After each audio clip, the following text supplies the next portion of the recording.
in tight, can you see it? Streaming the truth live from where they decree it. Sylvia speaks, no filter, no buffer. Courtroom drama couldn't get any tougher.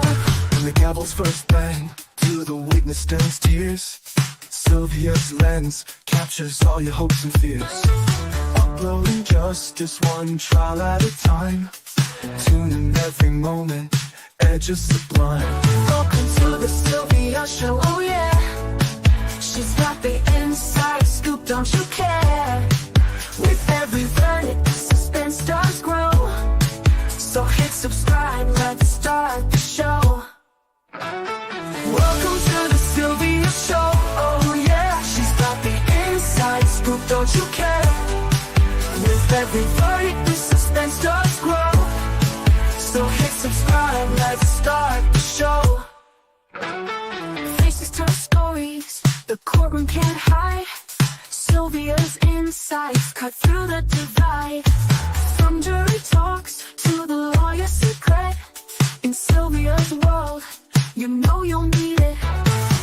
Behind the scenes where whispers are loud, her lens reveals the truth in the crowd. Courtroom secrets laid bare to see. Stay curious with Sylvia Spree. Every objection, every sharp retort, Sylvia's there to give you the report. Exclusive footage no one else can snag, from catchy headlines straight to the tag. Welcome to the Sylvia Show, oh yeah. She's got the inside scoop, don't you care? With every verdict, the suspense does grow. So hit subscribe, let's start the show. Welcome to the Sylvia Show, oh yeah. She's got the inside scoop, don't you care? With every verdict, the suspense does grow. So hit subscribe, let's start the show. Faces tell. Good morning, guys. Good morning. Good morning. Welcome to the Infamous Sylvia's channel. We're about to explore the parole system today. Parole. Hey, Classy Coco. I see nobody else is here except you. Good morning, Classy Coco. How are you doing today? Let me share this for the parole stuff. Today we are in Louisiana. They have 1, 2, 3, 4, 5 people here that they're gonna do today. So how are you today, Coco? Coco, I'm too afraid to show my face because I got stalkers that takes my pictures. I'm doing well. I have stalkers that take my pictures, and I I don't want to show my face because they keep whatever I come up with, whatever I have on. They well, I'm gonna show my face. Cheese.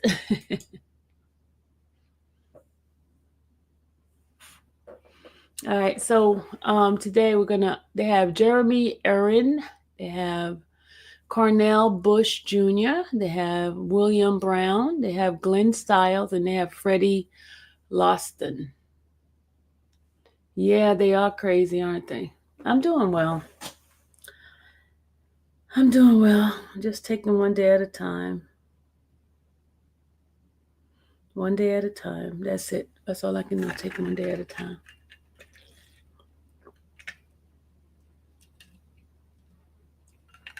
Drinking my water.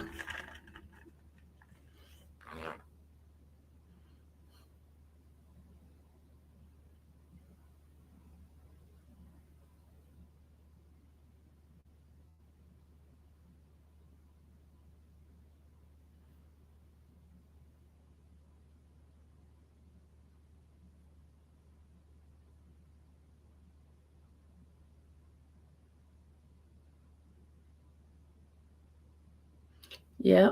So we're waiting for the courts to start in Louisiana. Waiting for them to start. But in the meantime, welcome everyone that's coming in. But yeah, between the two channels, where my people at? Where my regular folks at? Where they watching something else?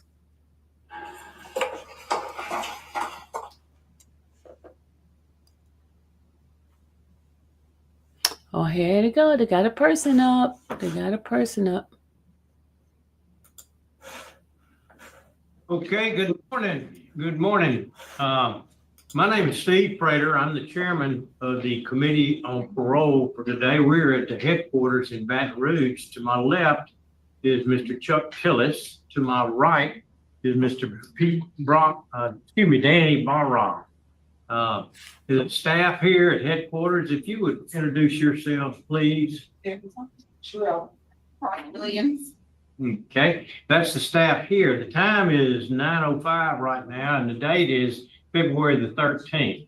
And you are, from what I understand, you're at Raymond Laborde, and would you introduce yourself to us? Yes, good morning, Mr. Prater, Warden Marcus Myers. Okay. Deputy Warden Nikki Shinbear. Raven Heath classification. Trey Briette, Records Department. Jeremy. Okay.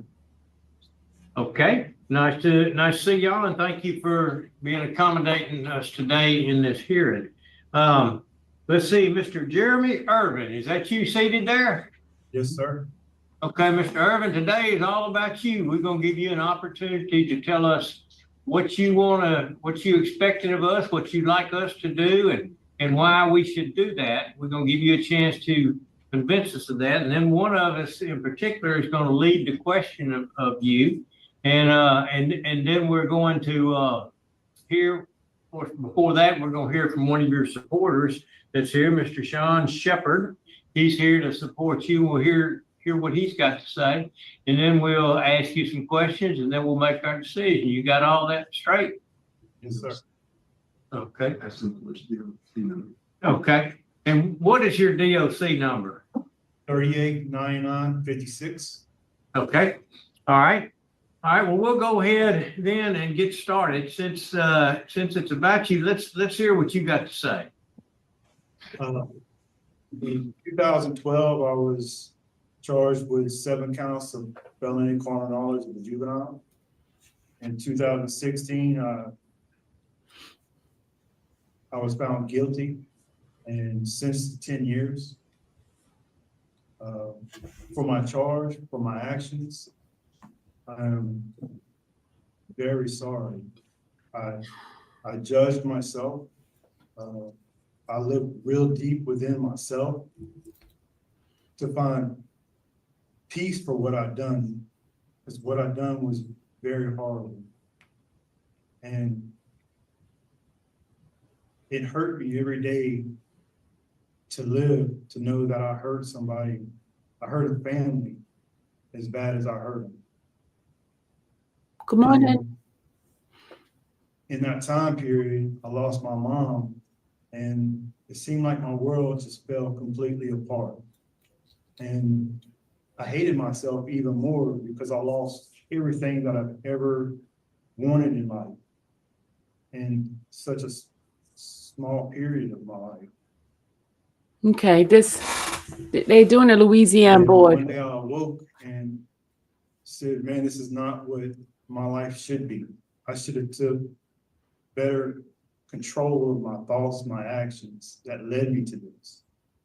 And as my mom would always say, that you were better than this. So every day I took something that my mom would tell me, and I would remember it, and I would hold on to it, and I would take a step forward to better understand why I was here, what I could do for myself while I'm here, and be a more mature person with my actions.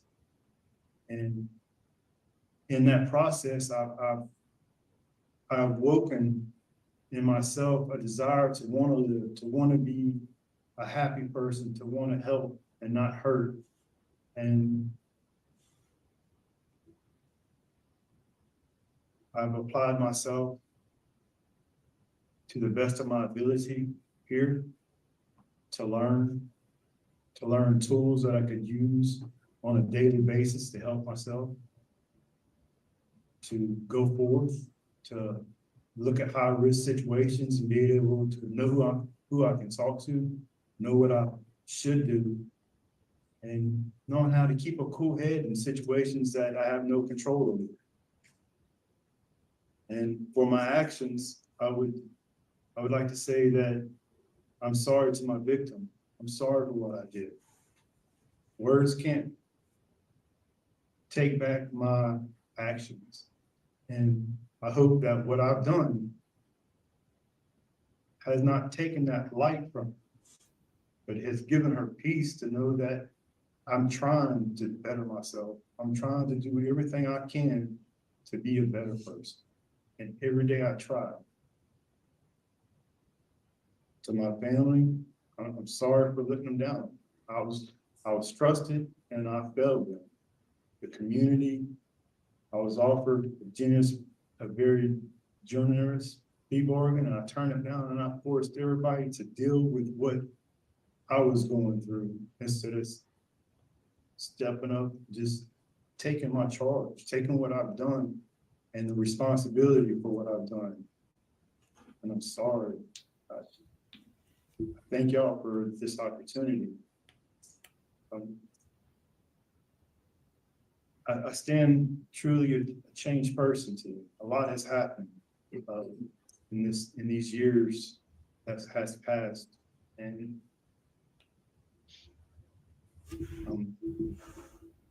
I stand deeply saddened and happy that I am a better person. I'm sad for where I come from, and I'm happy that I can use it to better myself every day.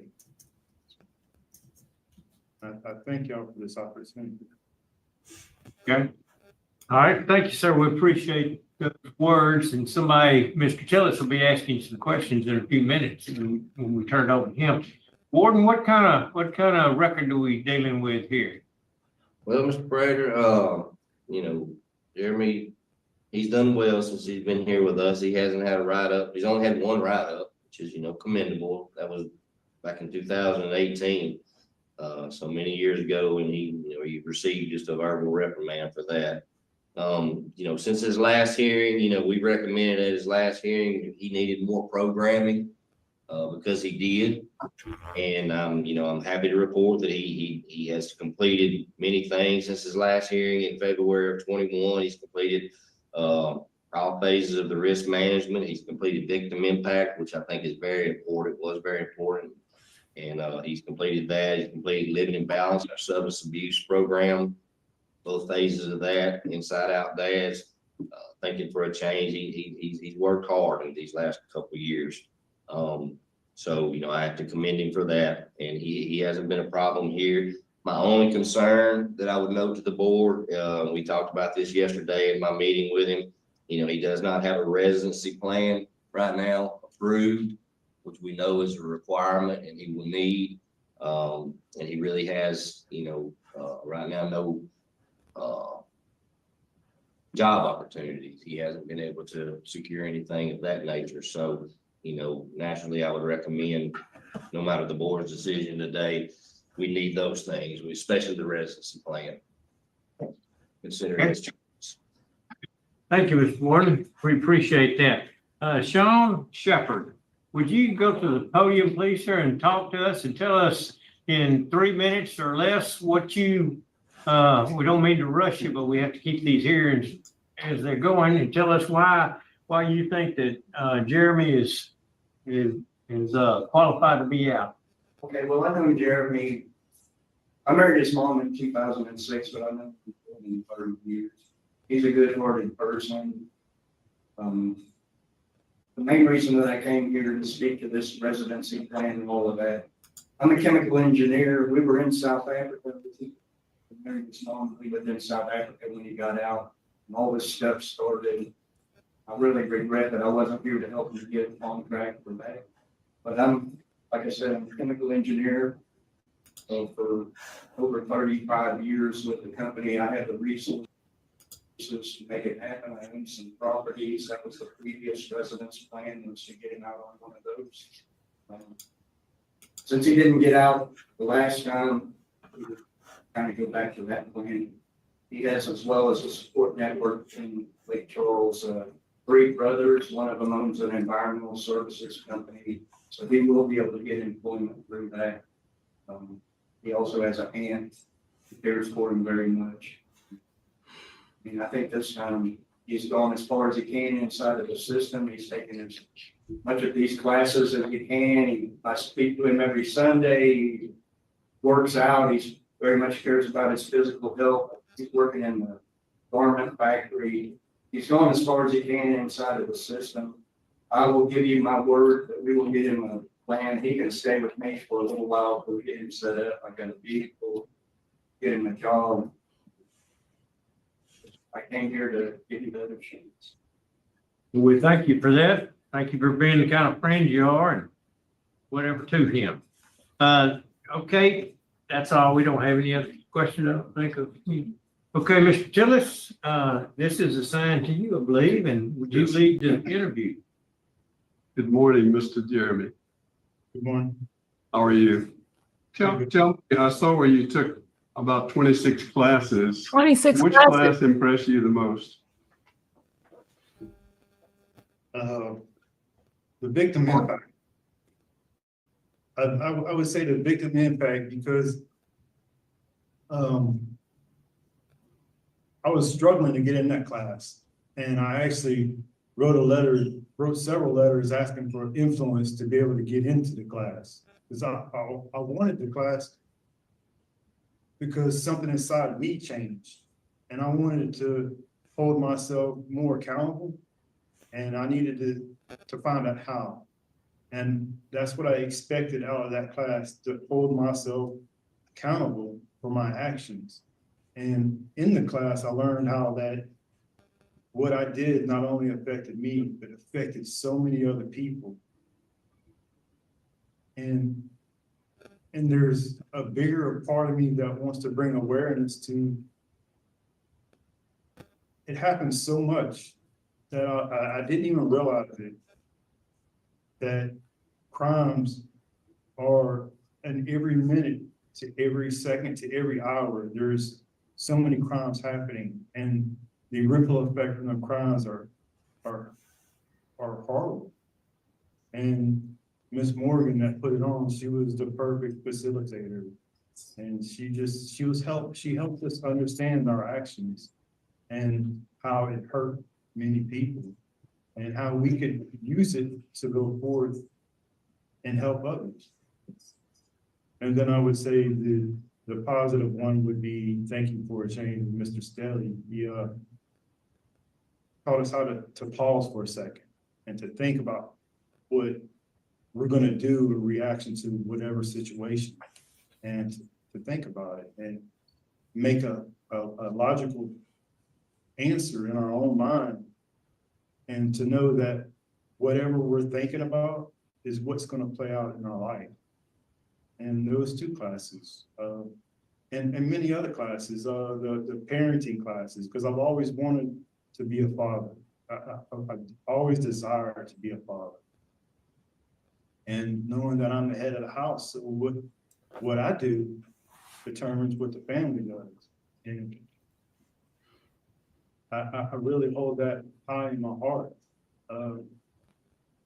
and hold myself more responsible, because I was the head. I crossed the line. And I'm sorry. I see. Yeah, I see. At the time, were you doing drugs? I was using, I hurt my back, and I was using medicated,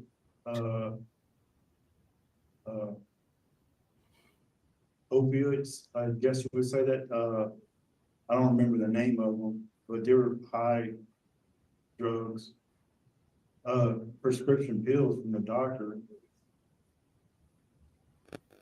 I see. I have no more questions. Yeah, I'm looking at your past criminal history.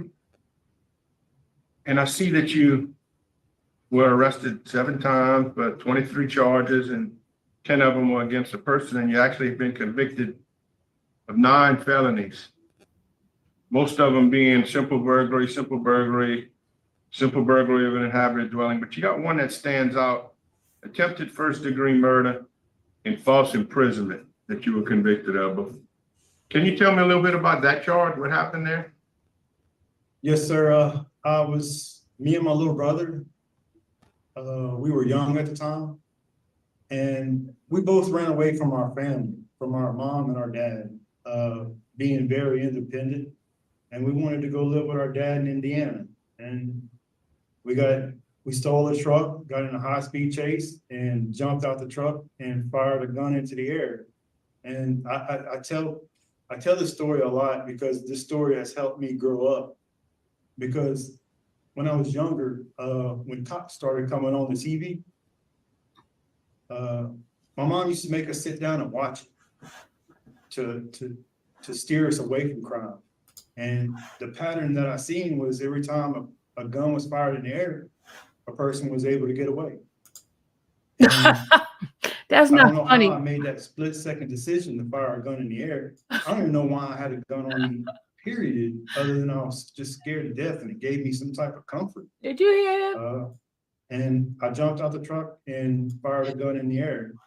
And we fled the scene, and we thought we were running into an abandoned house, and the house was occupied. We stayed there a while. The occupants prayed with us, fed us, doctored us up, and we left. And we got into another altercation, and I was maced, and my little brother grabbed the gun and fired the gun in the air. And we got away again, and then sometime later we were apprehended. So the false imprisonment comes in with going into the house that the people were in? Yes, sir.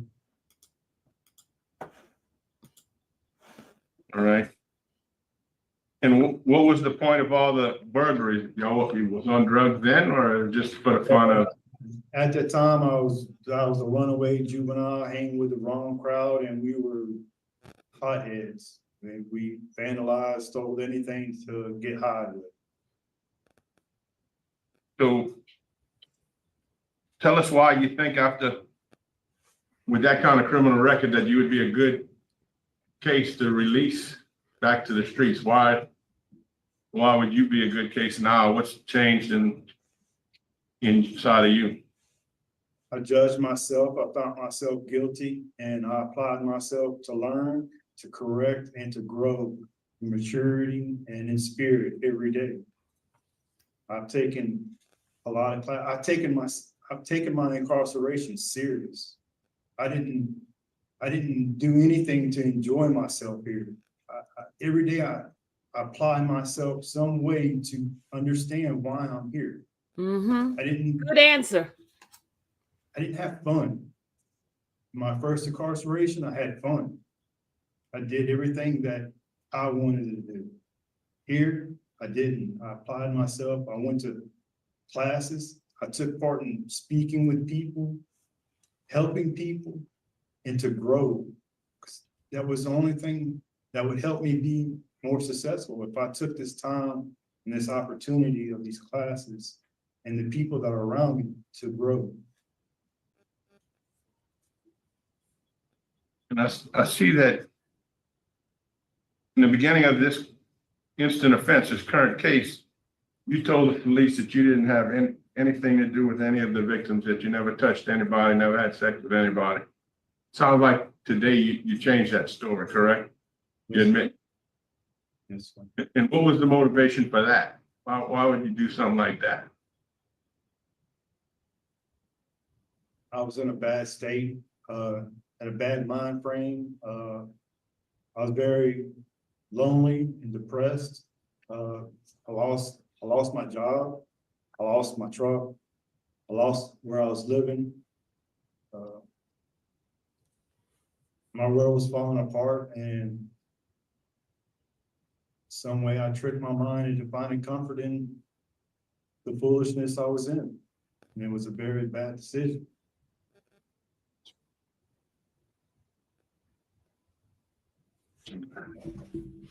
Okay, let me ask, when did you get sentenced? 2016. 2016. Yes, And sir. what was your sentence? 9 years ago. 10 years. So he got one more year. And when when is the state of Louisiana going to let you out regardless of our decision today? Next year, Next year. Next year, right? Yeah. yes, sir. Okay. Did you plead guilty to the crime or were you found guilty by a jury? I was found guilty by a jury. You made them go through the process. You didn't admit it until you Yes, got. And you're getting out next year anyway. yes, sir. That's all I got. They ain't gonna let him out. But what that Mr. guy Tillett, just so you said, prepared to vote? Yes. they're not gonna let him out. Mr. Jeremy, I see the remorse in you. I'm really happy to know that you're really trying to better yourself and following the warden's advice. Due to the victims and their concern, my vote's going to be to deny. But I do hope you continue to Told y'all improve they're gonna yourself deny it. so that when you do get out, that you will be a better person. Thank you. Parole? I'm gonna concur with Mr. Tillis for the same reasons. And also the fact that you ranked as a moderate risk on the sex offender static 99, which still is a problem. Okay, thank you. And I'll concur with my colleagues. I'm sorry to tell you, but that your parole request has been denied today. You're getting out next year anyway. We want to commend you on your attitude, on your classes that you've taken, stepping up and doing all that you need to do. I want to tell you, I believe in second chances and all, but I think you need to spend the rest of your term and your sentence. So anyway, that'll conclude this hearing. The time is 9:26. Thank you. Thank you. That was a waste of time.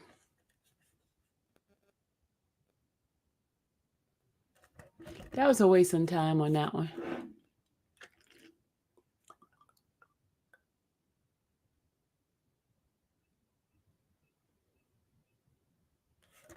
That first guy got parole. Cornell Bush got parole. The other one got denied.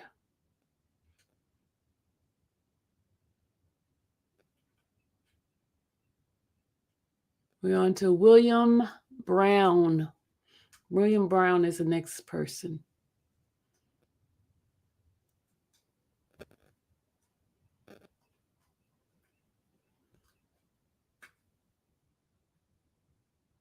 You did not get a what's the name? Oh, here come the next guy. They go William Brown, y'all.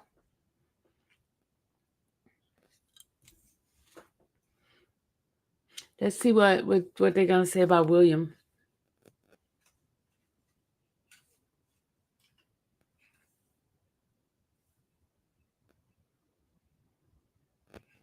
They deny most people here. Louisiana deny most people. Connecticut approved most people. Louisiana denies most people. Because they always want chain gangs.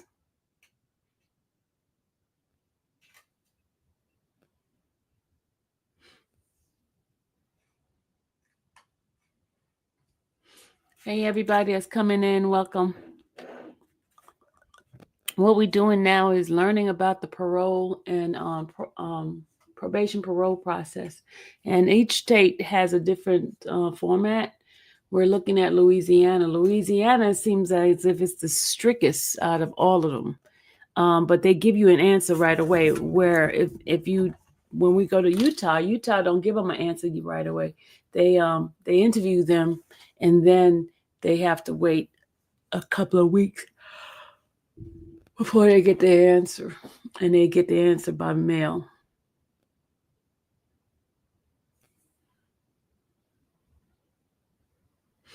All right, I'm gonna take my camera off because I need to yawn again.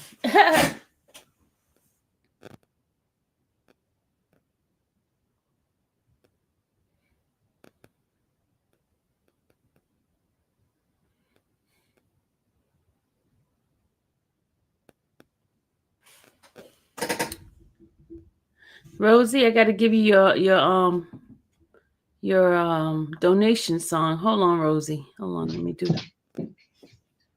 Got to give you a donation song for a second.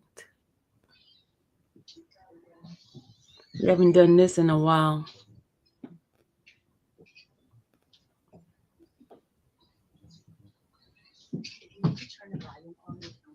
The volume should be good.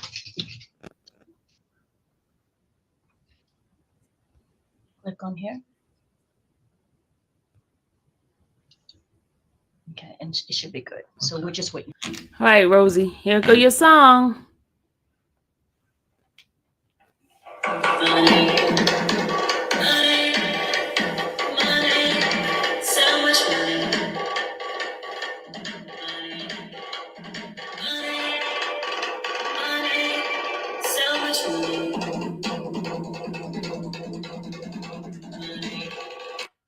That's my prayer. More money for you. More money, more money, more money for you, Rosie. Thank you.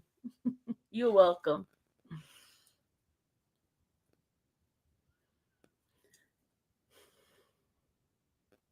All right.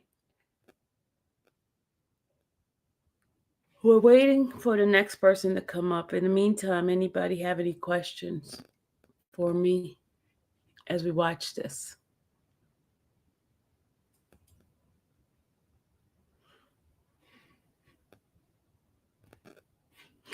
In this channel, Infamous Sylvia's channel or the Slide channel, what we try to do is educate ourselves on the whole legal system from the indictment through the trial, and then after the trial, the conviction, what the parole and probation process is, pardon as well, getting absolute pardon for those who have completed their time and they want to clean their records, get it taken off.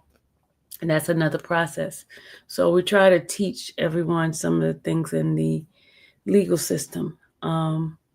It may not be that interesting, but let me tell you something. This useful information will help you in the long run. If you have any family members or a friend who has gone through something like this, you will know what some of the process and the steps that they need to help them out. So knowledge is power, people. Knowledge is power. Oh, thanks, Tracy. Knowledge is power, because you don't want to be in the situation and then not know what to do. At least here, just like a lot of people, like yesterday, we were talking about the R. Kelly situation where he was denied an appeal and everyone wants to know what's next.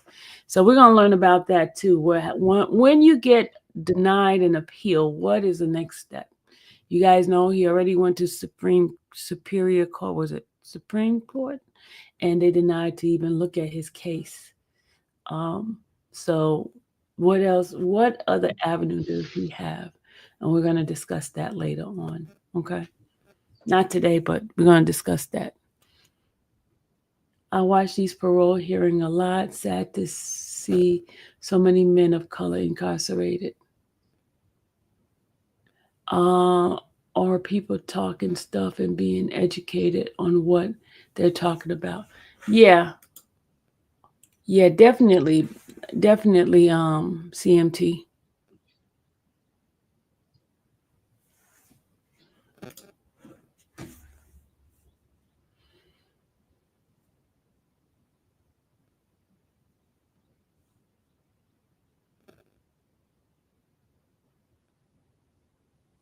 We're waiting for the next person to come up.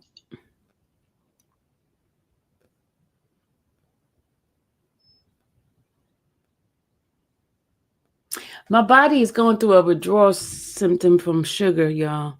It's pretty hard. I'm like, I have a desire for something sweet, something, and it's like, I got to drink this water. I got to drink this water.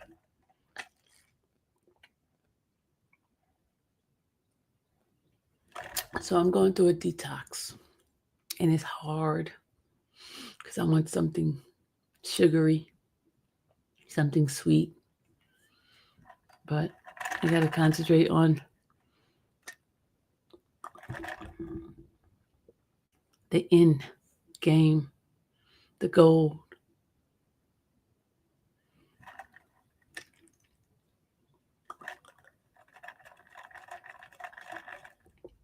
Don't forget, tomorrow, 8 o'clock, we will have Sonia.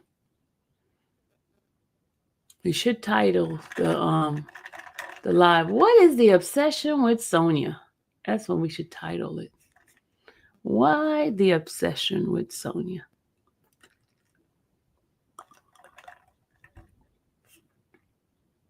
She'll be my weekly guest, and Darby is going to be my weekly guest on Sundays. We have Friday nights with Sonia at 8 o'clock.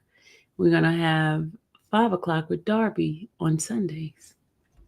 Darby's going to deal with the mental illness of people, the ones that are not diagnosed. They do love Sonia. They do. They act like they don't like her, but every time she's anywhere, they use the commentary.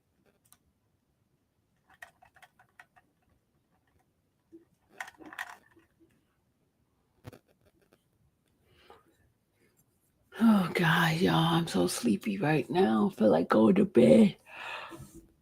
Oh, Miss Sylvia, Mr. Duncan, hey, have you heard sugar-free option in candies and other things you like? I don't want to start the sugar-free stuff. I just want to wean myself off of stuff, period, and do the natural stuff. I'll probably go get me an apple because I'm telling you, this like craving is just like.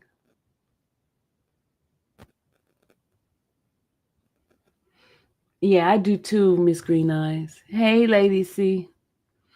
Guys, we're just waiting for the next parole person to come up.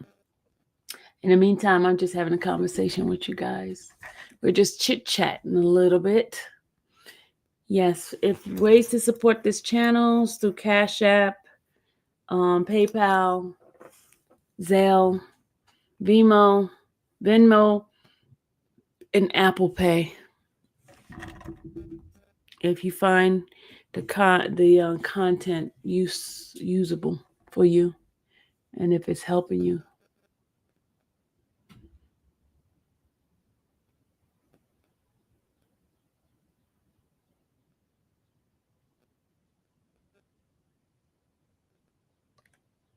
Can y'all believe a person had the audacity, the nerve to ask, to say that, no, I'm not even going to mention it. Not going to mention it at all because you're stealing it to pay for that too. To pay for what? If it was you can get some real sweet grapes or mango, good banana. Yeah, I think I'm probably gonna go downstairs and get my apple, because my apple will give me some satisfaction of real, But y'all, I'm telling you, this detox. Woo! If they are stealing the content, they can pay for that too. Yep. They surely can. Oh, hey guys, yeah, he got family. Uh-oh. Good morning, Warden. We're back at your facility there at Raymond Lord. And the time is 9:37. We've already convened as the committee on parole. And you can see from our name tags who we are. None of that has changed or anything. The only person that's changed is Mr. Cornell Bush Jr. Mr. Bush, is that you? Yes, sir. Okay, tell us what your DOC number is. It's 419340. 19340. Okay, let me tell you how this thing is going to go. All right, we're going to talk to you in a few minutes and you're going to be able to lead the show. You're going to tell us why you think that you're deserving of being paroled today. And you can tell us anything that you want about how you reformed or not reformed or anything that you want to tell us. It's going to be your floor. And then we're going to go to the wardens and see how you've done at the institution. Then we will move on and we'll talk to a number of people that have signed up.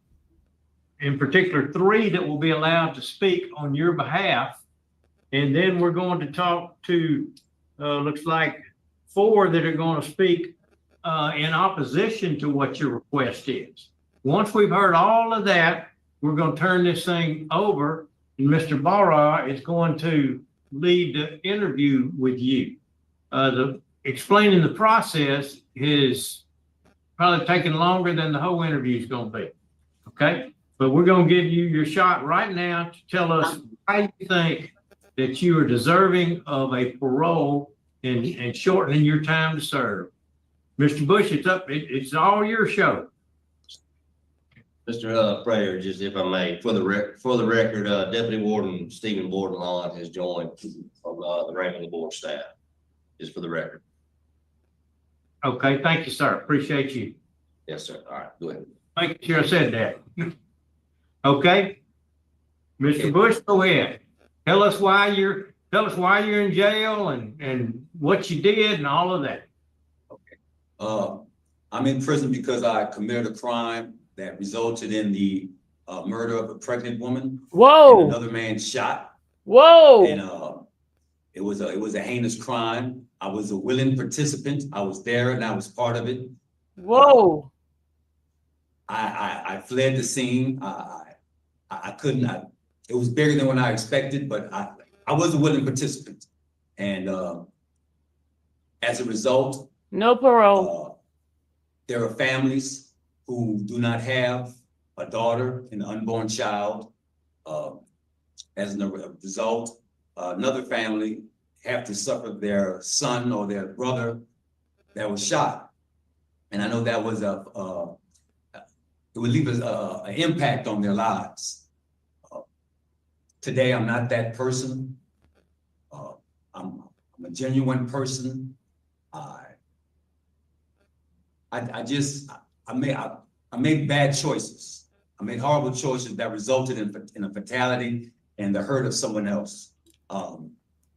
Today, I seek to be a person that seeks education and rehabilitation. I take classes whenever they're available. I've taken experience in God, and this was one of the classes that began to take me out of the dark that overshadowed me. For so long, I beat myself up about the crime that I committed, and this began to impact my life, teach me that God is always pursuing you, and that helped me to come out of that. Oh my God. Once I come out of that, I kind of leveled up and I began to seek education. Sorry, y'all. He doesn't sound believable to me. And I got a degree in business management. He doesn't seem sincere. Taking victim impact, and this course, it didn't do what I was expecting, where I was expecting to be condemned and finger pointed at, but it taught me statistics and hearing how people respond to crimes being committed against them. So I developed an empathy. Mia don't look like she's too happy with him. Shortly after my sister, she was pregnant with her first child. She was 8 years old when I first come to prison. And today she's married. She has 2 kids and she's raising a household. But when she came to visit me once in the first pregnancy, it really shook me because I realized what I did, what I was a part of. And when I looked at her, I didn't express it to her or anything. I went along with the visit, but after it was gone, all I could say is, God, have mercy. Look, I know what I did. I can't believe it. And I kept saying to myself, what have I done? Because it reminded me of what I caused. It's a serious matter when you know, any type of violence against anyone resulting in a murder, but this is a pregnant woman, and it was totally wrong and against everything that I believe to stand for. What dog is barking? So today I believe I'm worthy. He didn't say he's sorry. One, I'm mature. He didn't say he's sorry, y'all. I'm 52 years old. I was 23 when I come to prison. And not saying that age alone matured me, but going through the situations that you go through in prison, if you don't mature, you will go backwards until you grow up. And I've learned to deal with inner things. They call it self-talk and anger management. Y'all believe him? I did a lot of self-talk. Do y'all believe him? Do y'all think he should get parole? When I think of the victims of my crime, and I want to say that I'm sorry. Oh, he said it. I'm sorry to the victims and their families. I want to say that I'm so sorry to them. And, you know, another thing they teach you in victim impact is this. When you ask your victim, the victim of your crime, to forgive you, you place an additional burden on them. But to me, saying I'm sorry and asking forgiveness is a twin thing.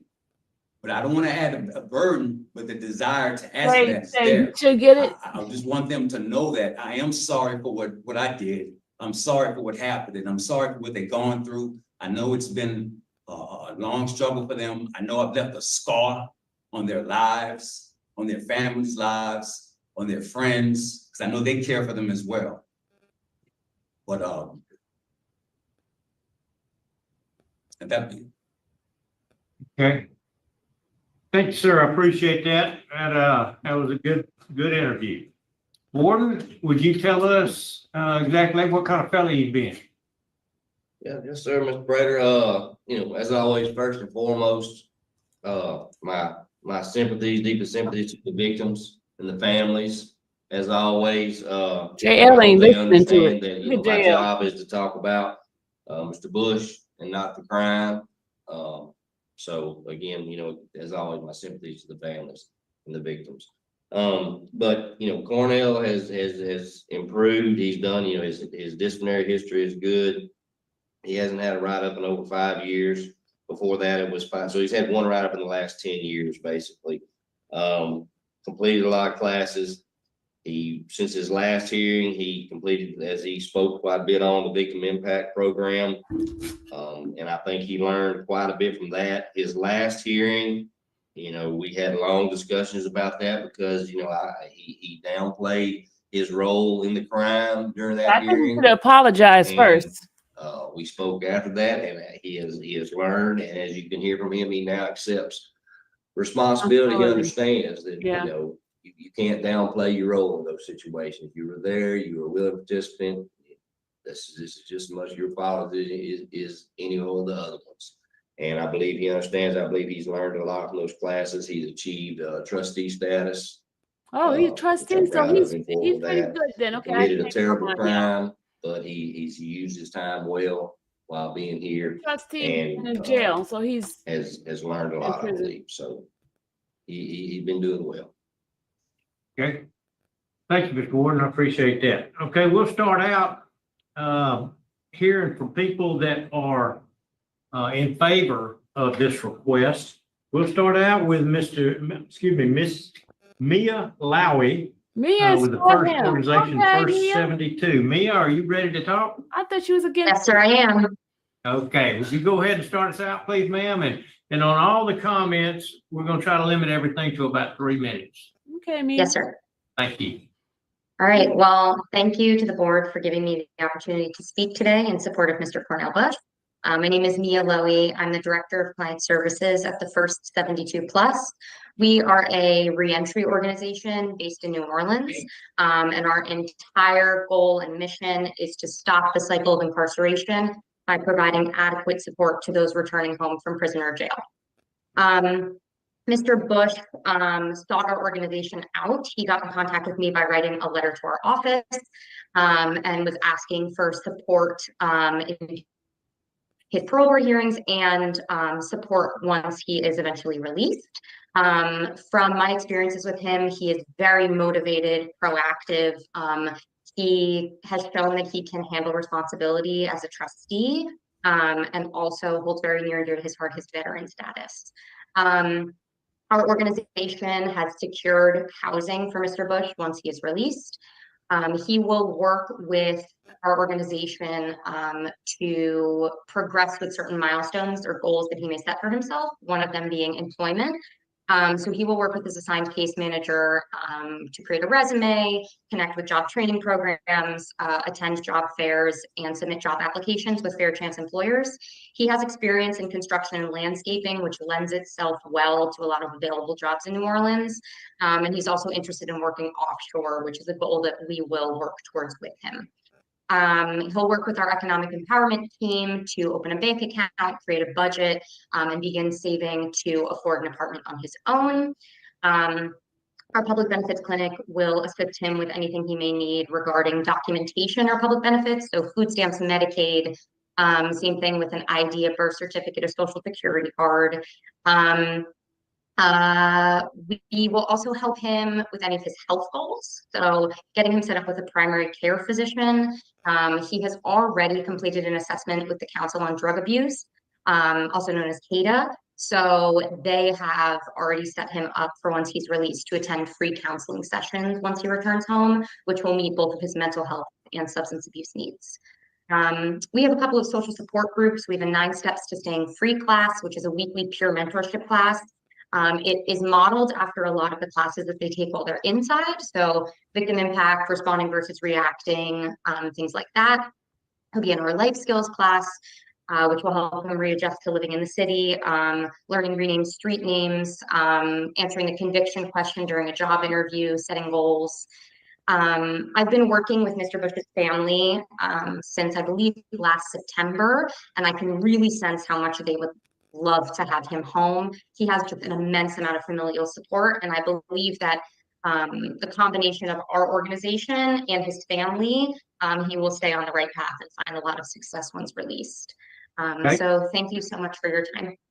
Thank you, ma'am. Appreciate the work that y'all do and appreciate your lending your support. Okay, just for the record, Mr. Cornell Bush Sr. and Cassandra Bush are with us by Zoom, but they will not be speaking. The next one to speak will be Chantel Barista, if I'm saying that right, or Barista. Chantel, who is the sister. Chantel, are you available now? Yes, sir, I'm here. Okay, would you tell us what you want to say and limit your remarks, please, ma'am, to 3 minutes or less? Yes, sir. First off, I just want to say good morning. My name is Chantel. I'm Cornell's sister. I would just like to say thank you for allowing me to speak here today. And I wanted to express my family and I's support for Cornell. I speak with my brother maybe once a week, more so. And personally, I've watched him speak and learn from programs provided and experience. And the experience, it most definitely has helped shape him into and also reflect. And I'm sorry, I'm nervous. What I'm trying to say is basically the programs that he's been doing, I've seen how it has reflected through his life and just the way that he speaks and, become a more responsible person.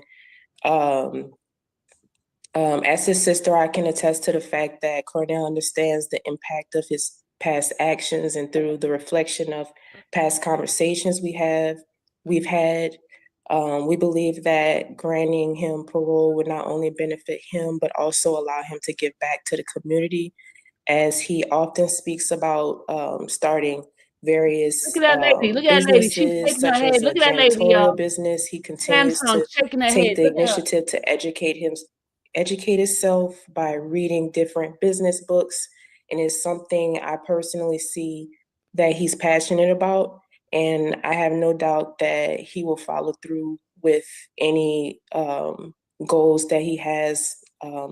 Like Miss Mia was saying, working offshore, he's spoken about that a lot as well, where I just see the motivation.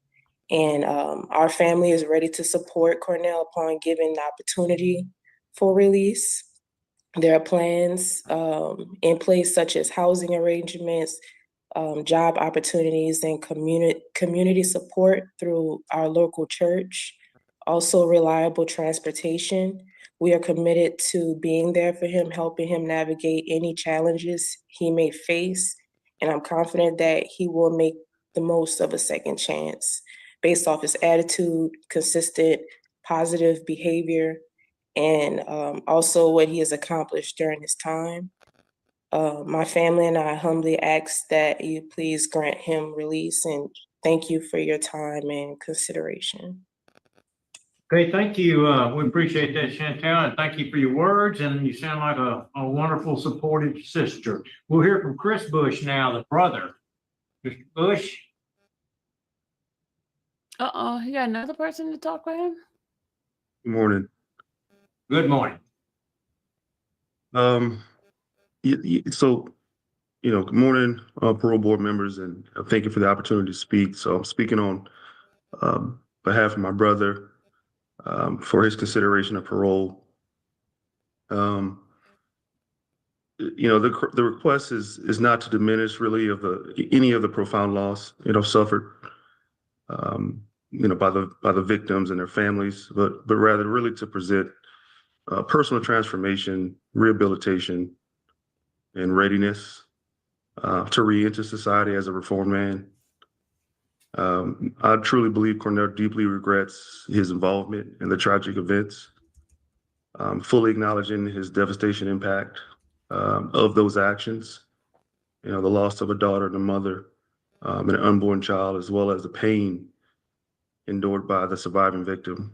I think it's something that he carries with him daily now and fully recognizes. Through a lot of years of introspection and counseling and rehabilitation programs, I think he's really sought to truly understand his past mistakes and has dedicated himself to personal growth.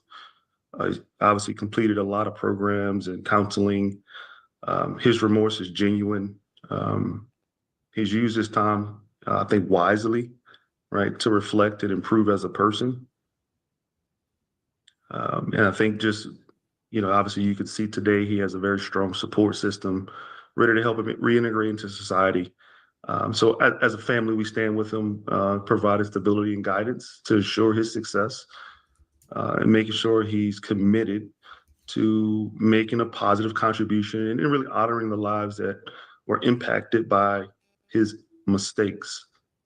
So we fully respect and understand the deep pain and the trauma experienced by the victims' loved ones and everyone involved. We acknowledge that there's psychological, physical, emotional wounds that may not ever fully heal. And we deeply regret, right, the irreparable harm that was caused, acknowledge their pain. I'm like his brother. In loss. And so we don't seek to diminish that in any kind of way. But at the same time, we do believe in the power of redemption as a way to not erase the past, but a way for Cornell to honor the lives impacted by his actions through meaningful change and positive contribution. So Cornell is not the same person he was 20 plus years ago at the time of his conviction, at the time of the crime. He's taken full responsibility and taken every possible step to rehabilitate himself and make amends for his past actions. And so with that, we humbly ask for his consideration for parole. And thank you for your time to let me speak. Yes, sir. Thank you, Mr. Bush. Thank you for your words. And you also, like your sister, seem to be very supportive and a close family. And we thank you for that. We'll move on to the opposition. First off, we'll hear from three victims, or three relations to the victim. And then we will hear from, finally, we'll wrap up with the St. Bernard Assistant District Attorney Charles Ward will end the district attorney. Come on now. Opposition. So we'll first hear from Bridget Bartholomew. Bridget, are you available? Okay. Bridget, would you tell us what you want to say? Can't hear you. You're still muted, ma'am. Oh. Okay, now. Good morning. How y'all doing? And wish everybody well. Well, in my opinion, I understand he been rehabilitated and everything, but he don't realize we still don't have her. We don't have her. We don't have the baby. Her son is going through trauma from that. It's a hurting feeling to know, just like his family would love to see him, he's still walking. He's still able to do what he have to do. She can't do that no more. This baby had never experienced a foot on earth. I see no reason for him to be able to come back into society and live like nothing never happened. I'm not for him to get out of that. And her son won't be able to speak to them, but I could speak on his behalf too, because he's hurting a lot. He don't want him out. And I'm not gonna approve for him to be out more so because of him. He do not want to see him Why would he see out him? on this earth. On his behalf, he told me to say good morning to y'all. I keep this brief because no words can explain the pain I suffer because of this man. They did not deserve to see freedom. They are getting more than they should get already. Every day I live life without my mother. Every day she's on my mind. I finally made peace with my life and accepting to make the best of this nightmare they caused me. So I asked the board, do not take away from me. They have already taken enough. He don't want them out. I don't want them out because they did take enough from us. You don't get the freedom to go and live your life, have a family, and here we don't have one. No, not for him to get out there. And I thank y'all for calling me for these meetings. And I never want to see him walk this earth again. Wow. Okay. Thank y'all. Wow. Thank you for your words, and again, we as a board are sorry for your loss also. We'll move on to Joseph Cassiopeia. Joseph, would you talk to us and tell us what your last name is first, sir? I'm sorry I put. No worries. Good morning, everybody. My name's Joseph Cassiope. I'm the only surviving eyewitness and victim of a crime spree that resulted in the cruel, premeditated, cold-blooded execution-style murder of my fiancée, Alicia, my about-to-be-born daughter, and the cold-blooded attempt to murder me. I oppose granting parole to Bush. Bush was supposed to be our friend. Instead, he and the two Sweeney brothers plotted to and did rob and kill Alicia in cold blood and Wow. attempted to kill me in cold blood as well.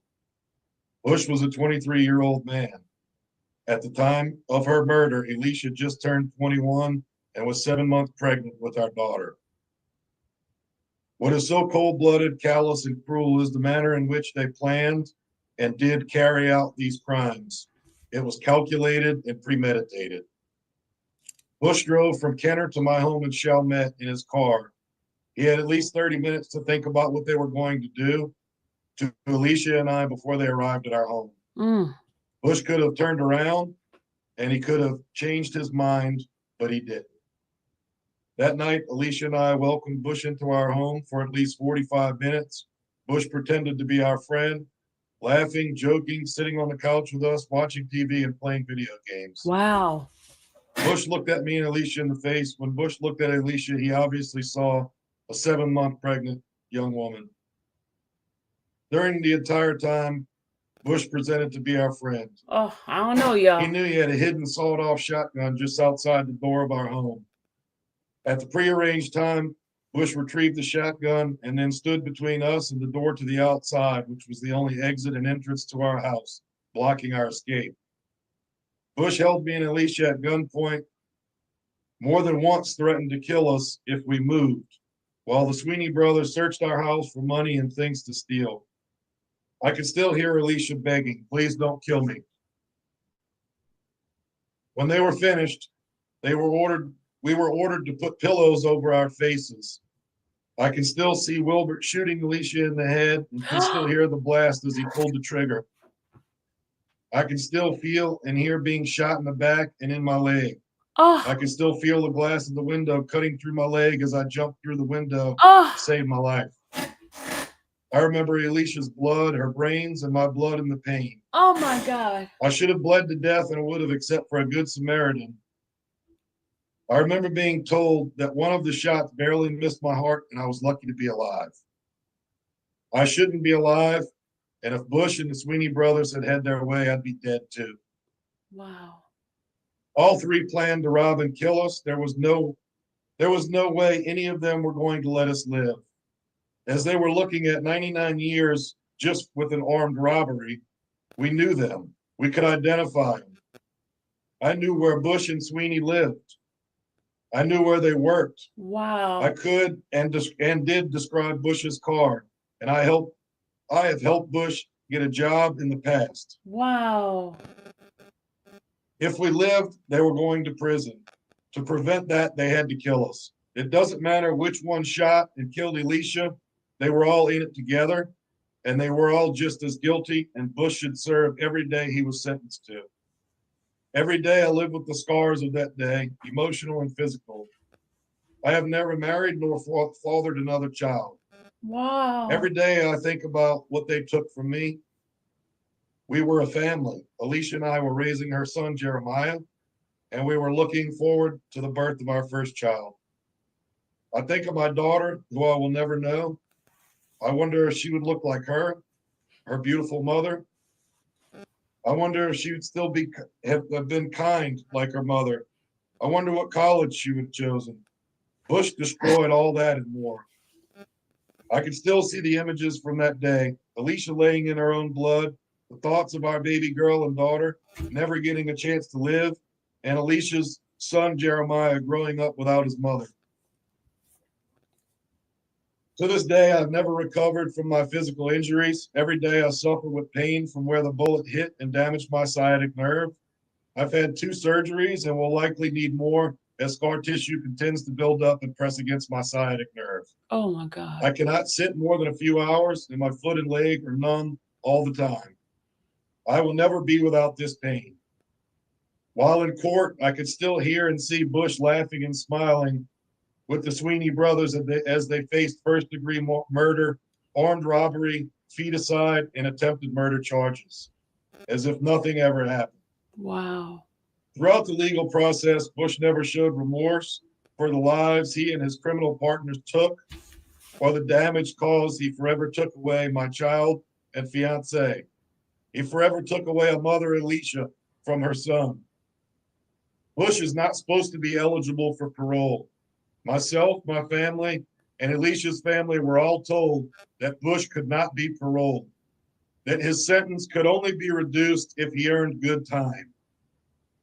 Bush agreed to and was sentenced to 40 years without parole. He knew and was told by the judge when he pled guilty, he was not eligible for parole. He knew his sentence could not be reduced except by good time. Bush agreed to spend 40 years in prison, and I intend to hold him to it. I feel that the state of Louisiana has betrayed me when it recently made violent criminals like Bush eligible for parole. That it cares more for the life of a criminal than it does for Alicia's life, my life, that of my daughter, or any other victim. The state of Louisiana has broken the promises it made to me, Alicia, our daughter, and our families. Knowing that Bush would spend almost all of the 40 years in jail helped me emotionally, but that has now been stripped from us as well.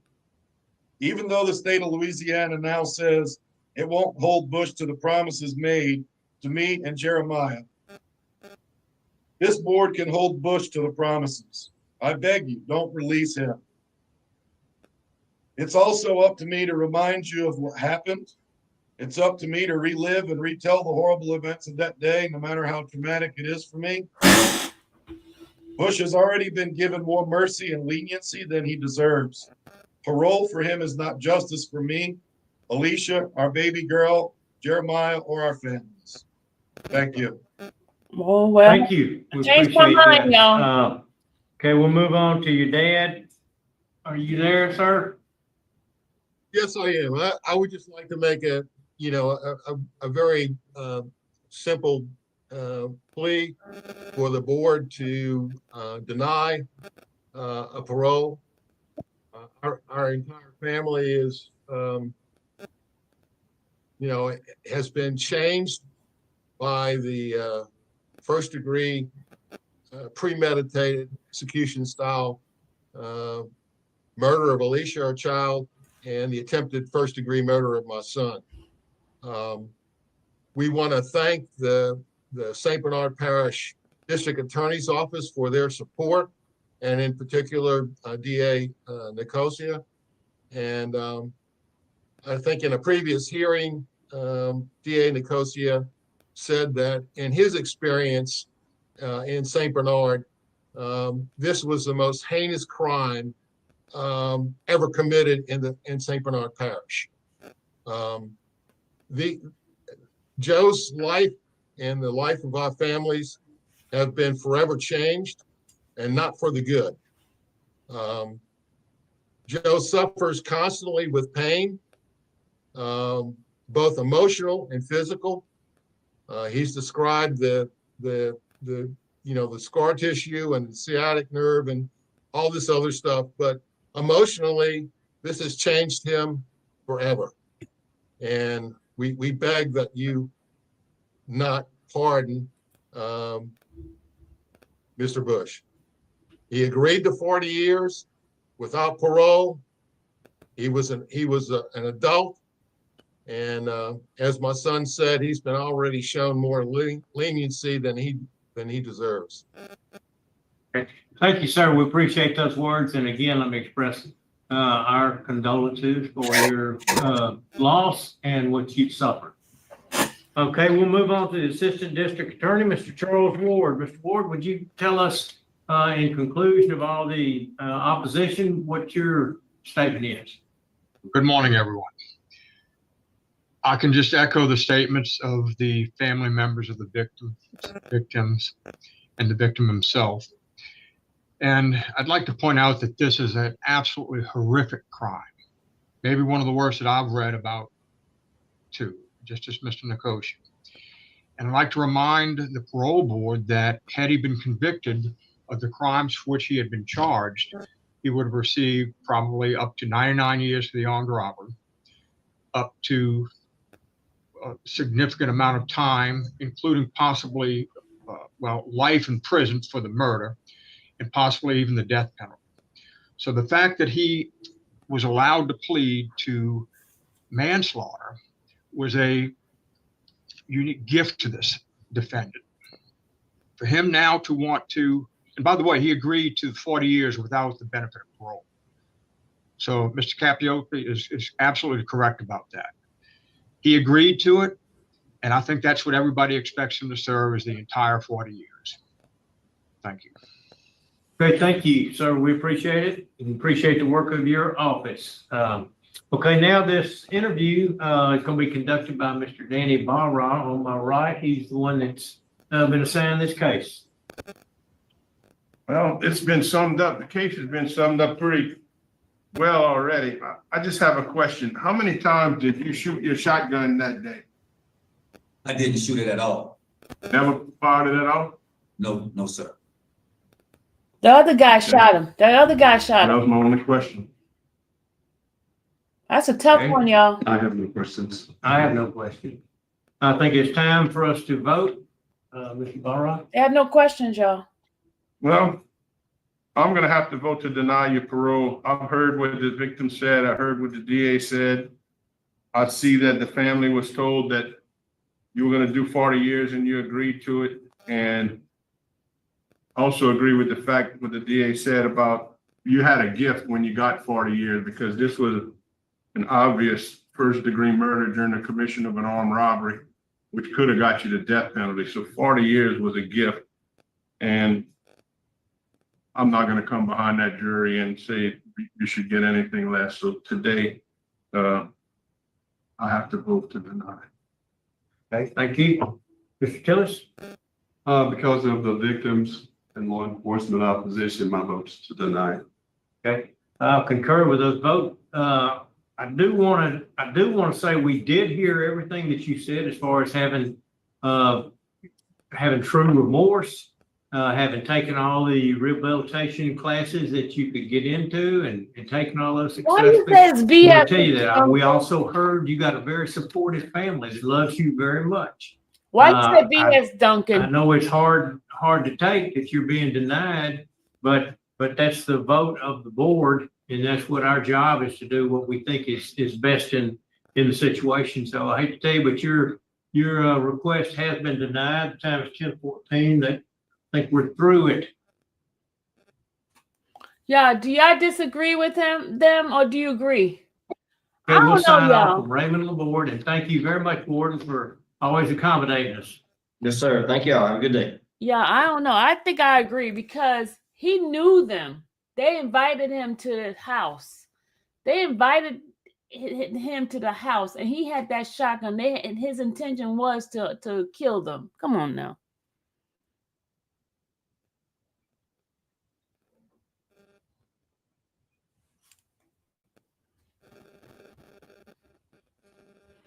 I don't know, Mr. Duncan. I can't agree with you on that one. I don't think it's BS on that one.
Okay, he agreed to the 40-year sentence. Yep, he sure did. You stuck in the middle. The crazy, they should did a stay for 5-10 years. Yeah, but he agreed to the 40 years.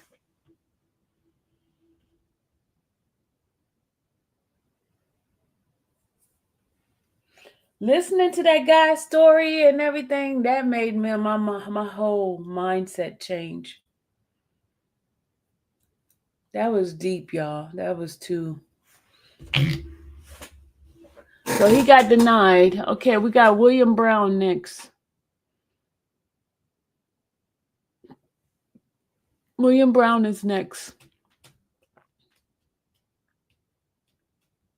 Are they gone to lunch? No, they're not gone to lunch yet. They gotta go to a different area, different parish.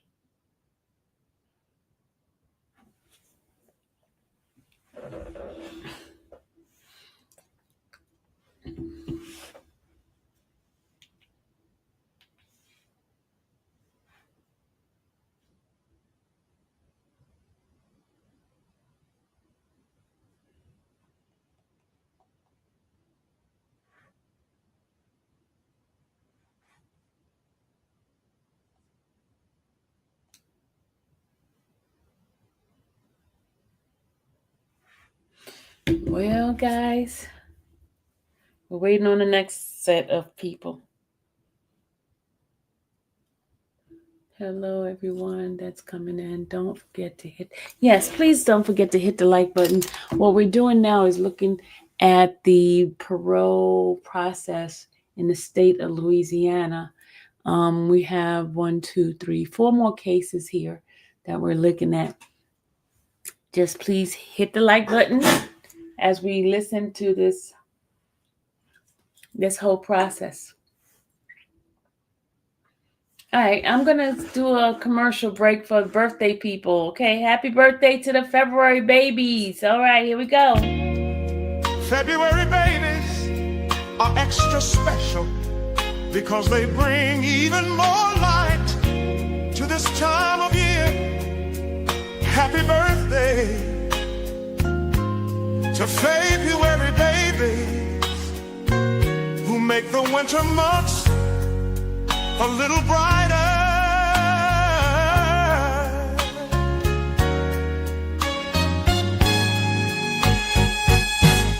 May your day be filled with love and joy.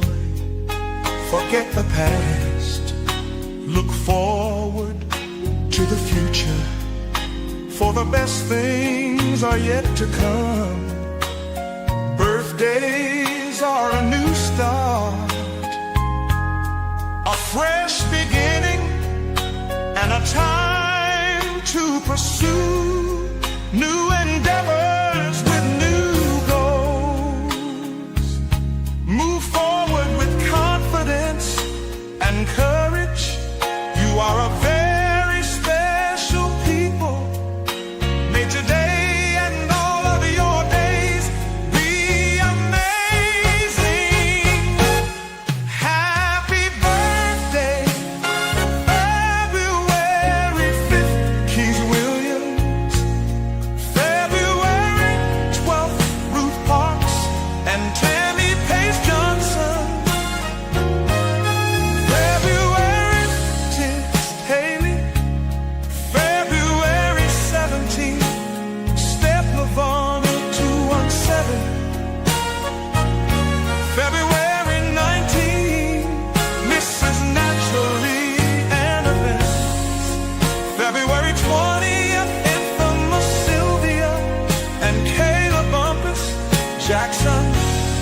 February 26th, Genuine Jewel.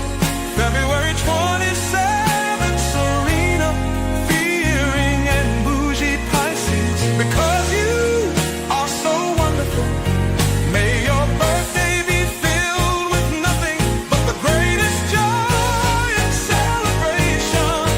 Happy birthday, February love babies. I hope you have a fantastic day celebrating your special day. You deserve a birthday that's full of laughter and delicious treats. February love babies, God bless you. Happy birthday, February 5th, Keith Williams. February 12th, Ruth Parks and Tammy Pace Johnson. February 15th, Haley. February 17th, Steph Lavon 217. February 19th, Mrs. Naturally Almond.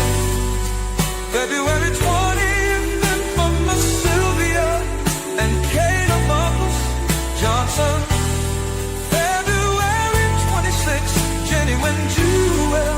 February 27th, Serena Fearing and Bougie Pisces. February love babies, God.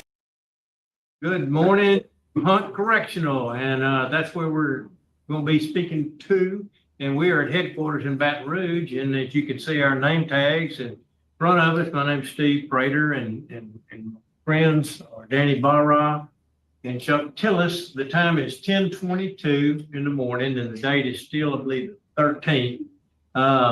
And so we're going to be talking to Mr. William Brown about a particular case. The way this will go, Mr. Brown, in just a minute, I'll give you a chance to tell us why you're in jail and what you've done since you've been there and that sort of thing. And then we will ask the warden there. And if you would, while we're on that part, would the staff please introduce yourselves? Deputy Warden Stephanie Michelle, Christy LeBlanc, classification. Joe Buttress, Assistant Warden. Okay, well, thank you for that. And while we're in introductions, who else do we have in the room there? Hi, I'm Christina Harrison, William Brown's sister. Okay. Lisa Ford, William Brown's aunt, and Okay. Cynthia Brown, William's mother. Okay, thank you for being there. I understand that you're not going to be participating except just watching. So we appreciate you being there.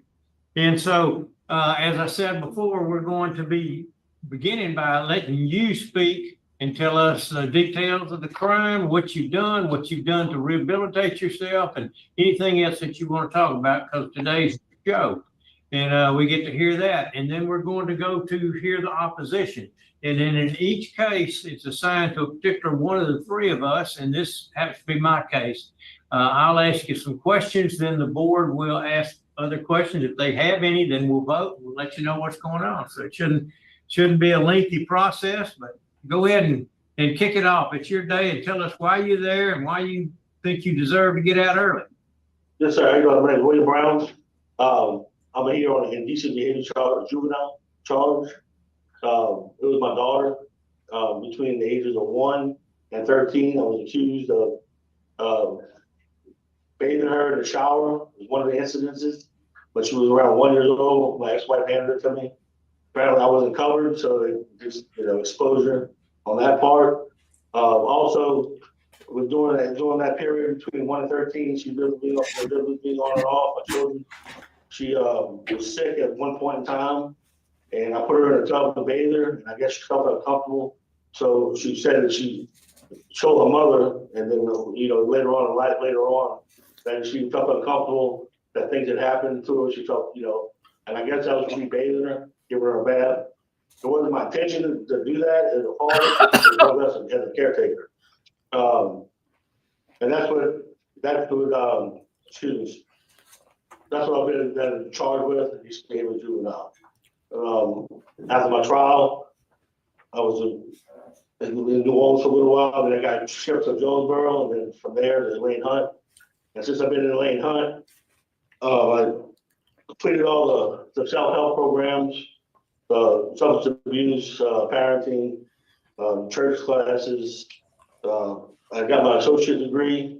I got my bachelor's degree from Ashland University. Became an instructor in different courses. Went to work at the Habitat for Humanity. Held a job in the canteen for several years. Became a trustee with volunteer work on and off around the compound. And also been a mentor for Fox 6 and for the YAP program when it started for young offenders. So from all that time spent here, I was able to reassess my life as a person. On the street, I was living, I had a business, and I was living pretty big. And I wasn't really focused on my life, I was just living kind of wild.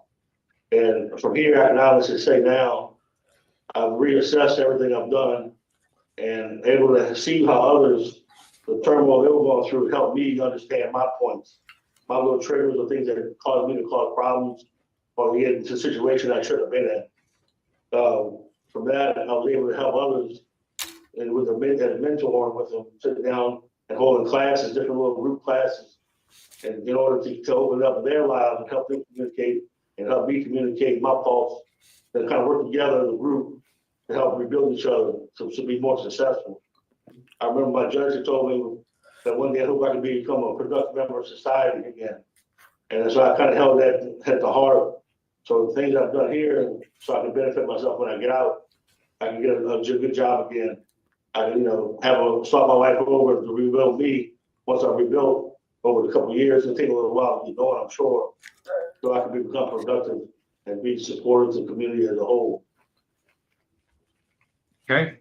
All right. We appreciate that statement then. All right. Warden, Assistant Warden, what kind of fellow has he been since he's been there?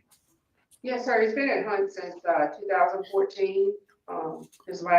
He only had a total of 3 write-ups. His last write-up was in May of 2020, which he received a reprimand. He has completed many courses, and he is a mentor in our Fox 6 transition program and vets for one. What is it, Warden? What is his job out there? What does he do? He's a mentor in the Fox 6 program.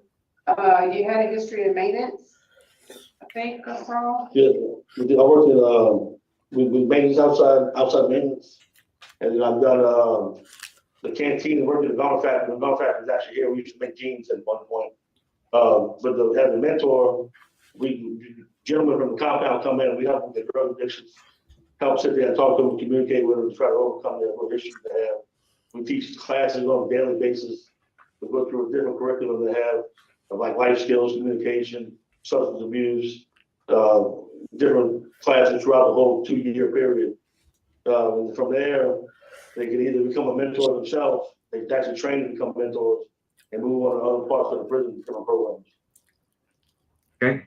All right, well, thank you. And there's not gonna be anybody speaking in favor or of your parole request, but we have a couple of folks that are gonna be speaking against. And before I do that, Sarah Lacine is on Zoom, but she's not speaking. Holly Harden is, she's also at headquarters here. The first one we'll hear from is Miss Julie Brown.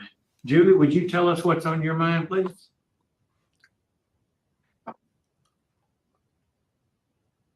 So I printed out my letter, which I'm sure you've already received. Yes, ma'am. I was gonna read from it, but after hearing what he just said, I have some different things to say. Okay, and we have read, I've read everything, both the prior and this one. And so I'm very up to date on what's going on. Good, because all that definitely still applies, but, Okay. we had a parole hearing in 2019, and in that hearing, he said a lot of things as far as he had received counseling and was sorry for the things he did and, was gonna try to get out and, not repeat the offenses and that kind of thing. So now what I'm hearing is excuses and victim blaming and, that right there tells me that he doesn't need to be out yet. I work in law enforcement and I see things like this all the time, and these people that truly have something wrong, if they don't get the right help, they're not gonna get better. And he's gonna get out and he's gonna do it again. And he's gonna get out of my mind. And just because he was convicted for one person does not mean that there were not several other victims. And I just, my oldest son, he's not here today because of the anger that he still carries. And, all my kids are in different places with this. My youngest, he's a senior in high school, and he just didn't feel like he needed to come relive this again. But So he did it to their avoid? lives are on a daily basis, even after all this time. We deal with this in some way, shape. And, like I said, after hearing what he said, it just proves to me that nothing has changed. Not one thing has. Okay. Thank you for that. And I assume by you being at the podium that you are Macy Brown. Yes, sir. Okay, would you tell us what's on your mind, please? I'm gonna read the letter I wrote, but there are so many things that I wish for in this life, but rebuilding a relationship with William Brown will never be one of those things. For years, I have constantly questioned why someone would do something so cruel to the people that they love the most. And at times, it has even consumed me. I could never understand why the man who was supposed to protect our family the most broke it in ways that have left painful scars. I have spent so much time building on the life that he shattered and learning to navigate the world without living in fear that someone like him will come along and tear me apart piece by piece right when it seems that everything is put back together. William Brown has caused me to overanalyze every man I meet and wonder if they will deceive my family and future children just like William did to his own. He has caused me to live with this unspoken fear that no one would ever understand unless they were dealt the cards my family and I were dealt at such a young age. I have had to learn how to cope with constant embarrassment when people ask about my father, and have had to hide the truth from so many people I love from fear of judgment. The man who should have shown me love and compassion has instead shown me so much anger, confusion, and sadness that has been placed on my heart. There will always be a hole there, but in the years that he has been behind bars, I have learned to navigate those feelings and slowly heal the wounds that he left. I am steadily building a life for myself with the support of my strong mom, aunt, brothers, and many other supporters who have stood by me from the very start. The Bible states it is better for a stone to be thrown around your neck and you thrown into a lake than for you to make even one child stumble. And William has made multiple children stumble and feel pain that they should never feel. There's a final judgment in the Bible that entails all of God's wrath and eternal terror being poured out on men like William. And if he ever truly comes to terms with what he has done, the guilt will be crushing. In my times of healing, I have found comfort in relying on the Lord and his understanding, knowing that the forgiveness that William needs will come from the Lord if he ever chooses to fully understand what it is that he has truly done, and not from myself or my family. William has made me feel like an outcast and has given me so many insecurities that no one could possibly imagine. He was never the father figure I needed in my life, and he never will be. He made me stumble in the years I needed him to be a dad the most. Without him, I had become someone that is strong, independent, and servant-hearted. If William Brown were to get out of jail, I feel as if this would put a sudden hold on the stage of my healing that I so desperately deserve after all that he put me through. I constantly blame myself for the things that he has done, yet that feeling will never, ever go away. The hurt he put my family and I through is beyond okay, and he needs a real punishment that will make him regret every single bad thing he has ever done. Letting him out is like a slap on the wrist. His beliefs are still within him, and I fear if he gets out, new victims will be found. William Brown needs to seek mental health and needs to serve the real amount of time that he was sentenced.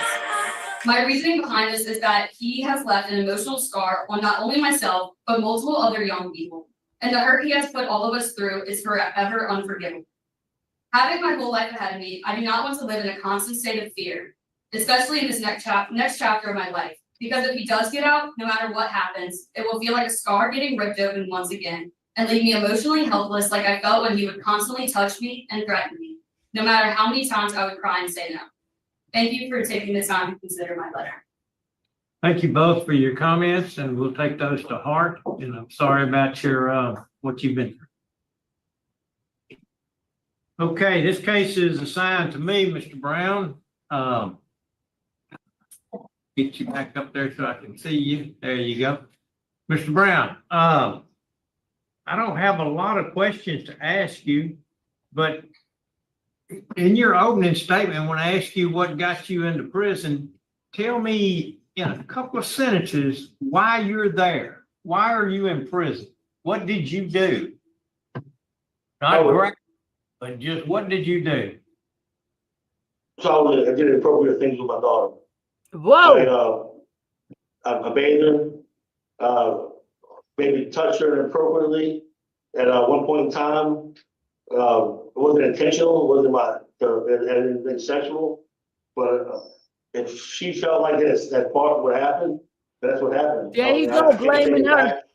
Did I do anything harmful like that? Correct. He blaming her. Am I remorseful? Yes, sir.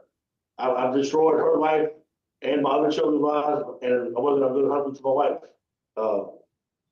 You said you can't just talk after she talk? More than just affecting them and others surrounding them and my family. You know, I'm just the back and in the back. You know, I got to live with all the things that's happened before. Okay. I'm not going to say anything because the more you talk, the madder I get. So I don't want to talk to you anymore. I'm ready to vote. Y'all got any questions? He said the more you talk about Okay. it. I agree with what the mom said there. You aren't taking responsibility. You're acting like you're a victim of circumstances or something because you picked somebody up the wrong way out of the bathtub or something. And I don't buy that, and the jury didn't buy that. My vote is to deny until you learn how to take responsibility, and that's it. That's it. That's my vote. Mr. Byron, what you got? I concur with Mr. Prater for the same reason. My vote is because of victim opposition is to deny. Okay. Sorry to give you bad news, but your parole has been denied today, sir. Time is 10:38, and we're gonna take a short intermission. We'll be back at Hunt in just a few minutes. Yeah, it's an admission, but here's the thing. Here's the thing that I'm laughing at, y'all. He said, the more I hear you, the more I get madder. He said the more. He was pissed, y'all. He was so pissed. Oh my God. That was quick. He was so mad. He said, the more I hear you, the more I get mad.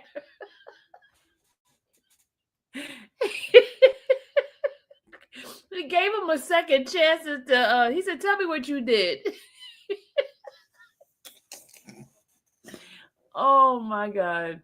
He said, I'm ready to vote. He did say, he said, I'm ready to vote. Did y'all see his face? Oh, nobody gets parole in Louisiana. Oh, no. Mr. Duncan, I've seen a couple of people get parole. I saw more denial than approval.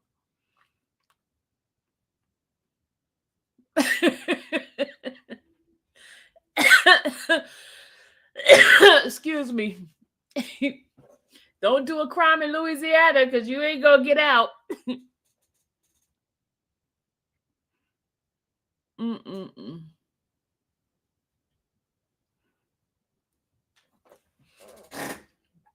He said, the more I listen to you, the more I get madder.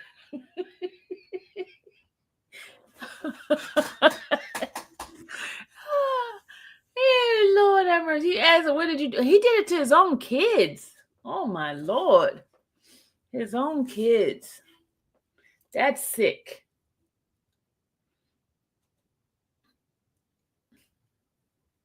It's terrible other people's kid, but your own kid, when you do that to your own kid? No, Lord, that's crazy. All right, they on a short break. Mm-mm-mm.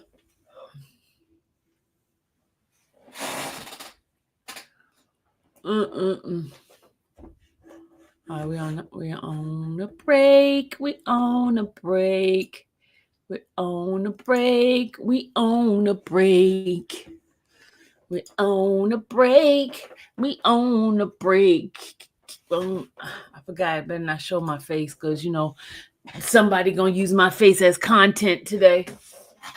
I'm the content for all these folks who don't know how to go get their own work, do the work for themselves and get the content. No, they go and act like they're doing reaction toward about me.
Yeah. You guys are very quiet today. So we could play some songs while we get on. Let's see, what songs should we play? What song you guys want to hear? What song do you guys want to hear from our collection?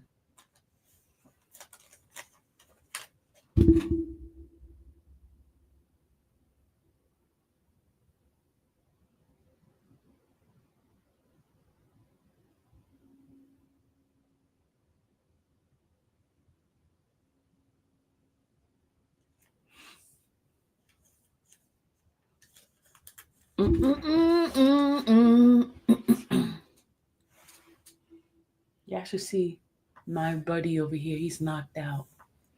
I don't want to say his name because he's going to pop his head up. My buddy. My buddy.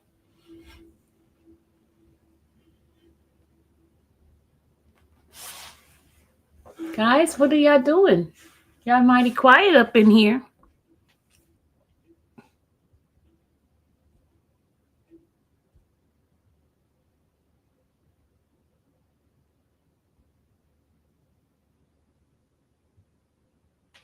All right, let's see what we can.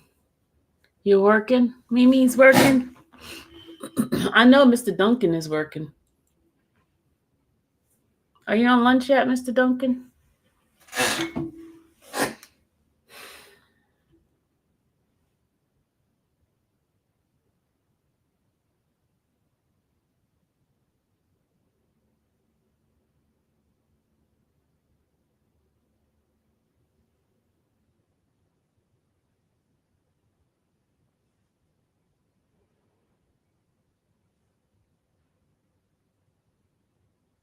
Hey, Mr. 444 Smiles. How are you doing?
You'll be back? Okay.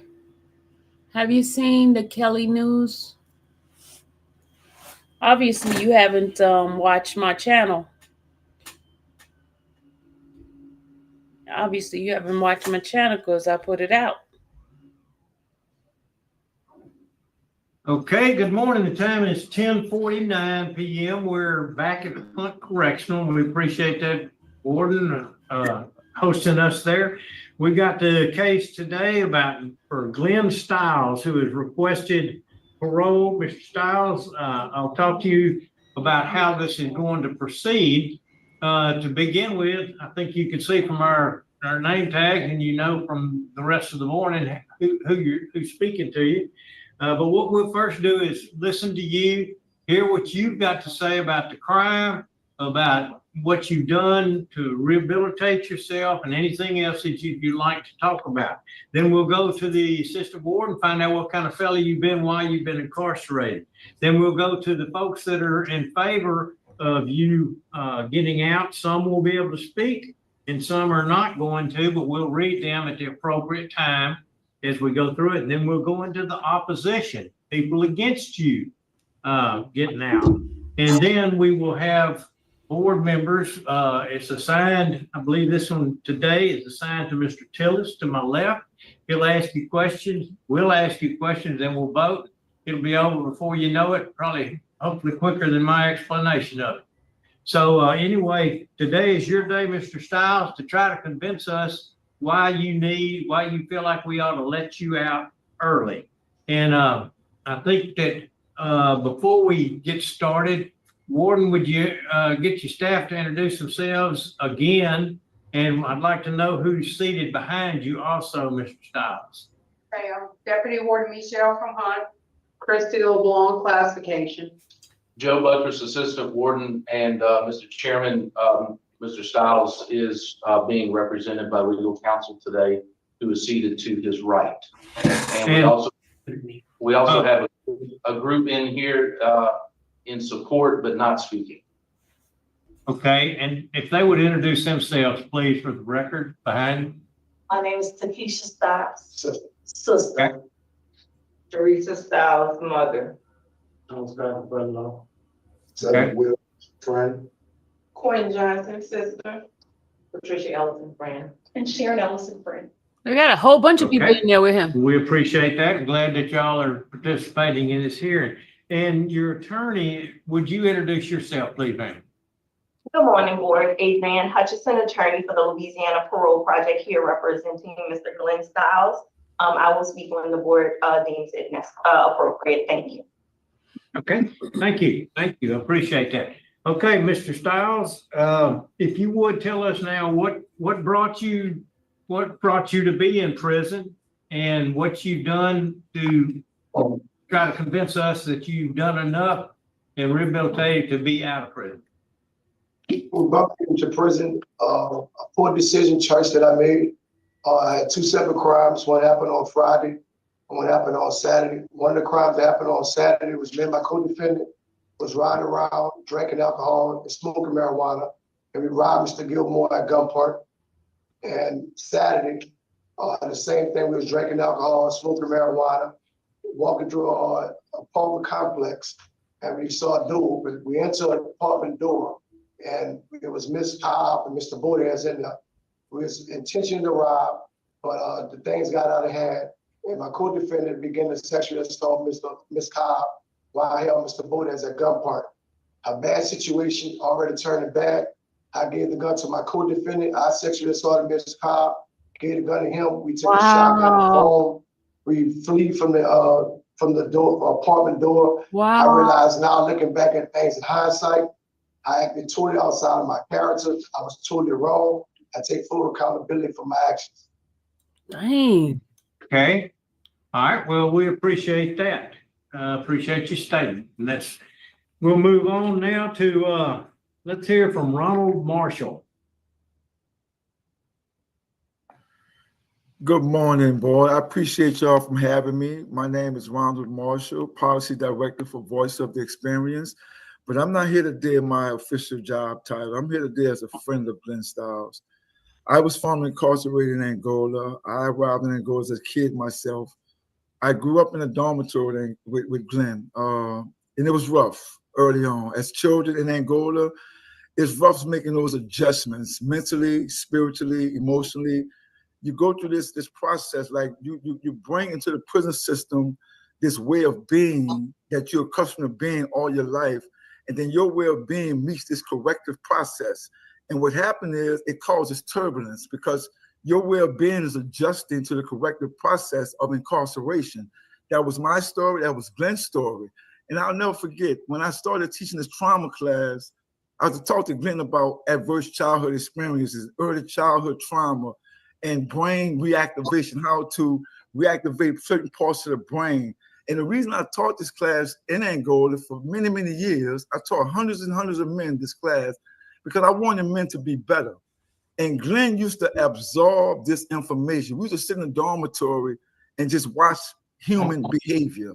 We used to see ourselves in other people, and we used to say, man, you know, that used to be me. That used to be me. And Glenn used to always say, man, that trauma curriculum is working. And I say, how is it working? He said, because I can see myself in other people. And now that I have this mirror up, I can change my behavior. And I told Glenn, I said, man, do not call my phone for any help. And I tell all my friends incarcerated, do not call me for any help unless the trauma piece is working, unless the corrective process of incarceration is working.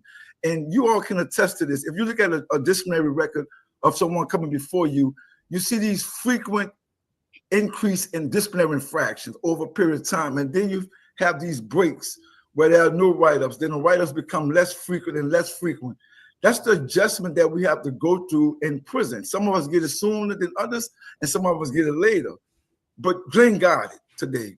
I know he got it today. I've been knowing Glenn 28 years. When I say he got it today, he got it today. He has adjusted. He made those adjustments for himself. I'm talking about in his spirit, in his emotional well-being. He made those adjustments. I know, otherwise I would not be here talking on his behalf. And I tell my friends, if you have a write-up every year, do not call my phone. If you have a write-up in your jacket every single year that you've been incarcerated, do not call my phone because the corrective process isn't working. And that's the only reason I'm here today to support Glenn, because I know it's working and he deserved a second shot at society. He deserved it. He earned it. It was hard on us as a kid. And I say that, Glenn, I'm just asking this board to consider my statement, consider all the hard work Glenn put into correcting himself, because he deserves it today. You can't fake 10, 15 years in prison. You can't fake that long. You can fake for a certain amount of time, and then you find yourself being disciplinary again, facing the board, and now you're back in cell block. But Glenn, he's not faking. I know when Glenn was messing up because he stayed in and out the cells. I know when he was violating. Today, after 20, 30 years in prison, I know that Glenn has figured it out. I know that for a fact. And I just ask you all to just consider what I'm saying about Glenn's character and just grant him parole. Give him a shot, even if the parole is conditional. Whatever you all think that he needs to do, make that as a condition of his parole, because he's ready for society. And I know that he'll be a contributing person on this side.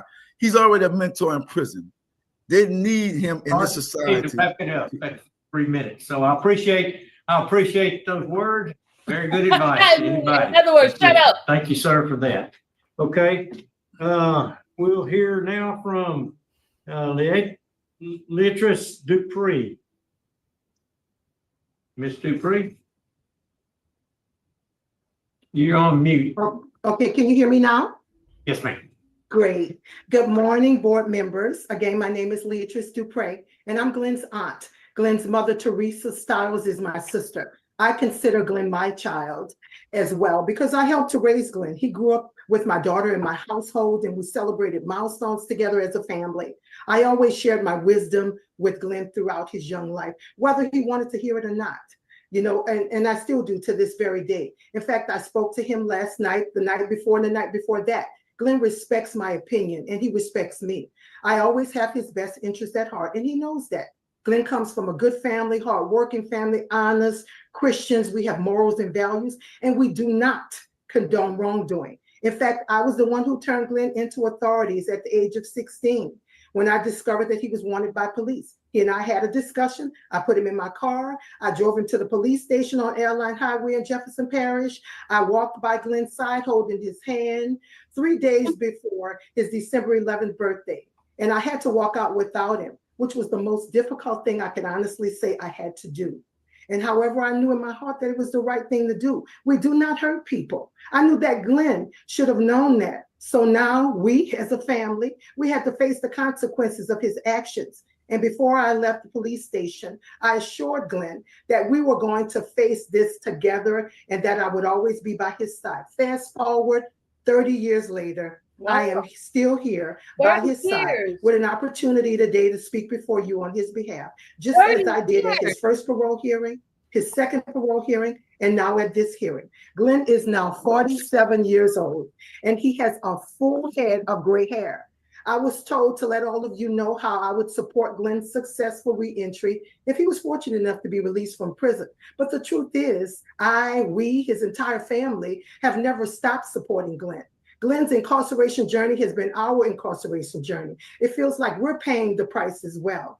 We feel empty inside as we do what we can on the outside to continue to support Glenn and every day. And for the last 3 decades, I have spoken to Glenn frequently, visited him, written him, advised him, called the prison at Angola, and spoke to his superiors to let them know that he had a family who loved and supported him, and we cared about him. I tracked his progress. I asked his wardens and lieutenants of their opinions of him as a prisoner, particularly Warden Vanoy at Angola. He and I spoke very frequently. I wanted to be sure that Glenn was doing what he was supposed to do while he was there. And if he was not, then Glenn and I would have a talk. I kept a close eye on Glenn, as close as I could with the distance between us. And over the years, Glenn couldn't wait to call me to share the good news regarding his numerous accomplishments, which are way too far lengthy to mention. I am now confident that Glenn is a changed man. I've watched him grow over the decades. He's a poster child for correctional rehabilitation, in my opinion. He is wiser. He understands the consequences of his actions. He has improved morals and values. His mind has matured tremendously. And in addition, he's now setting himself up for success instead of failure. And he's proven that throughout his incarceration. And in closing, I'd like to say thank you to each of you for your time.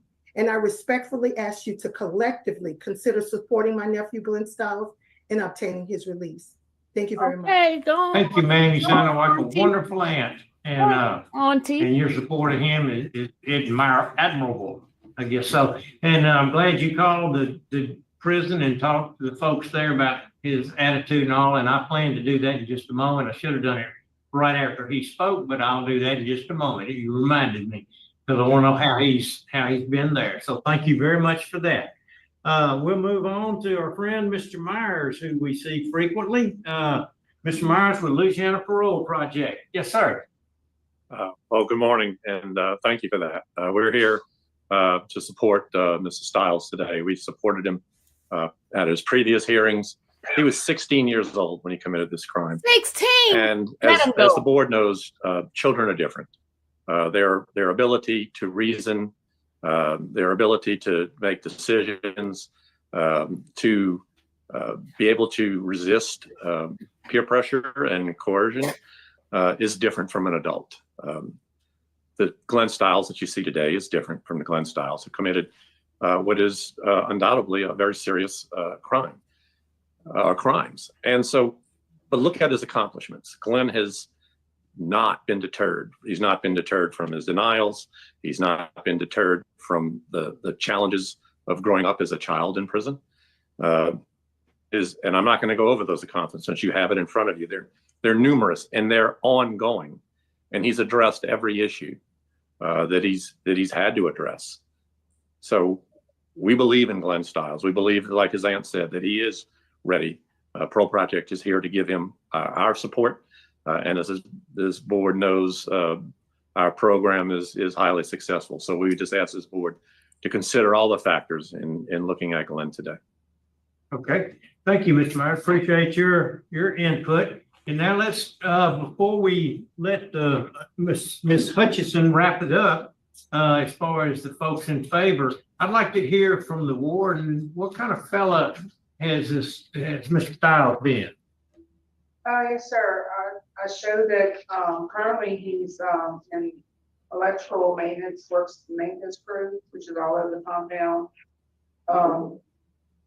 He has a history of being a mentor in some of our programming dorms.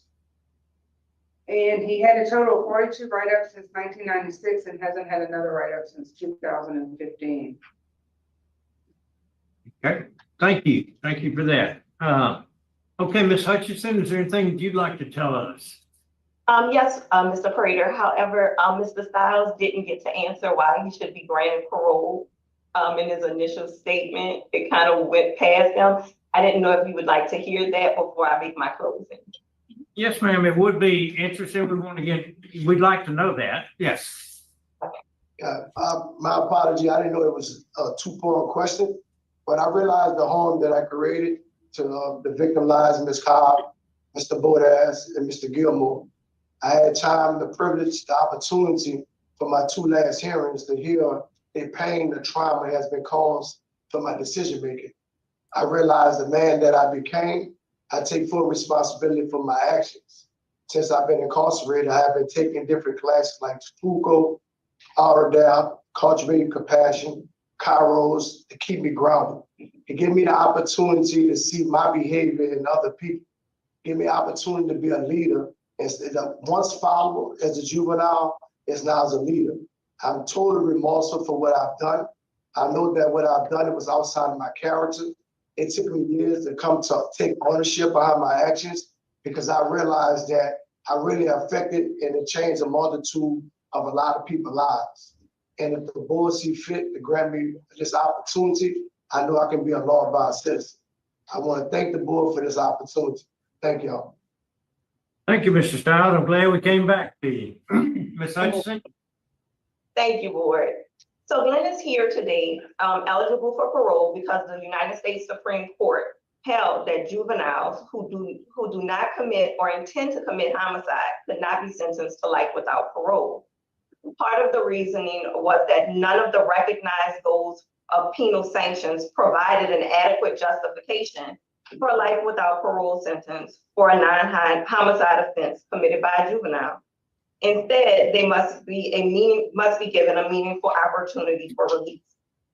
Glenn has this parole eligibility because the court said for juveniles that it can't be conclusively determined at the time of sentencing that the juvenile would be a danger to society for the rest of their life.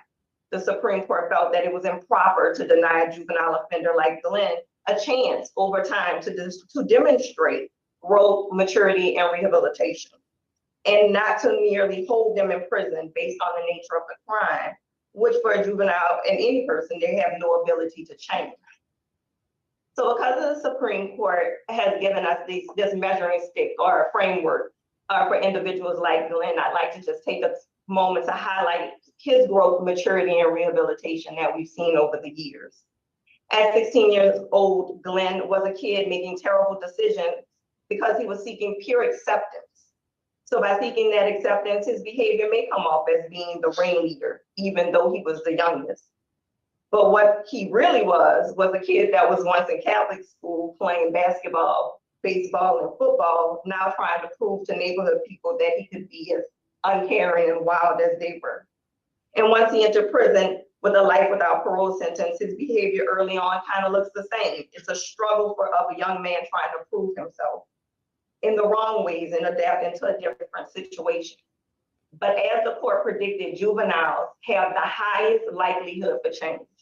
Children are not stuck in their juvenile traits. I, for one, am nowhere near the person I was at 16 or 26. And I won't push it much further to tell y'all my age, but I'm just not that person. And the reality is Glenn is like most of us. He's pushed and really shown us his capacity for change. But I ask you not to take my word for it. I ask you to review with me together his growth, maturity, and rehabilitation, which was evident at his last write-up.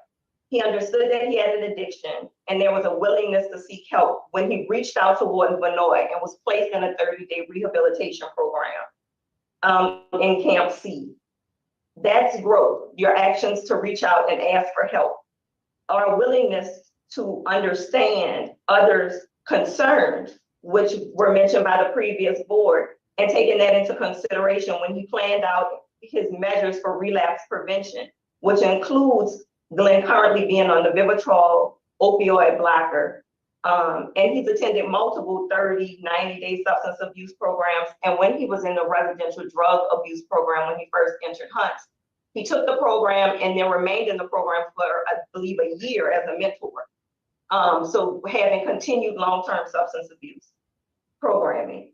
his maturity, growth, and rehabilitation from learning from individuals like Mr. Marshall, who taught him classes and poured positivity and accountability into him, encouraging education and spiritual development.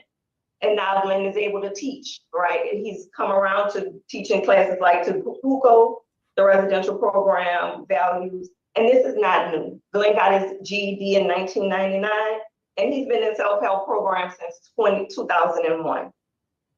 Wow.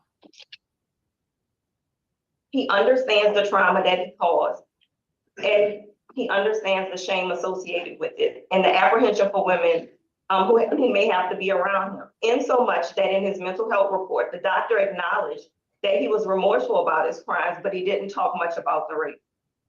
Well, I can attest that Glenn has a strong desire not to make women that have to be in his presence feel uncomfortable.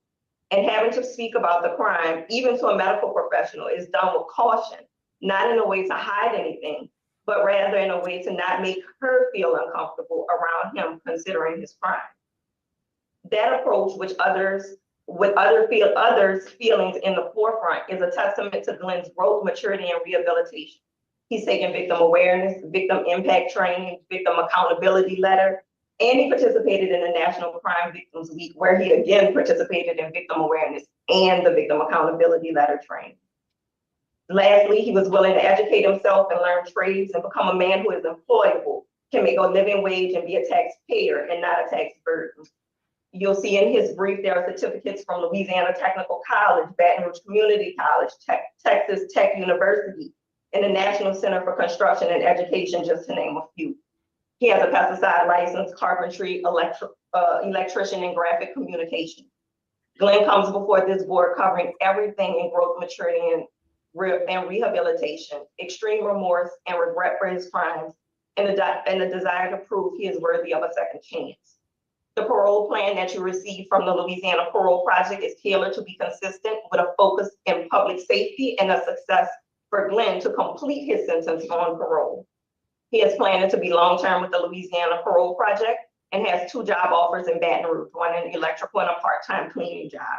He has no plans to return to Jefferson Parish or any parish his victims live in, and we're amenable to any travel restrictions the board deems necessary. He has a long-term substance abuse and relapse prevention plan with us that includes continued opioid blocking treatment, so he'd remain on Vivitrol, which is much easier for us with having him as a long-term client. And if the board would like to stipulate the frequency of his visits with our social working staff to determine that he's maintaining his shots and his substance abuse, of course, we're amenable to that. He has support of a huge family, former juvenile lifers, and LPP, the Health Interest Society. I close by saying, while not perfect and with visible bumps in the road, Glenn has proven what the Supreme Court predicted, and that is that he would not be a threat to society for the rest of his life, and he would be able to show growth, maturity, and rehabilitation in light of his crime. For those reasons, the reasons in the brief, those articulated by the warden and Glenn supporters, we respectfully ask the board to grant Glenn a second chance. He is not the same 16-year-old he was in 1994, and with any conditions this board deems necessary for the support and success of all those involved. Thank you. Thank you, Ms. Exton. Appreciate all that information, and we'll move on now to there'll be 3 people speaking in opposition. The final one will be Mr. Randall Meyer. So we'll start with Lisa Barrios. Lisa, would you talk to us, please, ma'am? Yes. Can you hear me? Yes, we can. Okay. Well, my words aren't well put together, and I've tried to do that so that this wouldn't be as hard as it has been. Basically, I just want Glenn to still know that he has affected my life tremendously. He took away years of my life. He's not the only one that lost years. I lost years in many different ways. I have hated myself my whole life. I have hated myself. I have had self-loathing, self-destruction, social That's anxiety, like taking therapy. many failed relationships. Why don't she get therapy? And I know that's not all on him. A lot of that is my choice. Get some And it was up therapy. to me to do something different with it. And I just wasn't strong enough to always do that. Get some therapy. I don't know what's going to happen. I don't know what your decision's going to be. And I'm not trying to really sway anybody. I just want him to know how profoundly he hurt me. I hope he has changed. I hope everything that everybody said is true. And I just want him to know how bad I've been hurt my entire life from that incident. Thank you. Oh, I feel Thank you, ma'am. I'm so sorry. I need her I'm therapy. so sorry. Therapy. Okay, Mr. William Gilmore. Is Mr. Gilmore, is this him? Mr. Gilmore, can you hear me? Mr. Gilmore. Yes, can you hear me? Yes, we can. We can hear you, and I think it's up as loud as it will go, and we'll see. Okay, yes, sir. Go ahead. All right. Yeah, I'm opposed to his being released because the crime he committed. Excuse me, just a second. Let me take just a break. Can y'all hear him okay? Yes, sir. Yes, sir. Okay, go ahead. I'm sorry. Go ahead, Mr. Gilmore. I'm opposed to any early release of Mr. Stiles because I feel like this is the third time I'm attending one of these hearings. And I have to admit, I've heard Ms. Barrios' story a couple of times and it does affect me. I know I was a victim of an armed robbery he committed, and that did bother me to have someone holding a gun to my head and him yelling almost at the top of his lungs, seemed to the other guy that killed me several times while I was on my knees in the parking lot where they robbed me. That was bad enough, but I know the crimes that he committed against Ms. Barrios make mine pale. And I don't see all these times I've attended these hearings, I can't say I've heard any convincing remorse on his part for what he's done, because I mean, what he did cannot be taken back. And I know he's got all these people rallying around him saying what a wonderful person he's become, but I still feel like he has a debt to pay. And 30 it's a years not shame enough that debt. he is getting so much support, and someone like Ms. Barrios seems to be on her own dealing with this, and everybody's concerned about the criminal and not the victim. Wow. That was I cannot say I'm in favor of his being released anytime in the near future. And I guess that I have to leave it, but you know, this is like people that are all in favor of him being released. I know this sounds harsh, but I wish you guys could take him home to live with you and your families and see how that goes. Yes. But that's what they're going to That's do. all I have to say. Mr. Gilmore, we appreciate you joining us by phone, and we take your comments to heart also, just like the others. Thank you, sir. We're here for Mr. Randall Meyer now. Mr. Meyer, would you close it out for us before it turns over to the board? Yes, sir. Randall Meyer, Assistant DA, Jefferson Parish. We remain opposed to Mr. Stiles' request for parole. One, there's victim opposition. To Dr. Ord's reports from January of 21, and I didn't see any more recent ones than that, a little bit disturbing. Suggests there's questionable validity because he presented himself in an overly favorable light. And it appeared that Dr. Ord was questioning, his truthfulness of going forward and where he's been and what he's been doing. He was given some drugs to help with opioid abuse, and he quit taking them because he said he didn't need it, and that was concerning to me as well as Dr. Ord. Looking at his disciplinary report, he hadn't had a report since 2015, which is pretty good. But when you look back at some of what the offenses were, Come on now, you dude. got to remember he's in jail for aggravated rape. In 2004, when he was 27 years old, he had an aggravated sex offense. In 2006, at 29 years old, he had an aggravated sex offense. And in 2014, at 37 years old, he had, again, number 21, aggravated sex offense. I thought he was in jail. So he did it while he was in jail? We are He's been in jail concerned for 30 years. if he's released, if he's going to be a productive member of society. And I'm not completely clear on this. Back in 23, in our opposition, we noted that he had only taken 3 phases of the sex offender treatment. I don't see another certificate of record showing that he completed the 4th phase.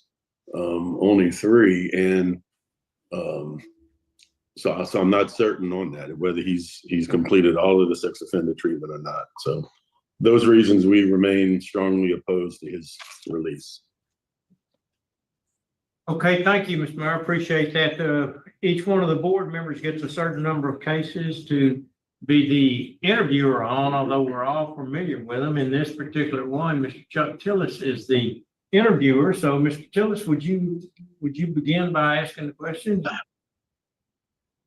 Good morning. How are you today? All right, sir. In your statement and your attorney, you've answered a lot of my questions. And at this time, I don't have any more questions. That's a good thing. He don't have any questions. Okay, we'll turn it over to Mr. Barrod. Do you have any questions, Mr. Barrod? No questions. He gonna get it. I don't have any questions. I think he's the either. first one I'd gonna like get it, to yo. move for executive session, please. Okay, got a motion Okay. and a second for executive session. They're gonna give All it in to favor, him. say aye. Okay, we'll be going. Okay, yes. Laura, Yes. Tilly. Yes. Okay, the time is 11:21. We're going to walk to the back and have an executive session for just a minute. Some facts that we want to talk about. And then we'll be back in just a few minutes and we'll let you know, we'll then vote. So, time. The lady didn't seem like she's objecting to it. Kelly, she didn't seem like she objecting to it. I think they're gonna give it to him. Yeah, nobody died, so he definitely should get it.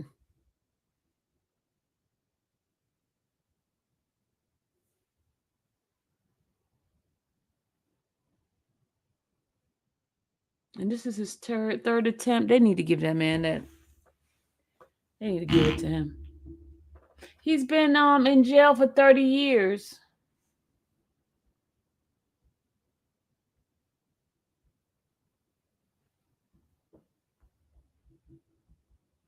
He was sentenced for life without a possibility for parole, but because they changed the law for a juvenile, he was 16 years old when he did that, y'all. 16.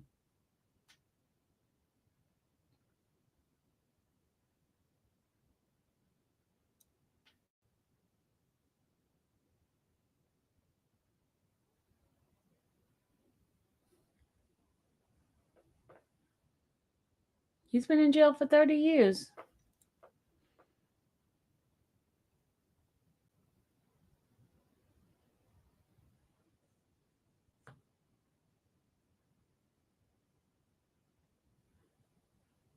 Yeah, I think he's getting out. I think this one here, because they do an executive session, so, and then they didn't have any questions, so I think he's getting out. Most of us make terrible decisions at 16. Some of us make terrible decisions as adult. I think if he did 30, I think he should be let out. Me too, Ron. I agree. He's done 30 years, and he hasn't just been sitting in jail. He's been taking classes. He's been mentoring. He's been doing different things.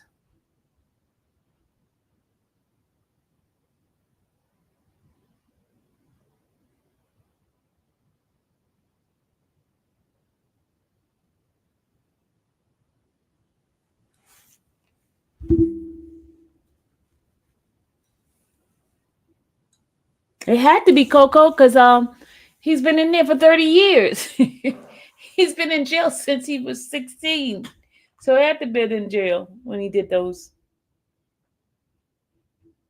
He was probably getting his groove on while he was in jail. Because you know they call it they consider it a S act because you're not supposed to be doing that in jail. That's a free world charge. I wonder who he was doing it with. Other inmates or guards?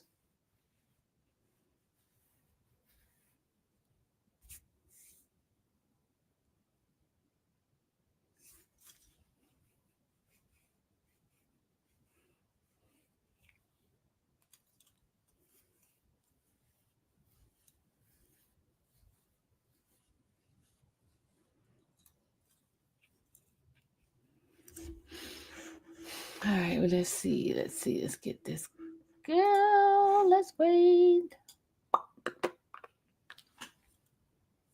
What's this on my eyebrow? Yeah, y'all want to see this hair of mine? Look how long it's gotten. I had to pat it down. I had to see how long it's gotten. Oh, they back, y'all. All right, I need a motion to get out of the executive session. I'll make that motion. Got a motion and a second. And we have a roll call. Bob Ross, Yes. Kelly, Yes. Prater. Yes. The time is 11:26. We're out of executive session. We're prepared to vote. Excuse me, may I make a brief statement just to clarify a couple of things before we go into the vote? If I may. Okay. Yes, ma'am. And very briefly. Oh, yeah, it's three quick things. Glenn has been back on the opioid blocker since 2022. I know there was a period without it, but he has been back on it since 22. At the time in 08, when Glenn took risk management, there wasn't, to our knowledge, a certificate for the 4th phase. I know Hunt tried to contact Angola just to kind of verify it, and we just weren't able to get the information back at the time because he's taken it so far back. But of course, we'd be amenable to him doing the 4th phase as a condition, just because it's not showing up. And regarding, and just to make the record clear, because Glenn's crime is a sex offense, I want to make sure the record is clear that the 21s he received are for no acts of violence or sexual assault against another person. The most recent one was for kissing and hugging his girlfriend at visit. Oh, what? Rounds were made once while he was in the shower and another time while he was using the restroom. Oh, so he was not Lord, he fully was clothed. But those, I did not masturbating. want the board to think that these were any kind of crimes of violence against another person. Thank you. He was masturbating. Thank you. and We hugging appreciate with his it. girlfriend. Hey, Okay, I that think ain't we're no prepared to crime, vote. y'all. Hallelujah. Mr. Stiles, I've gone through your case for about 3 days, and I believe you have been reformed. I believe you have remorse, and I think you've done pretty good at the prison system by trying to change yourself. Yes. But my vote's going to have to be denied because of the victims. What? Thank you, sir. Denied. Then I guess That's it. I deny. Well, I commend you on your prison record and your work while you're in jail. You are doing a good job there, like Mr. Tiller said. But I too have a problem with the sex offense. That was a pretty serious and violent attack. And wow. I have a hard, if it was just armed robbery, it might be a different story, but that takes it to a different level. And for that reason, I vote to deny also. Wow. okay, and I concur with what the others have said because of victim opposition and the horrendous crime that it was. My vote also is to deny. Sorry, but you're denied today. The time is 11:29. In the end of that hearing, we'll be back to Hunt in just a few minutes. Wow.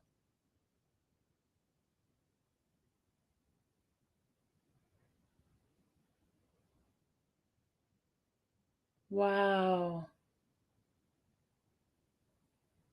Wow, y'all.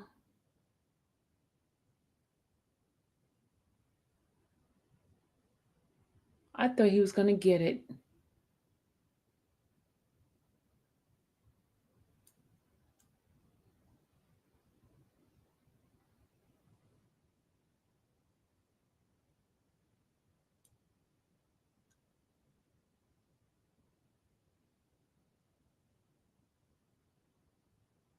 I thought he was going to get it, y'all.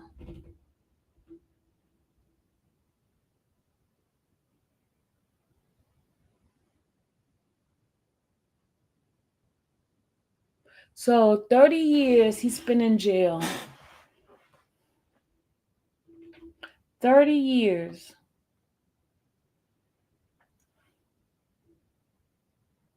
He was 16 years old.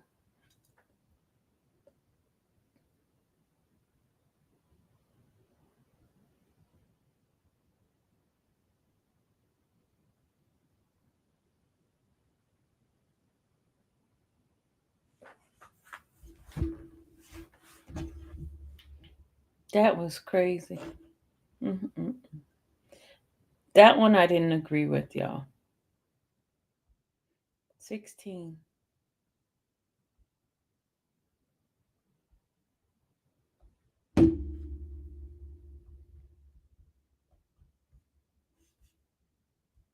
Then that guy made it seem like he was having some sort of stuff in the jail. He was not that masturbating is right, but he didn't do it against anybody.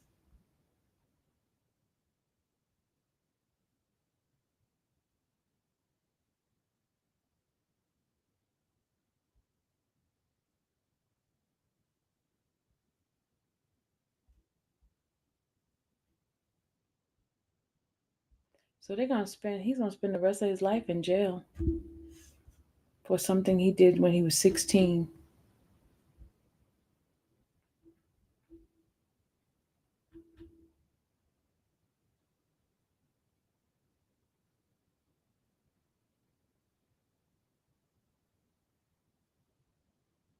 Yeah, they gave him life. Glenn Stiles. Let me go look him up. Glenn Stiles.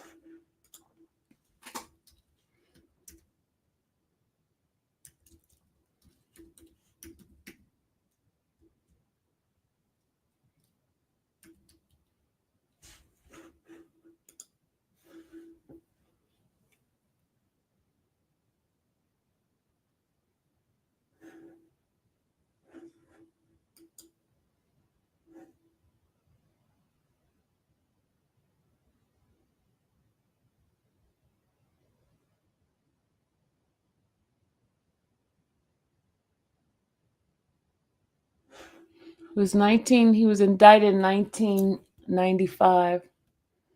Return indictment, and Glenn and Rodney A. Taylor with one count of aggravated. It was one count of aggravated rape.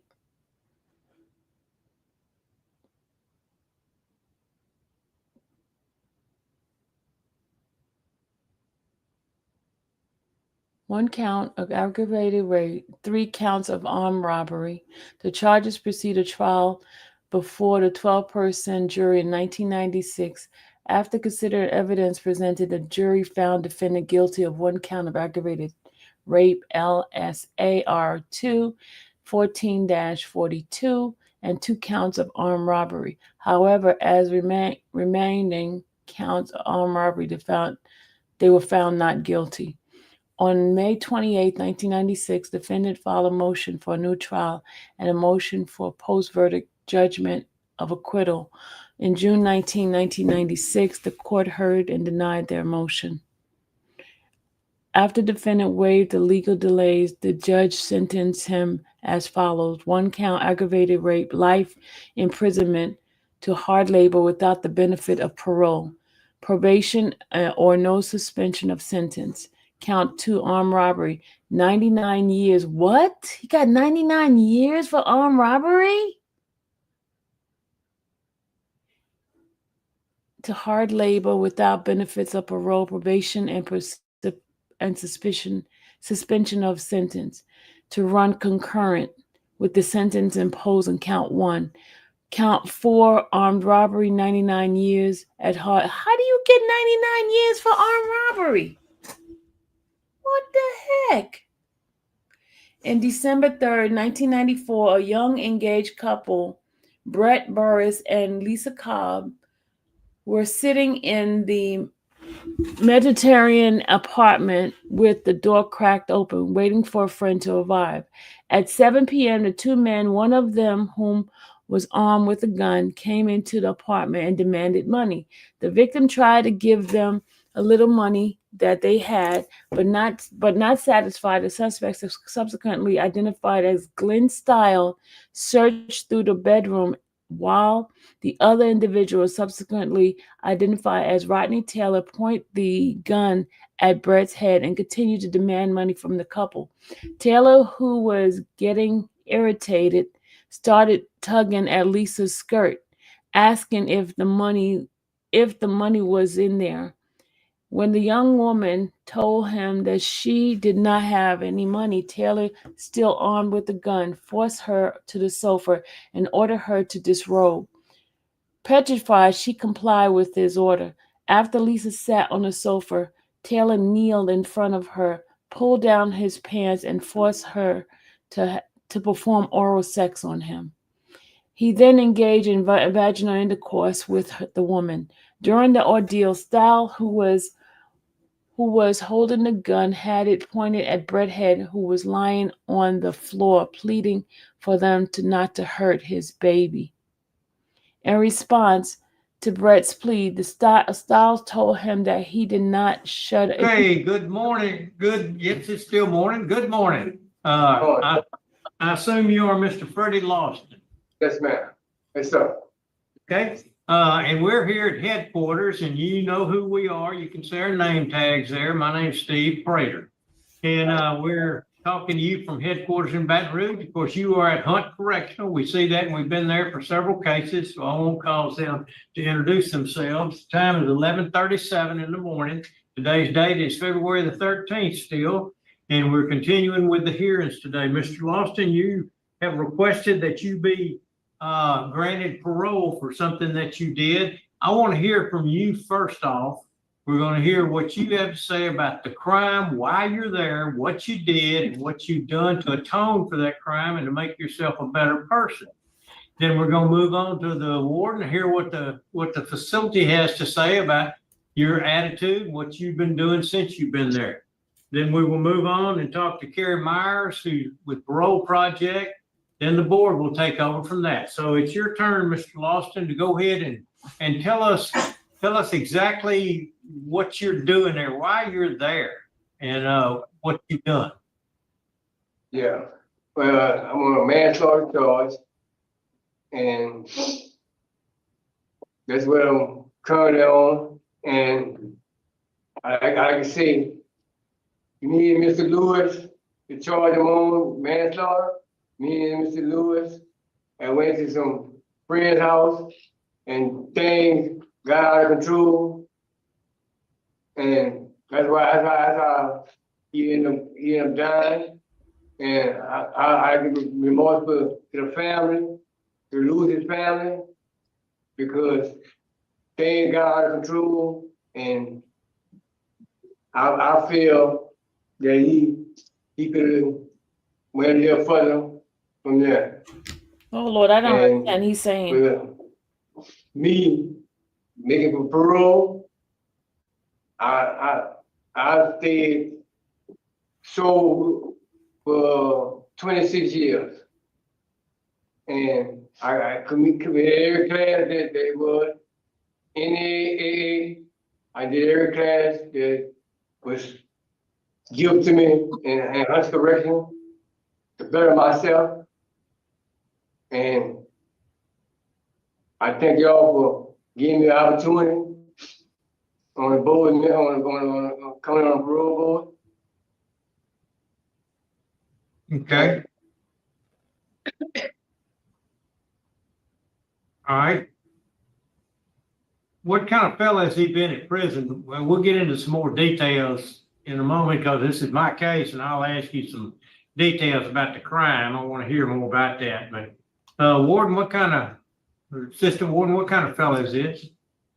So, inmate Ralston, has been at Hunt since 2010. He has had, 20 write-ups since his corporation. Last write-up was 2002.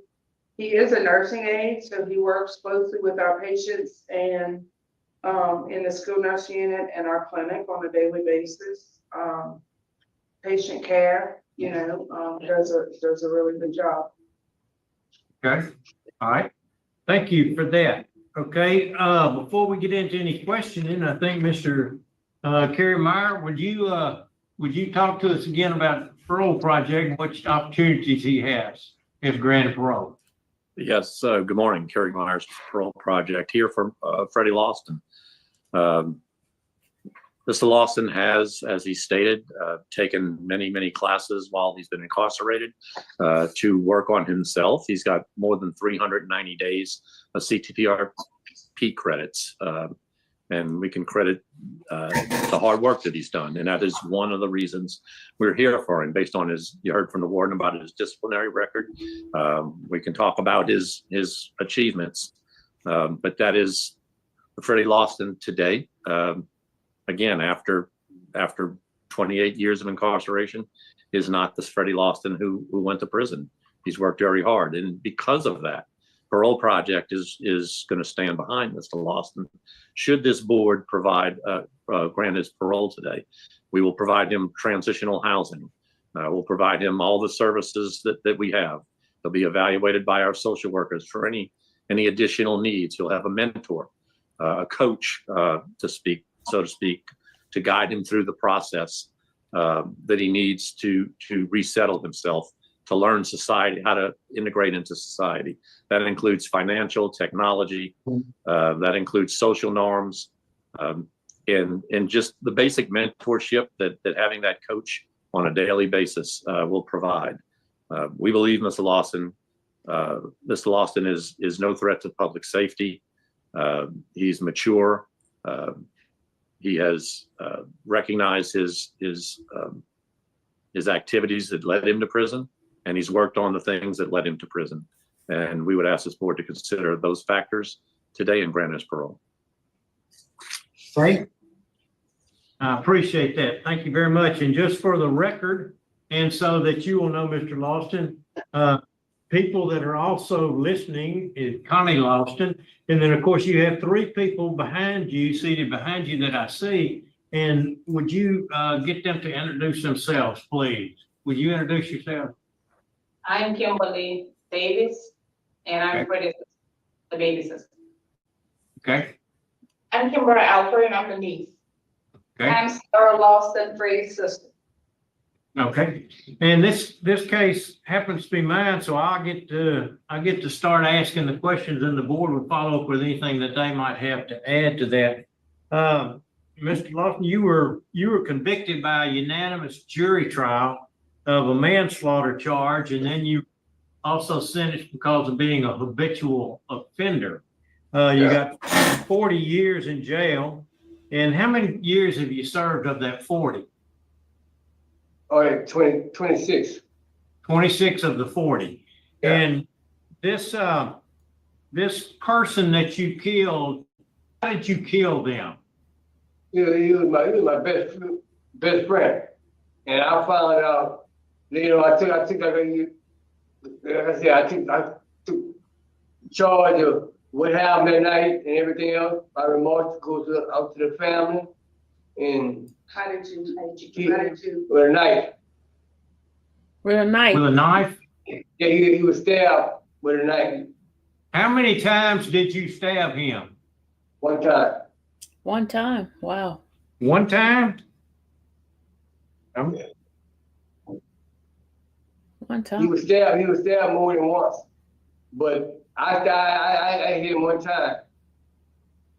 Right, you stabbed him one time, you say, but somebody else stabbed him another 15 times? Yeah, Yes, sir. yes, sir. Okay, okay, there was some kind of but the jury decided that you were guilty. Yeah, Yes, sir. yes, sir. Okay?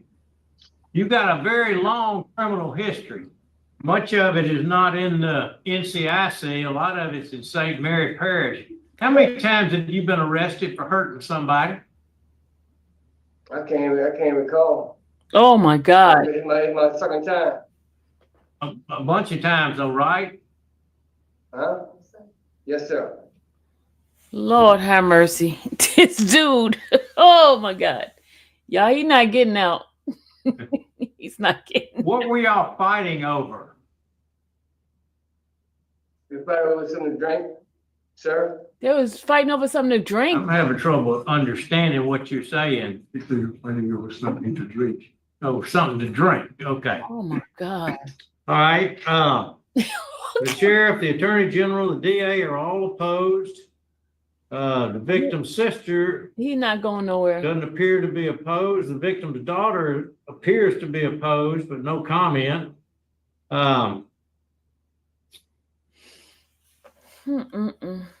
Okay. They're fighting over something to drink. Who stabbed him? Who stabbed your friend a bunch of times if you just stabbed him once? There's another lady who's trying to help me, and that's the one that stabbed him multiple times. So, but I take full responsibility because I had bought him something to drink and that dude led more into another. So that's Hey, where I Orange cause. Moon, bad dude. You know, I take full part in what happened. Okay. All right. I don't have any other questions. They're not gonna give it to him. They're not gonna give it to him.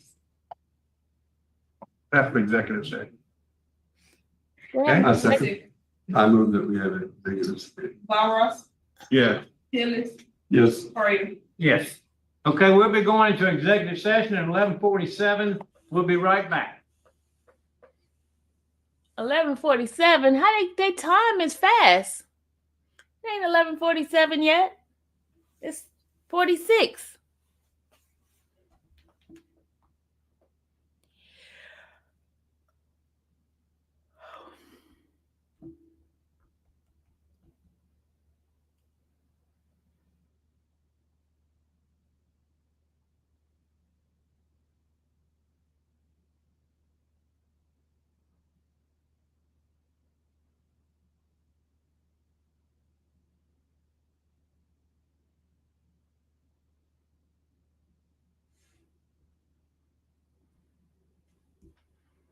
They're not gonna give not one person a parole today. Oh my Lord.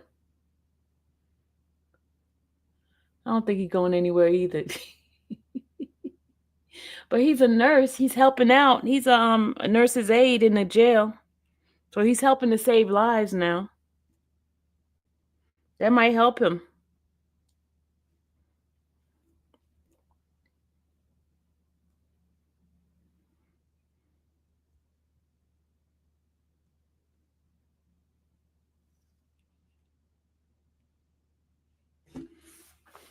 Less risk to the guard and facility and easy money.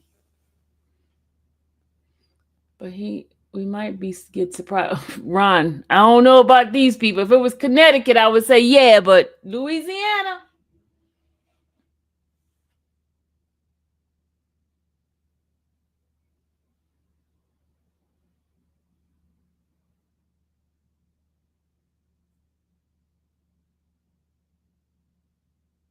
No, it wouldn't be it wouldn't be fair to the last inmate because that last inmate should have been out.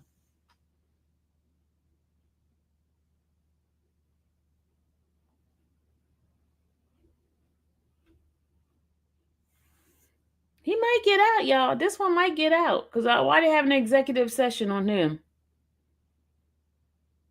I think because he's the aide, he helps out in the hospital part.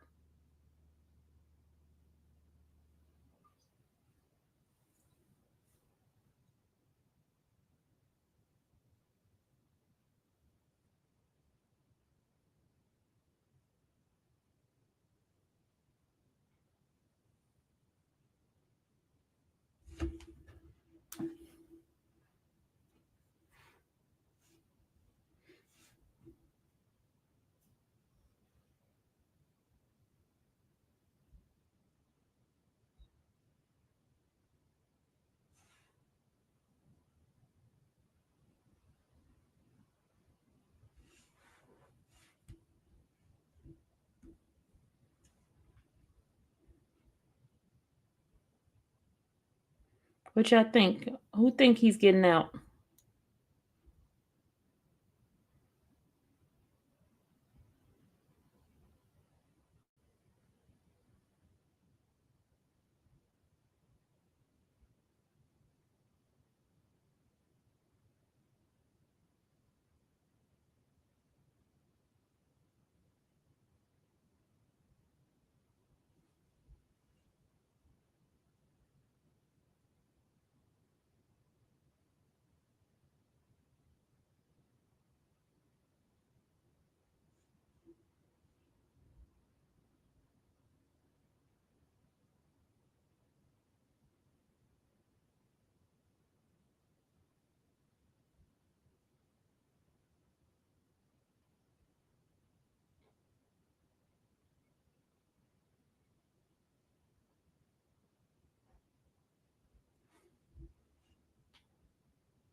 He's high tonight.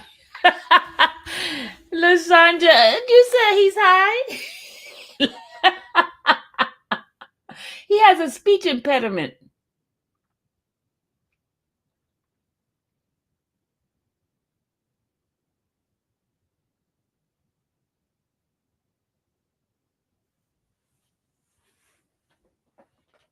LaJoya.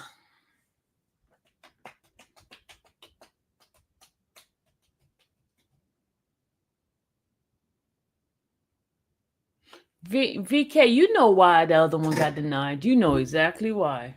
We all know why. We know why. That lady is not even dead, and she you know exactly why.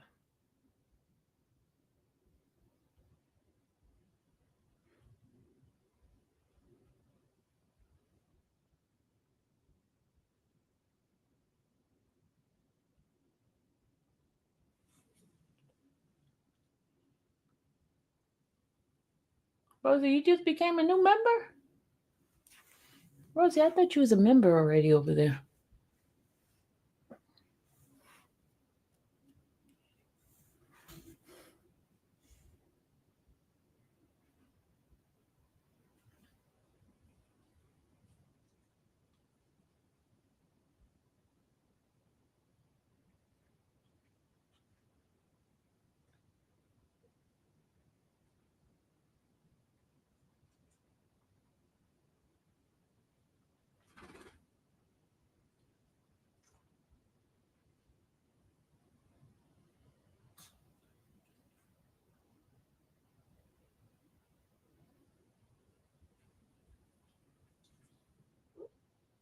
What's the noise for, Kobe? What's the noise for, Kobe?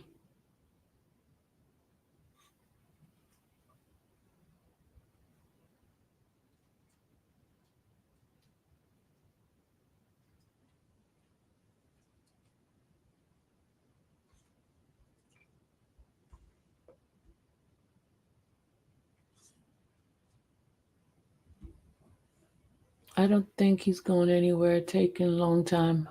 Okay, we're gonna return to, come out of executive session if we have the votes for it.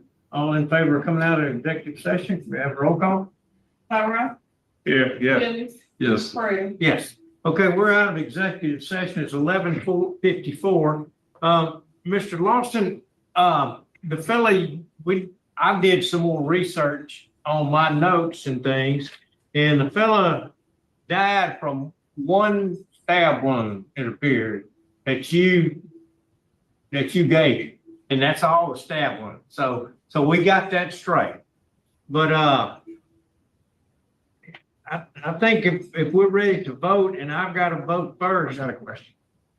I want to ask him a question. Yes. So I'm looking at the details and police reports and statements you made and other things like that. It looks like in the beginning, the day of the crime, you told police you stabbed him in the shoulder. Yeah. Later on, you said you didn't stab him. It was Nisi Kolar who stabbed him. When she was on her deathbed, she tried to say that to police and they wouldn't listen. So my question for you is, we're talking about one stab wound to the shoulder that killed him. And I want to know if at this point in time today, Just say you did it. are you saying that you are the one that gave him that stab wound? Or Yes. are you saying that it's the Nisi who gave him the stab wound? No, say you did it. Nisi didn't want to give him stab wound, but I'm saying me because I'm charged with the crime.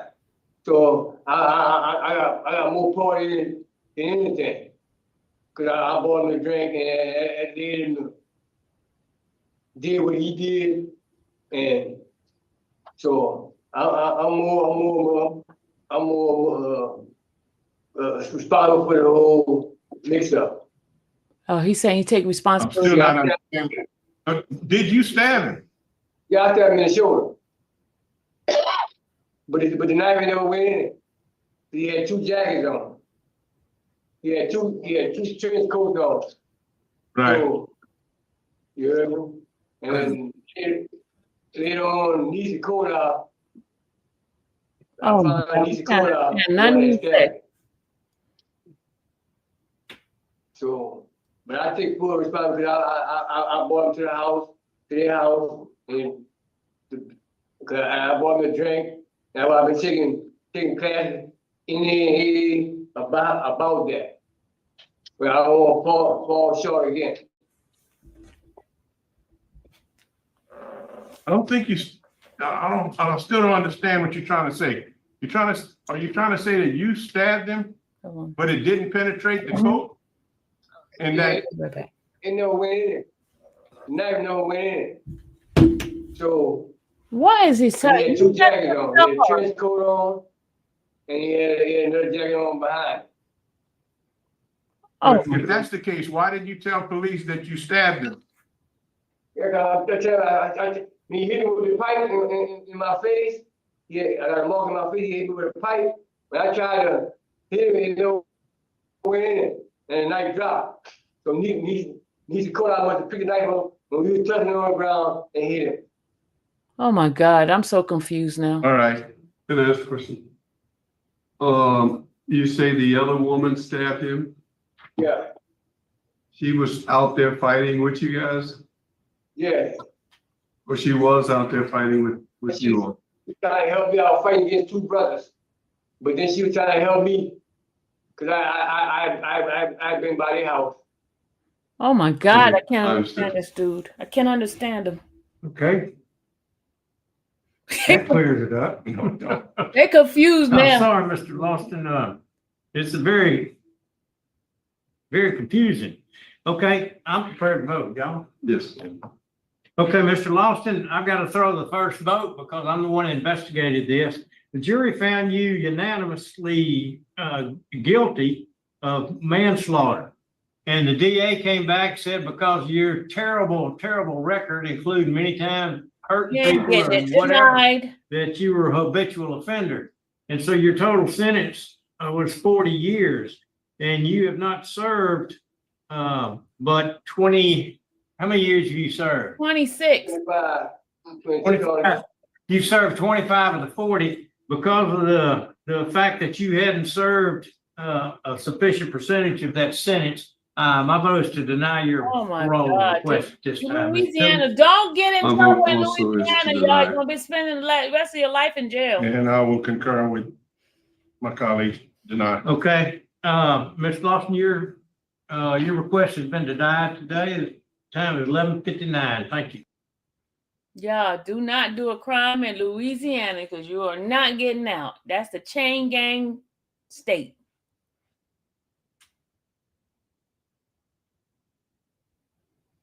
Go to Connecticut. Go to Connecticut. I'm not trying to be funny, but Louisiana, you're not getting out. Don't do a crime. Stay out of Louisiana. No point in it. Yup. If you're gonna do a crime, do it in Connecticut. Don't do it in Louisiana because you ain't getting out. It's not a joke. I'm just, it's not funny, but they're tough, man. They're tough. Melvin Hayes, next.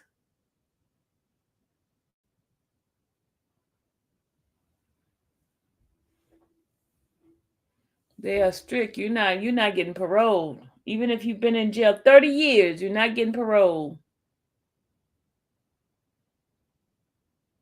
It's definitely not funny. Definitely not funny, Angel. Because Lord have mercy.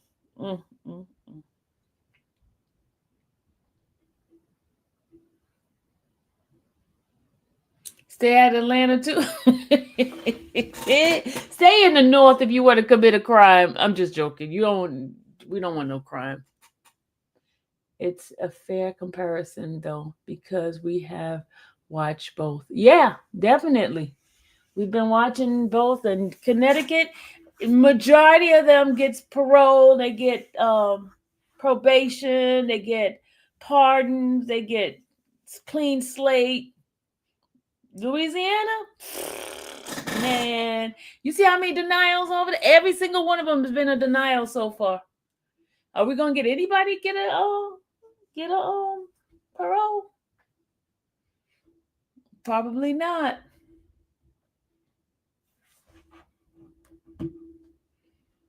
If that one with who did something at 16 didn't kill anybody, they're not gonna let nobody else go, especially somebody who's been murdered.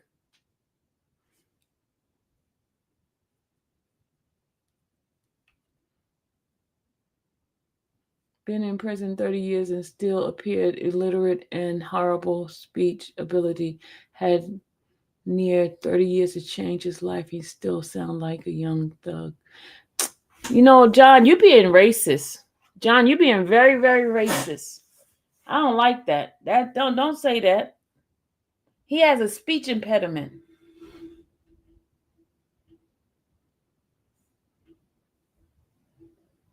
John, I don't like that coming from you.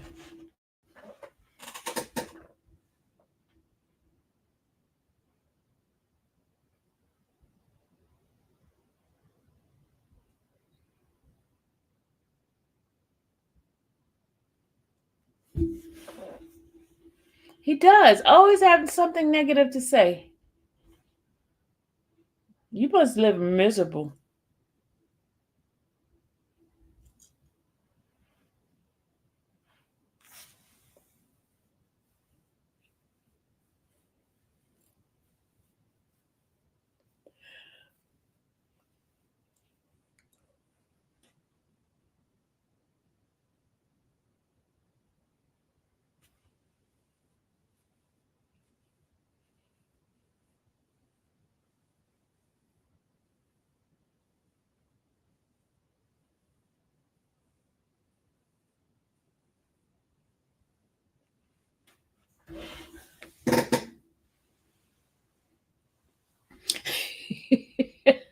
Coco said, then he complains when he's blocked.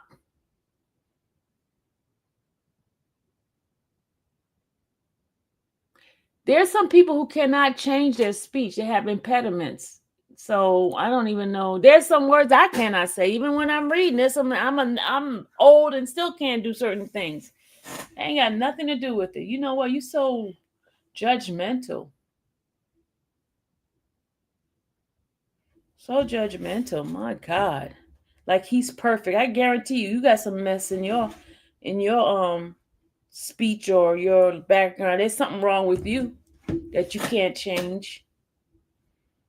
There's something wrong with you. Everybody got something wrong with them. Sitting there judging a person's speech.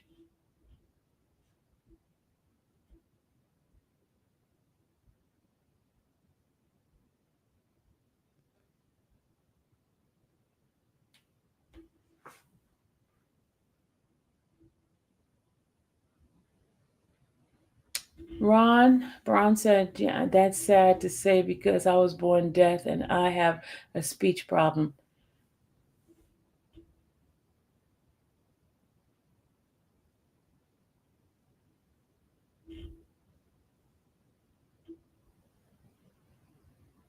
But I guarantee you did something in your life. You may not have stabbed your friend, but you did something. You just haven't got caught with what you have done. Everybody has done a crime. They said each of us has committed a felony every single day of our life. You just haven't got caught in stuff you've done.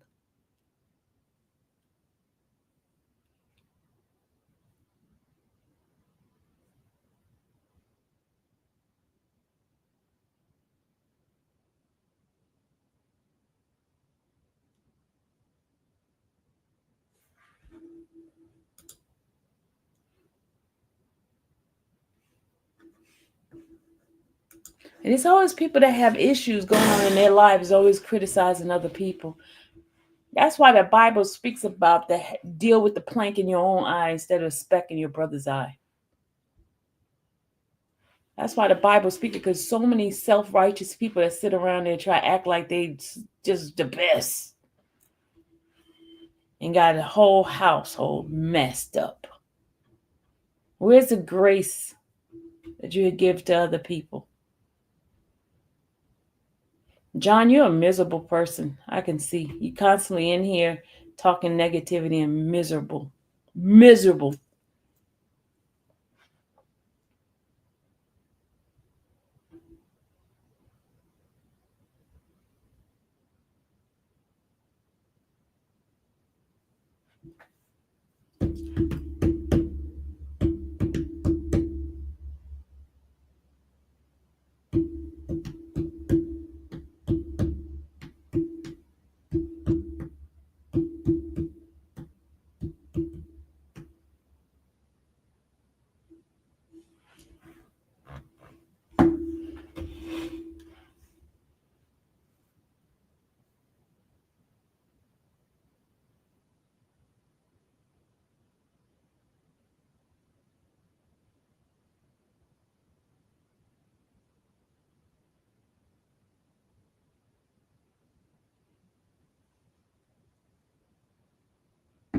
Okay. All right. Let me go finish reading that case. Yeah, people have, and also, Lady C, one of my reason like even with my reading ability and stuff like that, because English was not my first language. So there's some things that still like goes on in my brains that I can't articulate certain things because of my speech, my second language. Even though I don't speak it anymore, I still have that thinking pattern that's a little bit different from others. So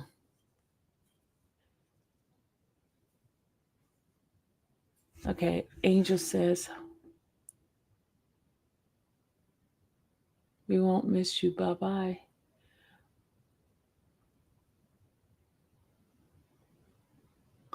I've been disabled and bedridden for several years in my life. I'm not sure what felonies I'm committing. I'm not miserable. You are miserable. Yes, you are, because everything is negative with you.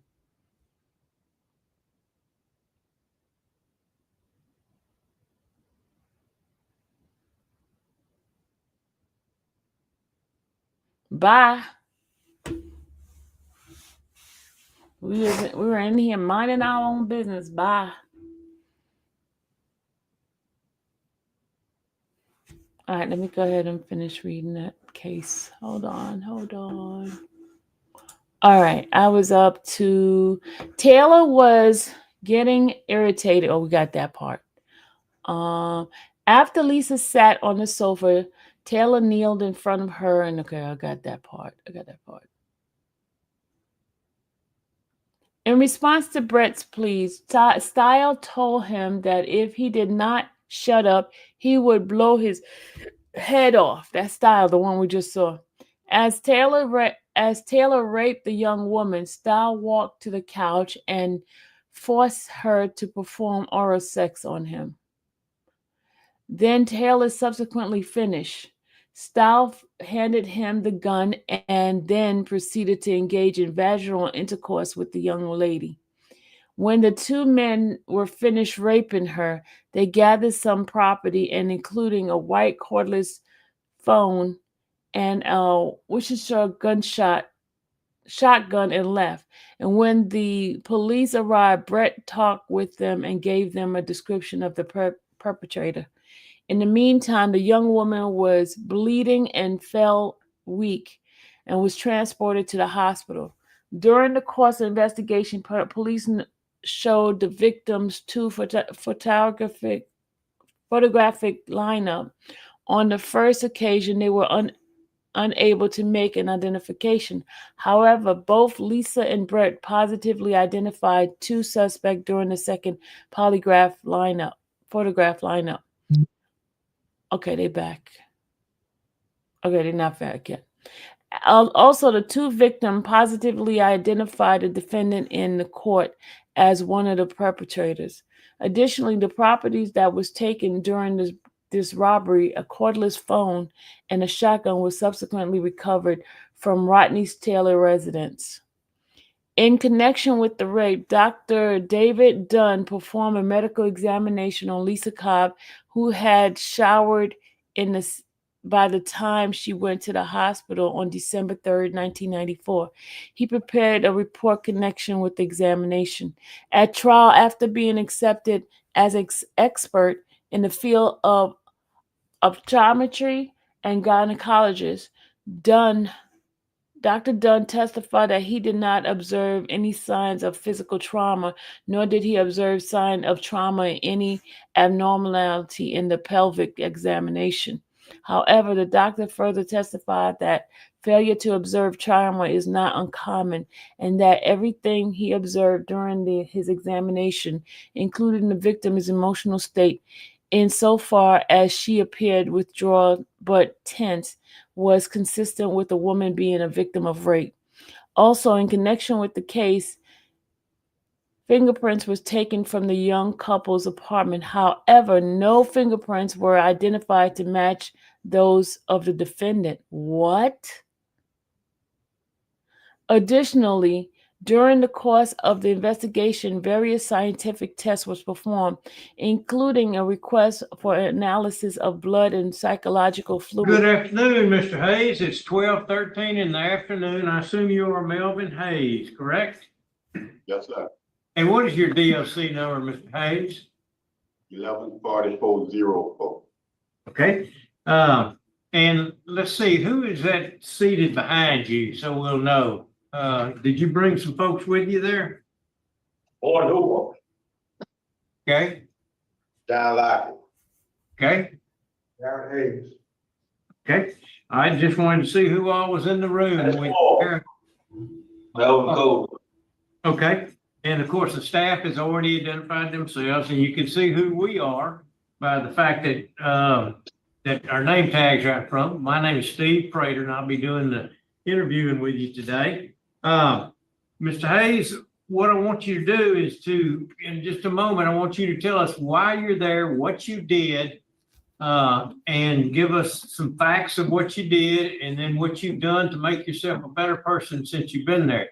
Then we'll turn it over to the assistant warden to tell us who, in fact, how you've been out since you've been in the institution.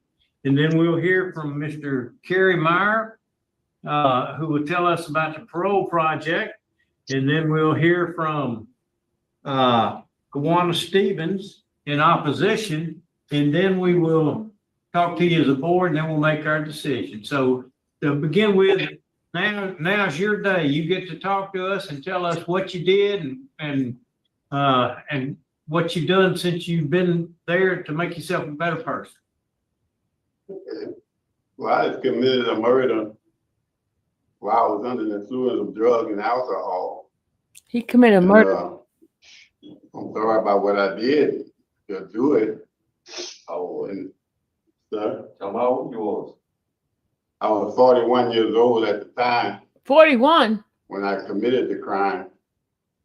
Well, And since then, I've been preparing myself to do better in life.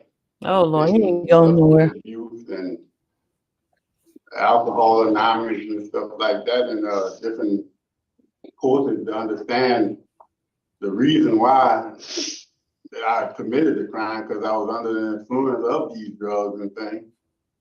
And I used irrational thinking about the situation I was in at the time. And I see I affect a lot of people, my family, and the victim family, Corinthian family, and doing for the crime I committed, that I put misery in both our families. Okay. What have you done there at the facility to make yourself a better person? I've been going through different classes on to get the understanding of the alcohol and the drugs, and to rehabilitate myself on, get more education on the effects it had on my life, at the time when it happened. And I've been going to school. I'm trying to get my GED high set right now. I've passed 3 of my courses. I need 2 more to finish that there to get the high set. Oh Lord. But they diagnosed me with dyslexia, and I'm having a little problem with my math and my language. So they're still working with me with that. And I'm still taking classes on, I'm in a veteran zone right now, I'm still taking class on how to maintain ourselves once I be released. When I go home, he's not getting out. Help other people to understand what drugs and alcohol do in your life. He ain't getting out. Okay. All right.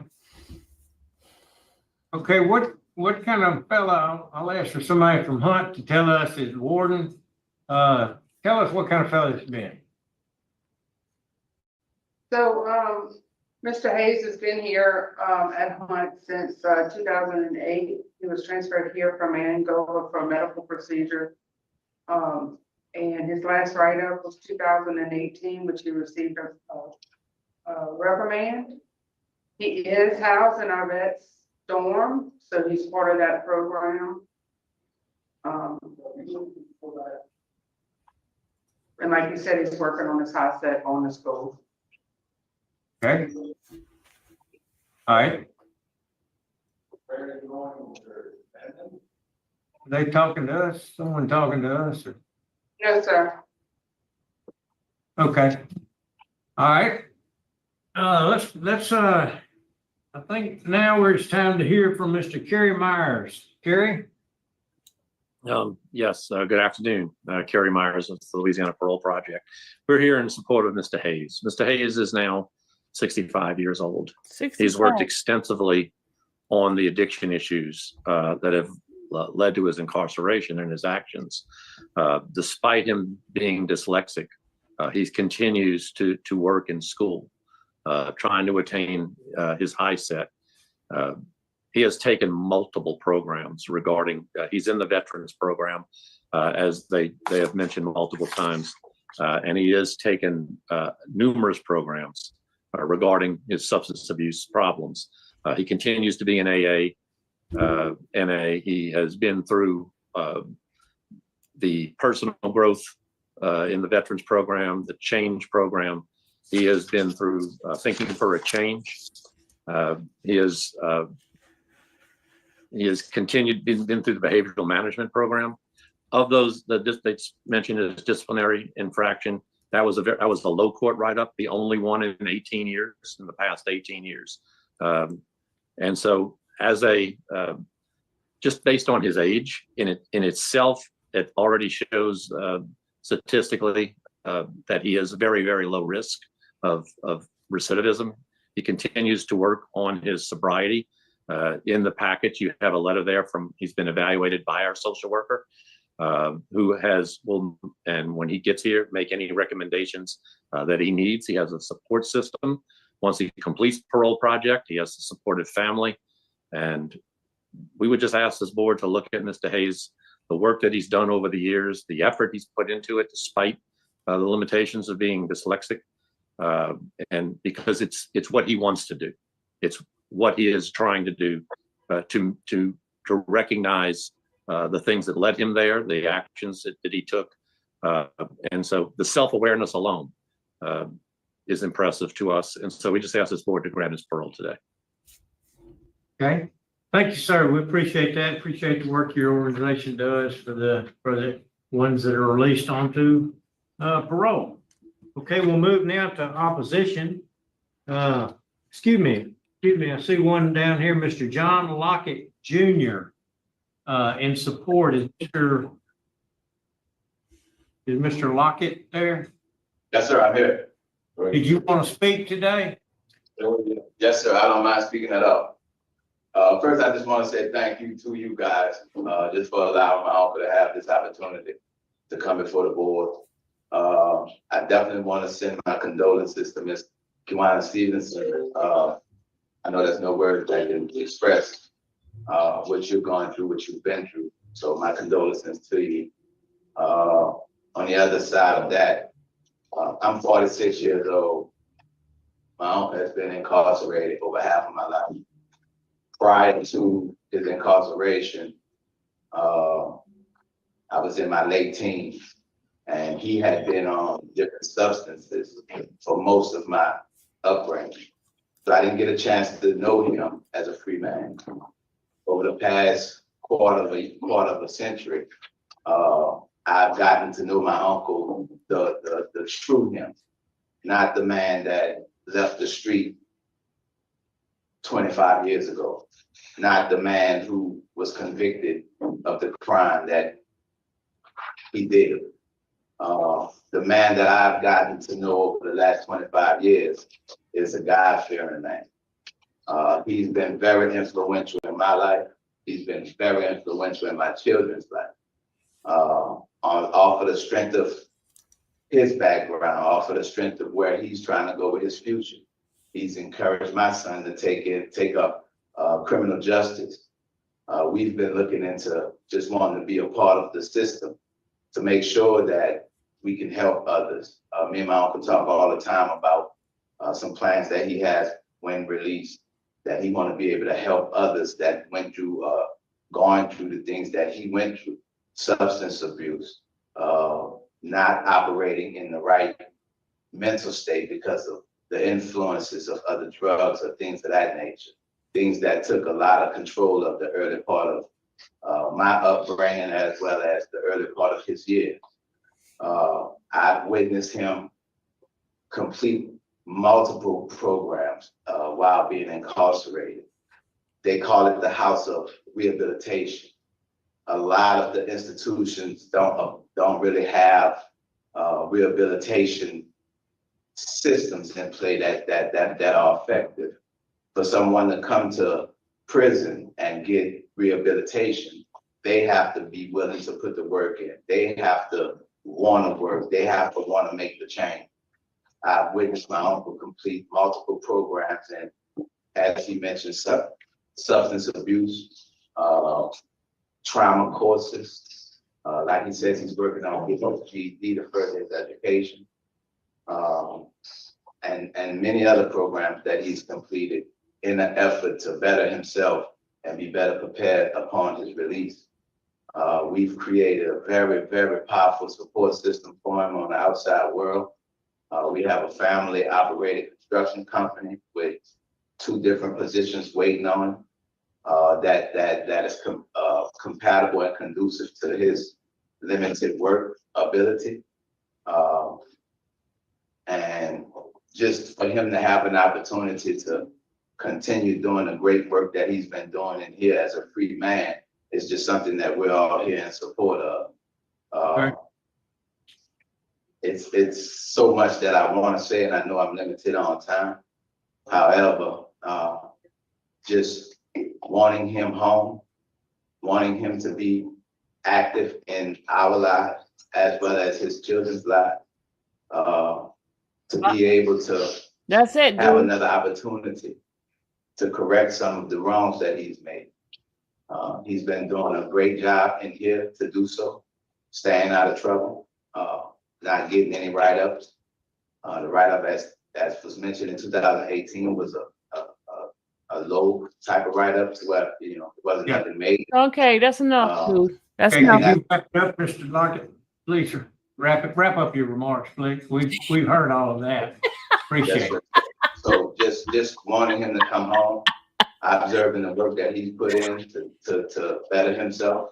Okay, you repeat yourself, Everybody's just in dude. support of him coming home and setting up a good support system to where when he's Okay, released, he same won't thing. be able to, he won't fall back into some of the old habits or in the old environments where he was when he committed these crimes. Okay, thank you, sir. We appreciate those remarks. Okay, we'll move down to opposition. Kawana Stevens, would you talk to us, please?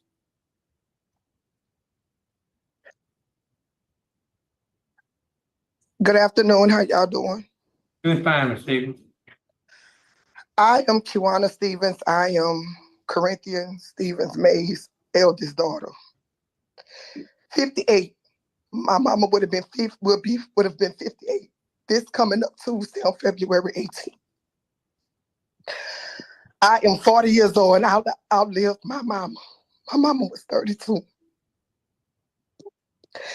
Everybody talk about Melvin coming home and everything that he's done, and I'm all for God giving us all grace and mercy. But at the end of the day, we suffer, her children. My mama never got to meet her grandkids, her sisters, her great nieces and nephews. We all suffer and bear that. My mother was killed March 21st. My sister's birthday is March 21st, and I had my last child on the 26th, the day I buried my mother. He gets to have all this family, but we don't get to have her. I don't feel like that he's ready to come home. That's just my personal opinion. That's my opinion of my family. And I know that it's whatever decision that you are gonna make. I'm a God-fearing woman, and I know that God have us either way that it go. But you can't give us back.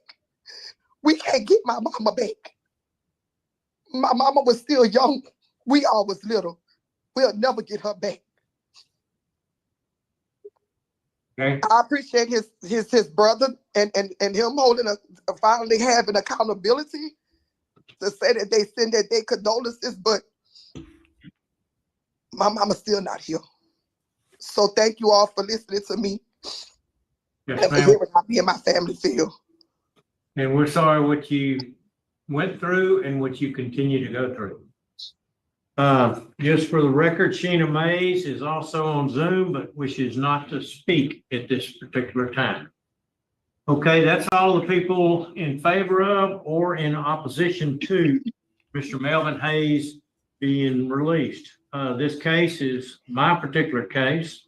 And so, Mr. Hayes, I just want to ask you, tell me about the crime. You stabbed this lady a number of times, correct? Mm. Yes, sir. How many times? Do you know how many times you stabbed her? So I understand now it was 21 times. 21? Okay. The hell? And why did you stab her? But at the time when it happened, I was under the influence of drugs and alcohol. And we had time got in an argument and thing, and I snapped. Snapping, didn't realize what I was doing at the time. At the time when I stabbed her, I didn't know I had stabbed her that many times after I got the report on how many times I had stabbed them. But it was because of the alcohol and drugs were my irrational thinking on what I was doing. I just completely lost. You ain't coming out. Okay. 21. And you are a fourth felony offender, is that correct? Now, yes, sir. Okay. Four felons? So You're not getting out. You've been arrested a number of times, so you know what the system's like. You got, how many years did you get? What was your sentence? For this charge here? Yes, sir. 65 years, sir. 65 years. Oh, my. Correct? Yes, sir. Okay, and you have served how many years? 25. 25. So you served 25 of 65 years. And you're asking us to release you to parole. They're not going to release him. Yes, sir. Okay. They're not going to release him. I don't have any more questions. They're not going to release No, I don't have any him. questions. I do. After the last hearing, they told you to get a GED. Did you get that GED since 2021? Right now, I'm still in the process of getting it. Oh, They diagnosed Denied. me with dyslexia. I passed 3 of my courses. I need 2 more to pass the language and the math.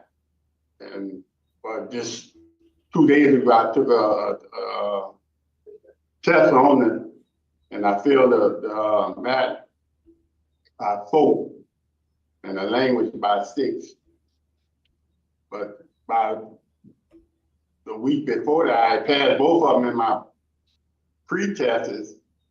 But when I went to get the real test, I failed it. I don't know if it's because of the dyslexia or what, but I get caught up when I'm trying to take the real test. I understand the work I'm doing, but like I drop the ball when they get to the big test. But have been working on it, you just didn't get it yet. Yes, I've still been in school. You've been in class. What about victim awareness or victim letter writing or any victim class? I don't see any victim related classes on the list. Have you done any of those? I signed up for it. I mean, He ain't getting out. Denied. He ain't take the class. I went to a meeting where we had on it. They signed my name in, but I have never been called back, and I just been doing the classes I've been doing, waiting to get into that. Mr. Byron, this is Assistant Warden Buttress. He did actively enroll in education after his last hearing and has been working towards that GED, as he mentioned. And just confirming that he is backlogged for the victim impact class. We are limited to a certain number of inmates we can hold in the class due to the nature of the curriculum. But I can confirm that he is backlogged, but he is diagnosed with dyslexia and is participating, but as you know, he will continue to be enrolled until he can pass those last 2 courses. Okay, thank you for that information. That's all the questions I had. Okay, we don't have any questions. I think we're prepared to vote. Denied. I'll be the first one to vote. Denied. And since this was my case, Mr. Denied. Hayes, I'm glad that you're doing all these things to better yourself, and I want you to be encouraged to keep doing that. Denied. But I just can't get over the fact that you stabbed somebody 21 times, you're a 4th felony offender, and you've only served 25 of 65 years. And that bothers me. So at this time, my vote is to deny. Because of victim opposition and law enforcement, I concur with Mr. Prater. I deny. And I'm going to concur with both of them for the same reasons. not enough time, victim opposition, law enforcement opposition. Okay, Mr. Taylor, I'm sorry to tell you, but your parole request has been denied today. The time is 12:34. That's the end of this hearing. We got one more at Hunt, and we'll be there back in just a minute. Wow, everybody's been denied, y'all. Everybody's been denied. They got one more. That's Thomas Sanders. One more.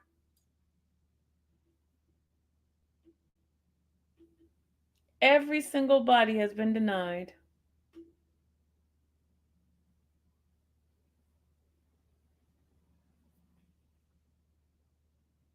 The only one I really wanted to get not denied is that 16-year-old. Everybody else was like, denied for me, denied.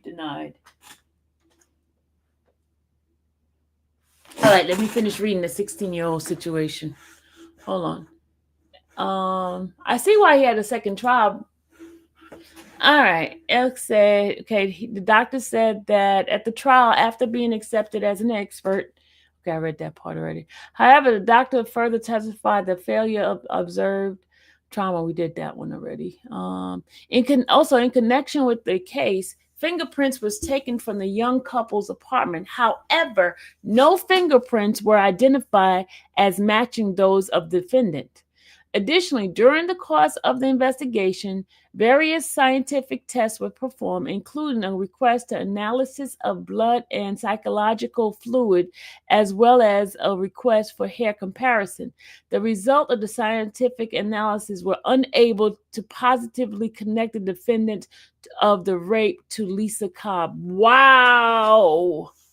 They could not even identify it to those guys. What? Count 3, robbery of Normal Heights.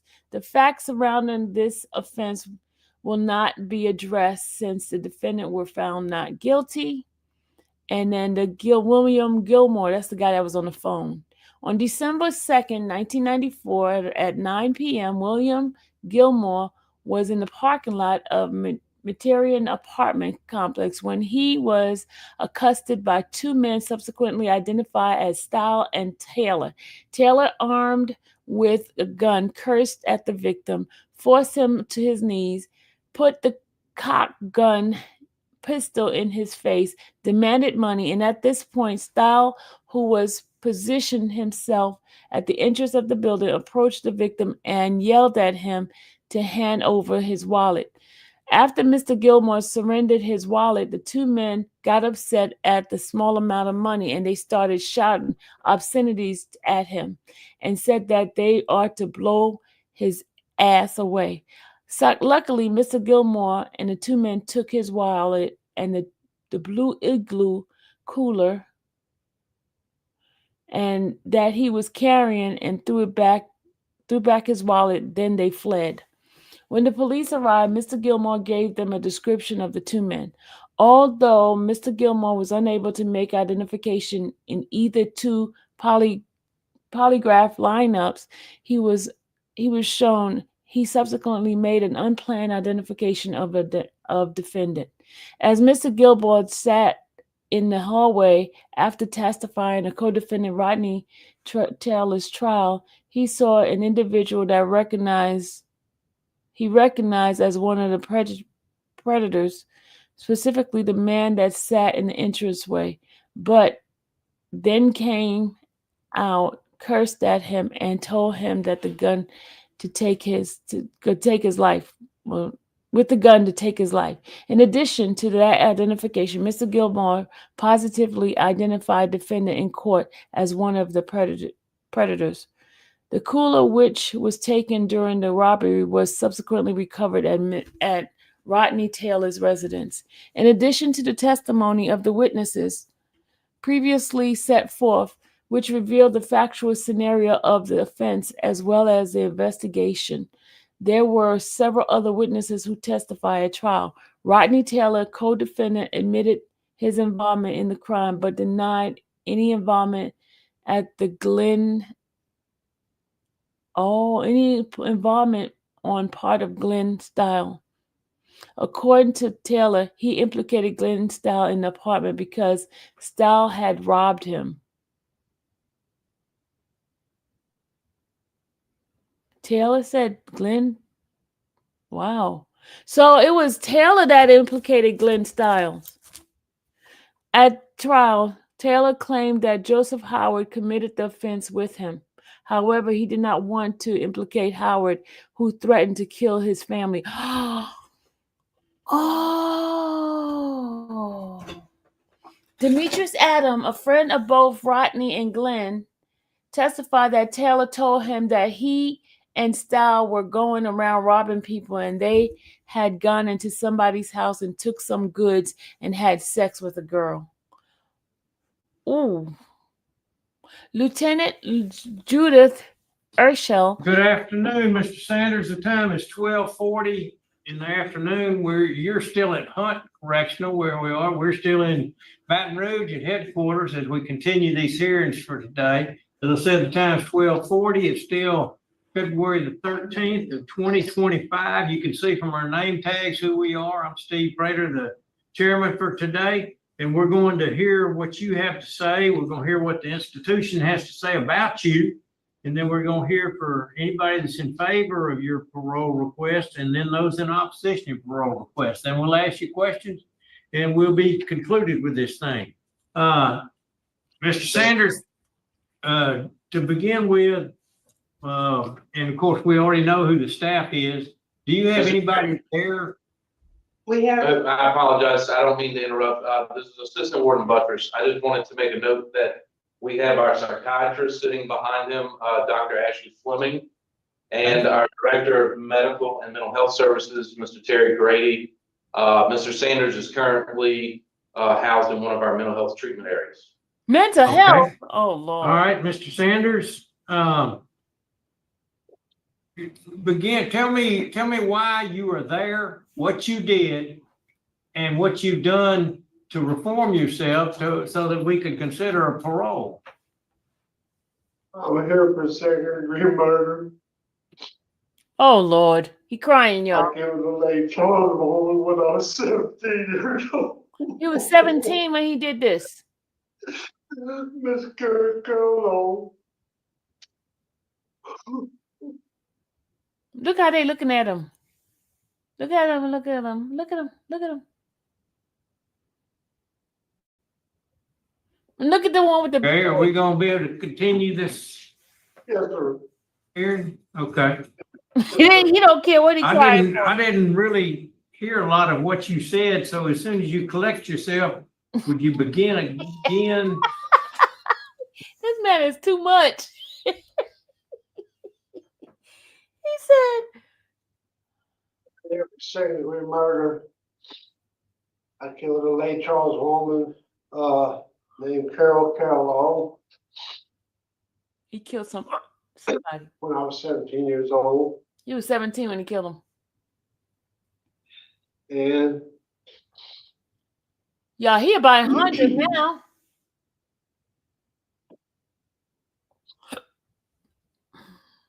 I'm extremely remorseful for what I did.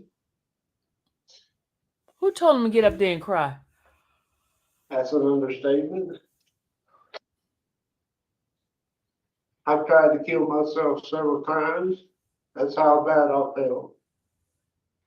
I didn't feel like I deserved to live, and I probably didn't. So why you want to get parole then if you don't feel you don't deserve to live? And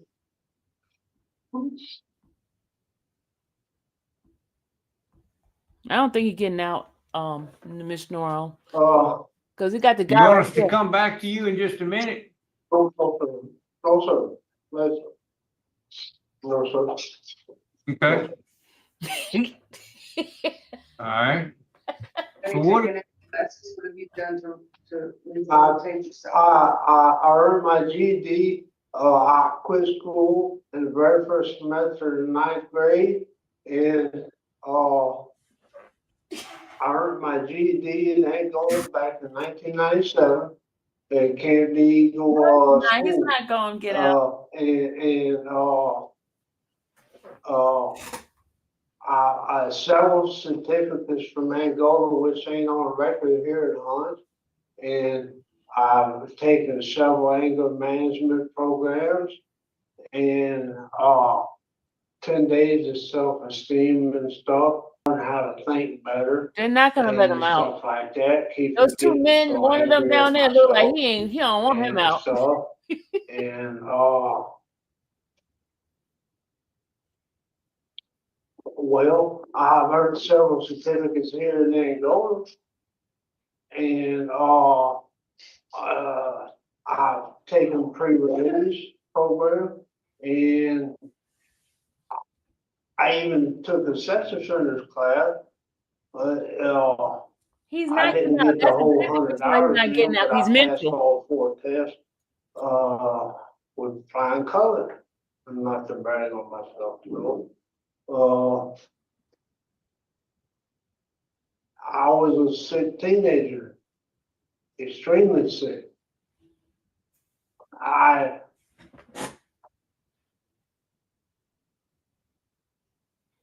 He ain't getting had out. full intentions of raping that woman. He raped somebody I got too. to the apartment.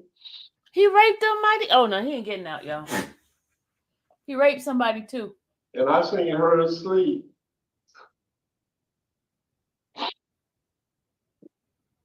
I didn't know what to do. And that was He raped him. my first time, you know, and I got something to knock her unconscious. I was scared. She was asleep. And there was an old time heavy porcelain commode top thing. And I got it and I raised it on my head like, he smashed and I had a lot of pent up anger inside of me. And I closed my eyes and I came crashing down. Dang! He smashed And I hit her. her. It didn't knock her unconscious. She was already asleep. I was wrong. I was so wrong. I wanted to rape that woman. I was so wrong. God.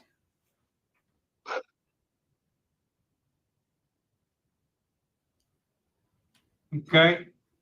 So He ain't getting out. you killed her with a commode tank top. Did you keep saying you? You keep saying you wanted to rape. Did you rape her after you killed her? No, no, sir. I did not rape that woman. No, sir. Okay. I killed her. I did it. I hit her too hard. It did knock her unconscious. She woke up screaming. Oh, she didn't die. I didn't know what to do. I panicked. I kept hitting her and hitting her. I killed her. He kept hitting her and hitting her. So he, dude, Okay.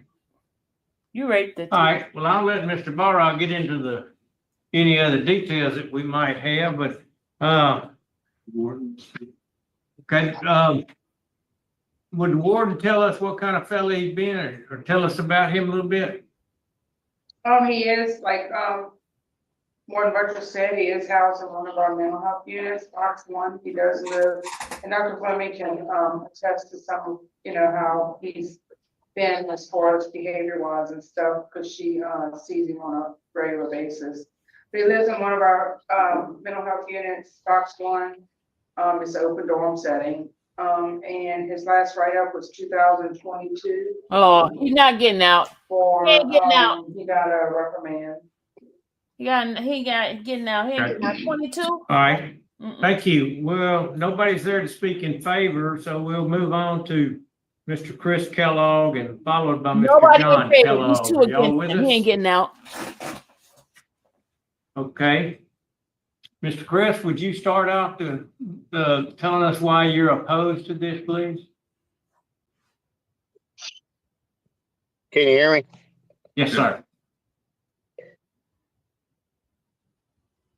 What Mr. Sanders don't realize is that we found our mom that next morning.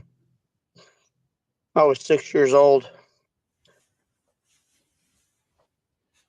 We found her naked in the floor because, yes, he did rape her. Told y'all he raped her. Found his wallet on the floor. Found his comb laying there. Found the pillow where he had straightened up the room. We ran door to door, beating on the neighbors' doors, trying to get somebody to wake up. They finally both woke up at the same time on the two different sides of the house.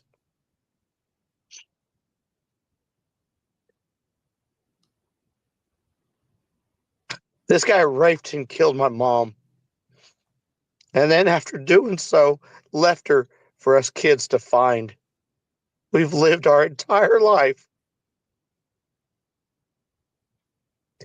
dealing with the fact of finding our mother laying there naked in the floor. Laying there dead, shaking her foot. I still remember I grabbed her right foot and shook her and said, "Mom, Mom, Mom." She didn't wake up. I still remember the first one that came out was the left door. They invited us in. They gave us a Coke. The person at the right door came over and gave us a blanket. The police took us out to eat for the first time in our life. We had never went out to eat. We'd always ate at home. Wow. He took our mom. Oh. He took my grandma's daughter. He took my kids' grandparents, grandma, away. My kids will never know their grandma. Ever. And you know what? I've sat back and I thought, I wonder how his parents are doing because I'm a dad. And if my kids ever killed somebody, how would I ever live with that knowing I raised that kid? Yeah, this is He took our mom from us. He don't ever deserve to be out. He took my aunt's sister away. My aunt didn't know how to ever handle it. And she bore the guilt because she left that night. She went on a date. And he chose that night when she went on a date to kill my mom. She took that guilt with her the entire time.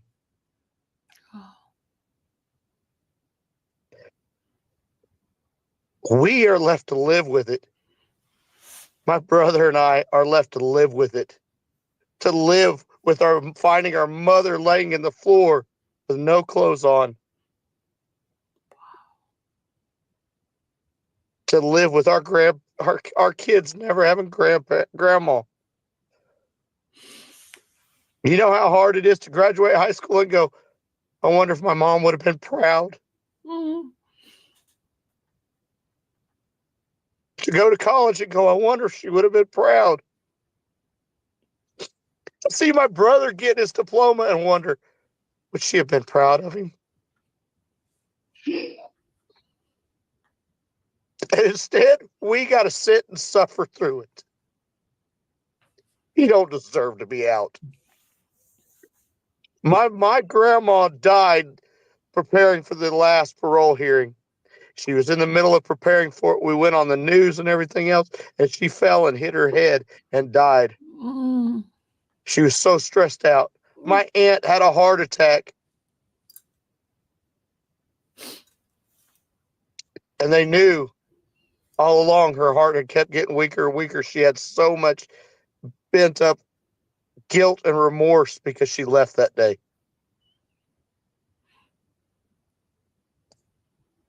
You didn't just take one person, dude. You took my whole family. Okay.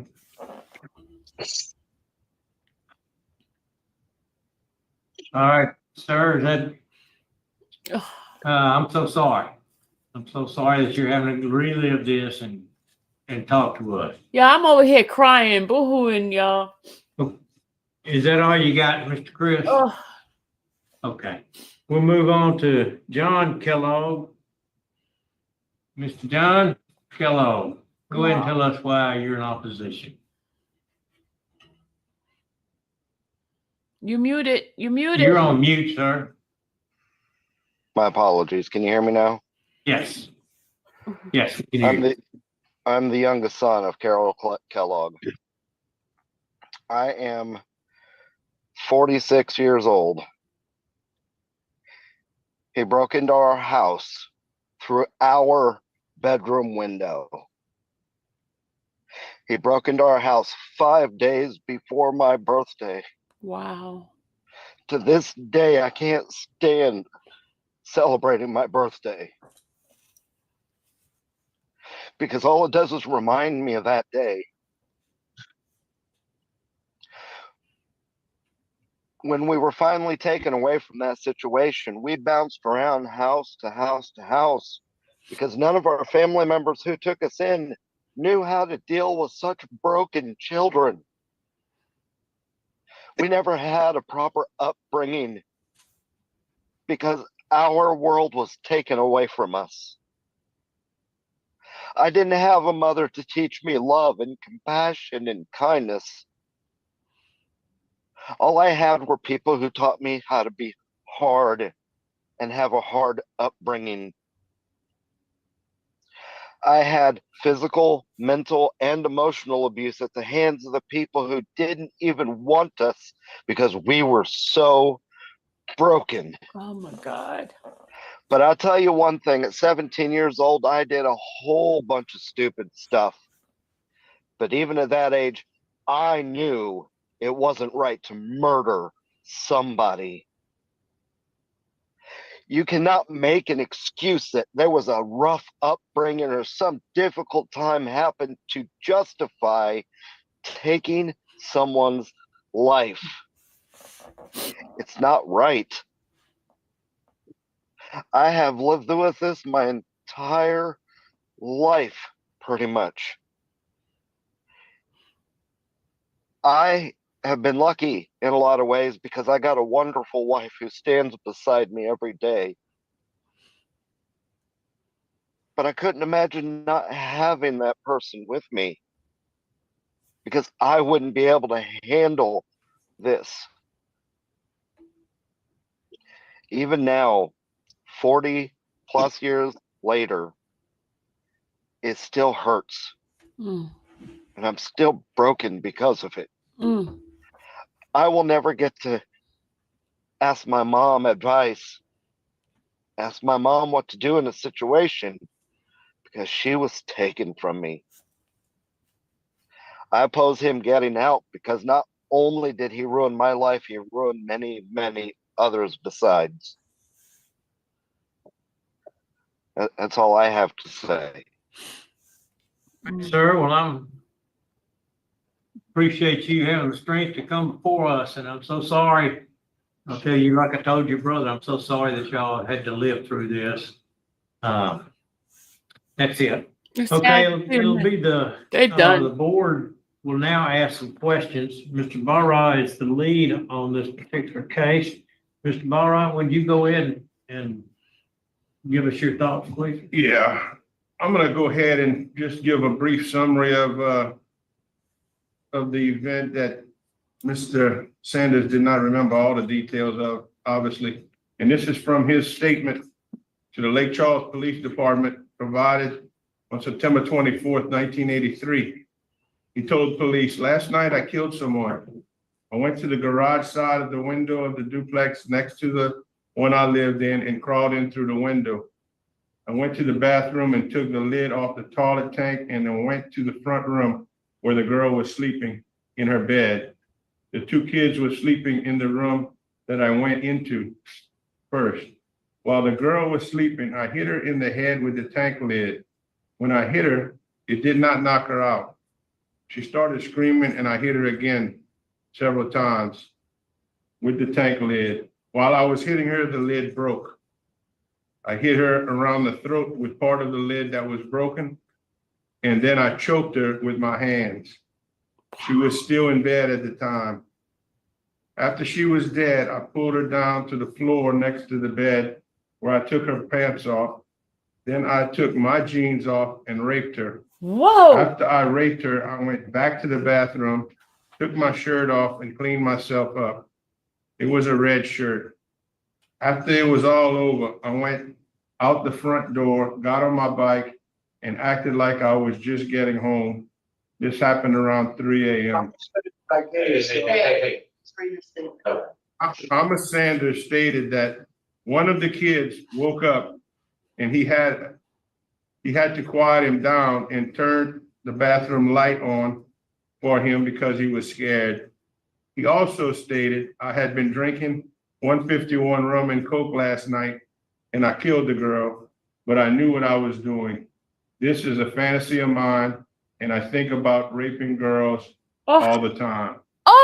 That was the statement to the Lake Charles Police Department on September 24th, 1983, the day of the murder. Do you have anything to say about that now?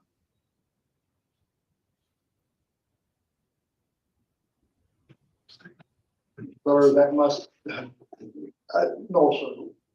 Yes, that's the only question I had. I don't have any questions. Okay, I think we're. He got something to say. He got something to say. He got something to say. Yes, sir.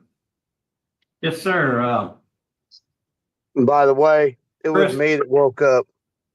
Okay. It was me that woke up. He told me he was a friend of my mom's and to go back to bed. Okay. All right, sir. I think we're prepared to vote. I'm sorry you had to He ain't listen to all getting that. out. He ain't getting out. But it was necessary. I think we're prepared to vote. Mr. Barra, you're the first vote. Yeah. I vote to oppose the denied parole due to the extreme heinous and violent nature of this crime and murder, the strong opposition from the victim's family, the strong opposition from the sheriff's office, the DA, the chief of police, and the attorney general. Okay. I concur with Mr. Boris. And I concur with Mr. Barr. So your parole has been denied today. The time is 1:01. I told you, Miss New Orleans. he wasn't Signing getting out from Hunt. Hunt, thank y'all very much for accommodating us for so Look, long. look how he walked out. Look, Assistant he Warden, mad. thank He mad. You saw that? You saw that? Look how mad. Look how mad he was and walk out. You saw how he walked out. He didn't even let the man finish. He walked out. Oh my God. And he forgot all of that. He said he didn't rape her. I knew he raped her.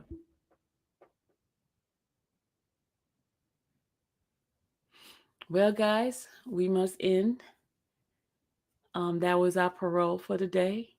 Yeah, he was mad. He was very, very mad. Imagine he's in the mental part, and then he said that was his fantasy of doing that. That means he's not well. He's gonna come back out here and do that stuff again.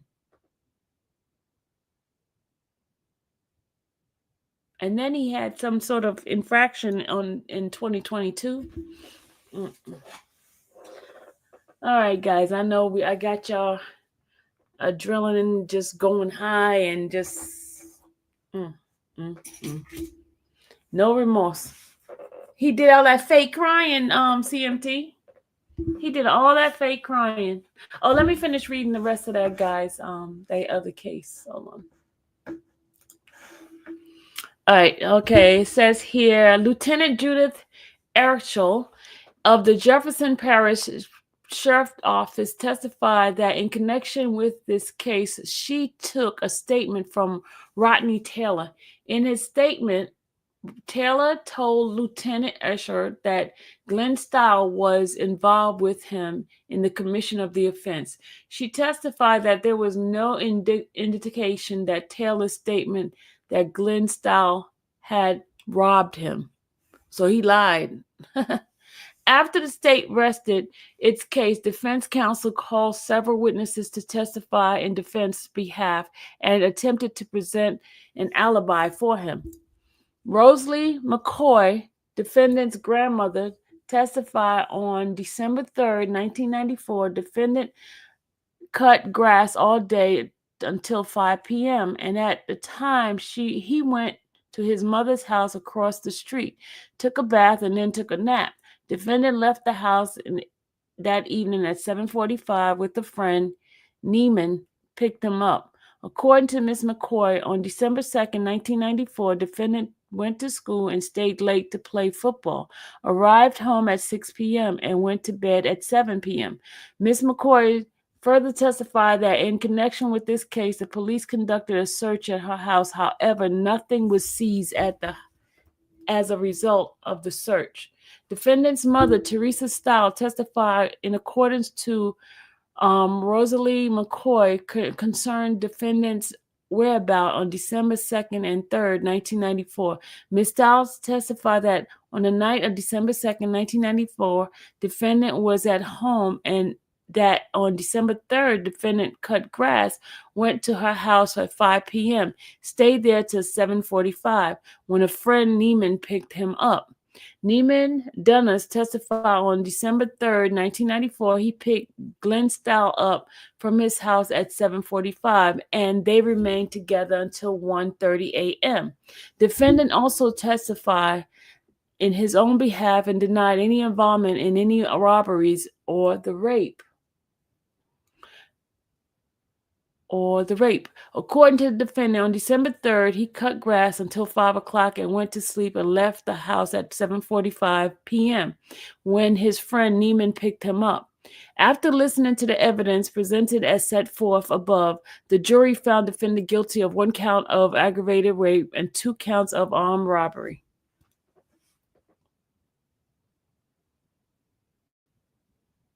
Okay, that was it, y'all.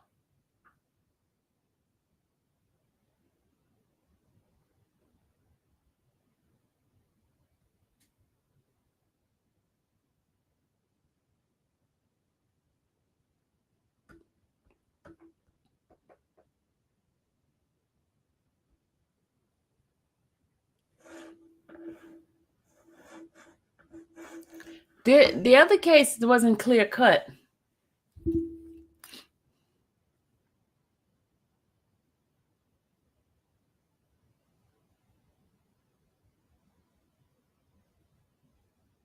So if I told you, Miss New Orleans, that he was going to be found denied, that he was going to be denied because he was, come on, you could tell he was lying when he started crying. When he started crying, doing all that boo-hooing, you know the dude was lying.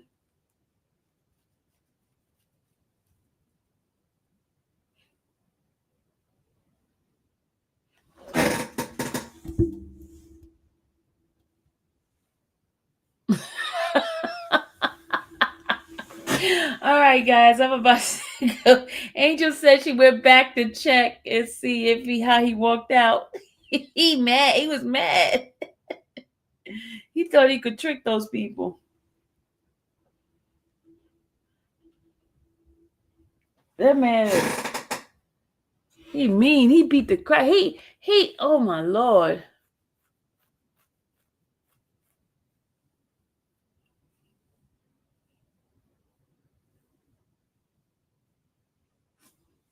No, but Miss New Orleans, where you could tell he was lying the way he was crying. And then act like he couldn't understand what he was saying. And he was just mumbling up his word. Come on, he was crooked.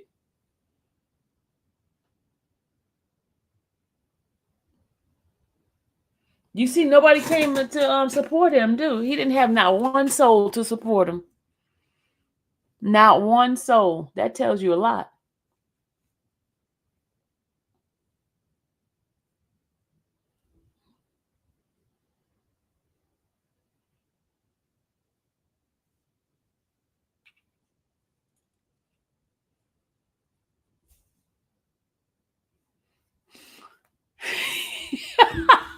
Yeah, Angel, you saw how the panel was tell him, like, look, come on, hurry up. Do you want? And he was like, no.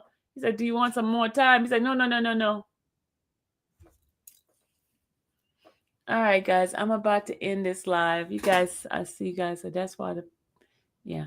All right, guys, I'll see you guys later. Let me do the birthday song to Rosie's granddaughter, Lala. Her birthday is on February 16th. So we're going to say happy birthday to Lala. And we're going to play the birthday song for her and everybody else in February. Happy birthday, February babies. February babies are extra special because they bring even more light to this time of year. Happy birthday to February babies who make the winter months a little brighter.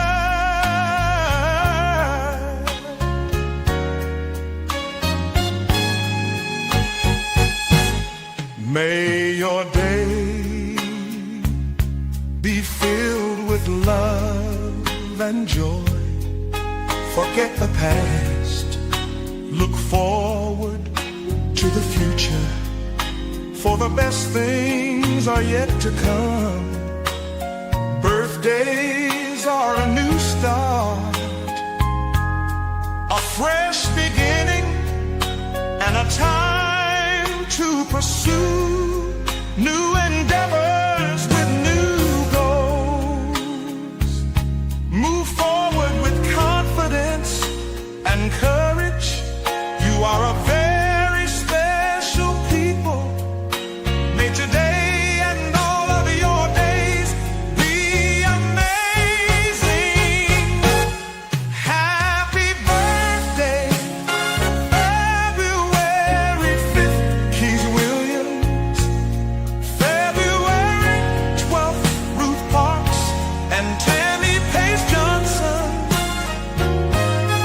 February 10th, Haley. February 17th, Steph Lavonna 217.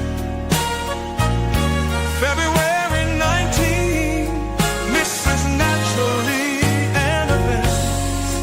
February 20th, infamous Sylvia and Kayla Bumpus Jackson. February 26th, Genuine Jewel.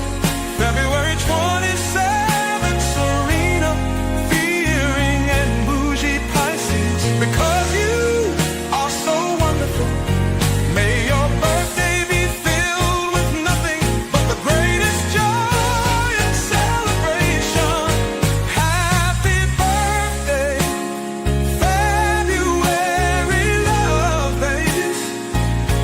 I hope you have a fantastic day celebrating your special day. You deserve a birthday that's full of laughter and delicious treats. February love babies, God bless you. Happy birthday, February 5th, Keith Williams. February 12th, Ruth Parks and Tammy Pace Johnson. February 15th, Haley.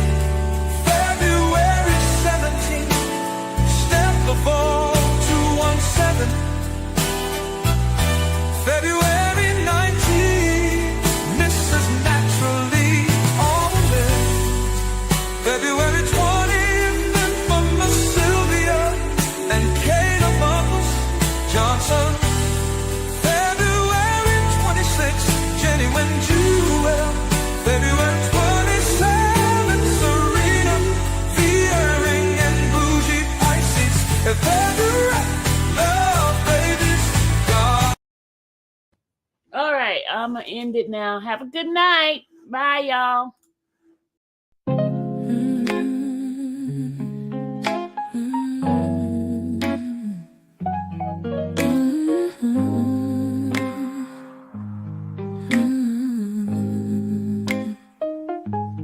Thank you for watching the infamous Sylvia channel, where laughter and fun make up our panel. Together we build this digital spree. We appreciate you and our growing family. With mods by our side and chat flowing free in this online space. It's just just you and me, we laugh until tears roll down like the rain. In this virtual world, you ease all my pains. We're a family, not just a show. Every click and comment makes us grow. Minds in check, keeping the vibe so right. Together we shine like stars in the night.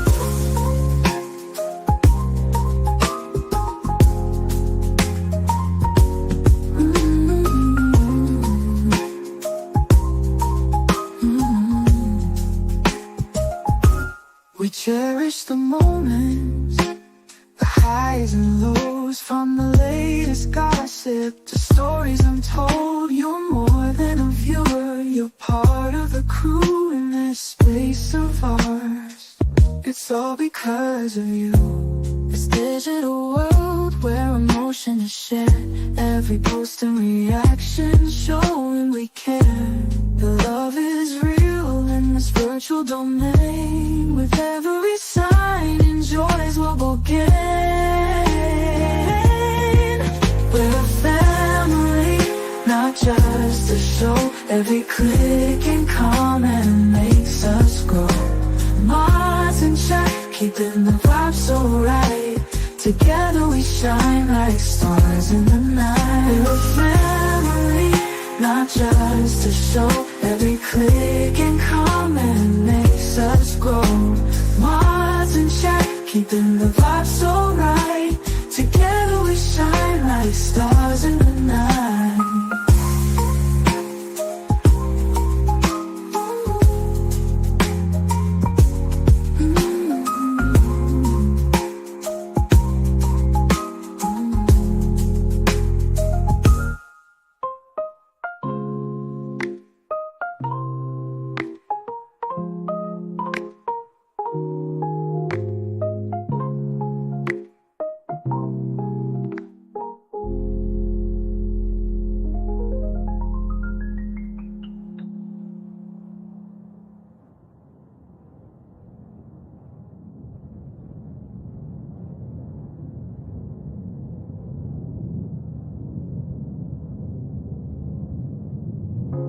This digital world where emotion is shared, every post and reaction showing we care.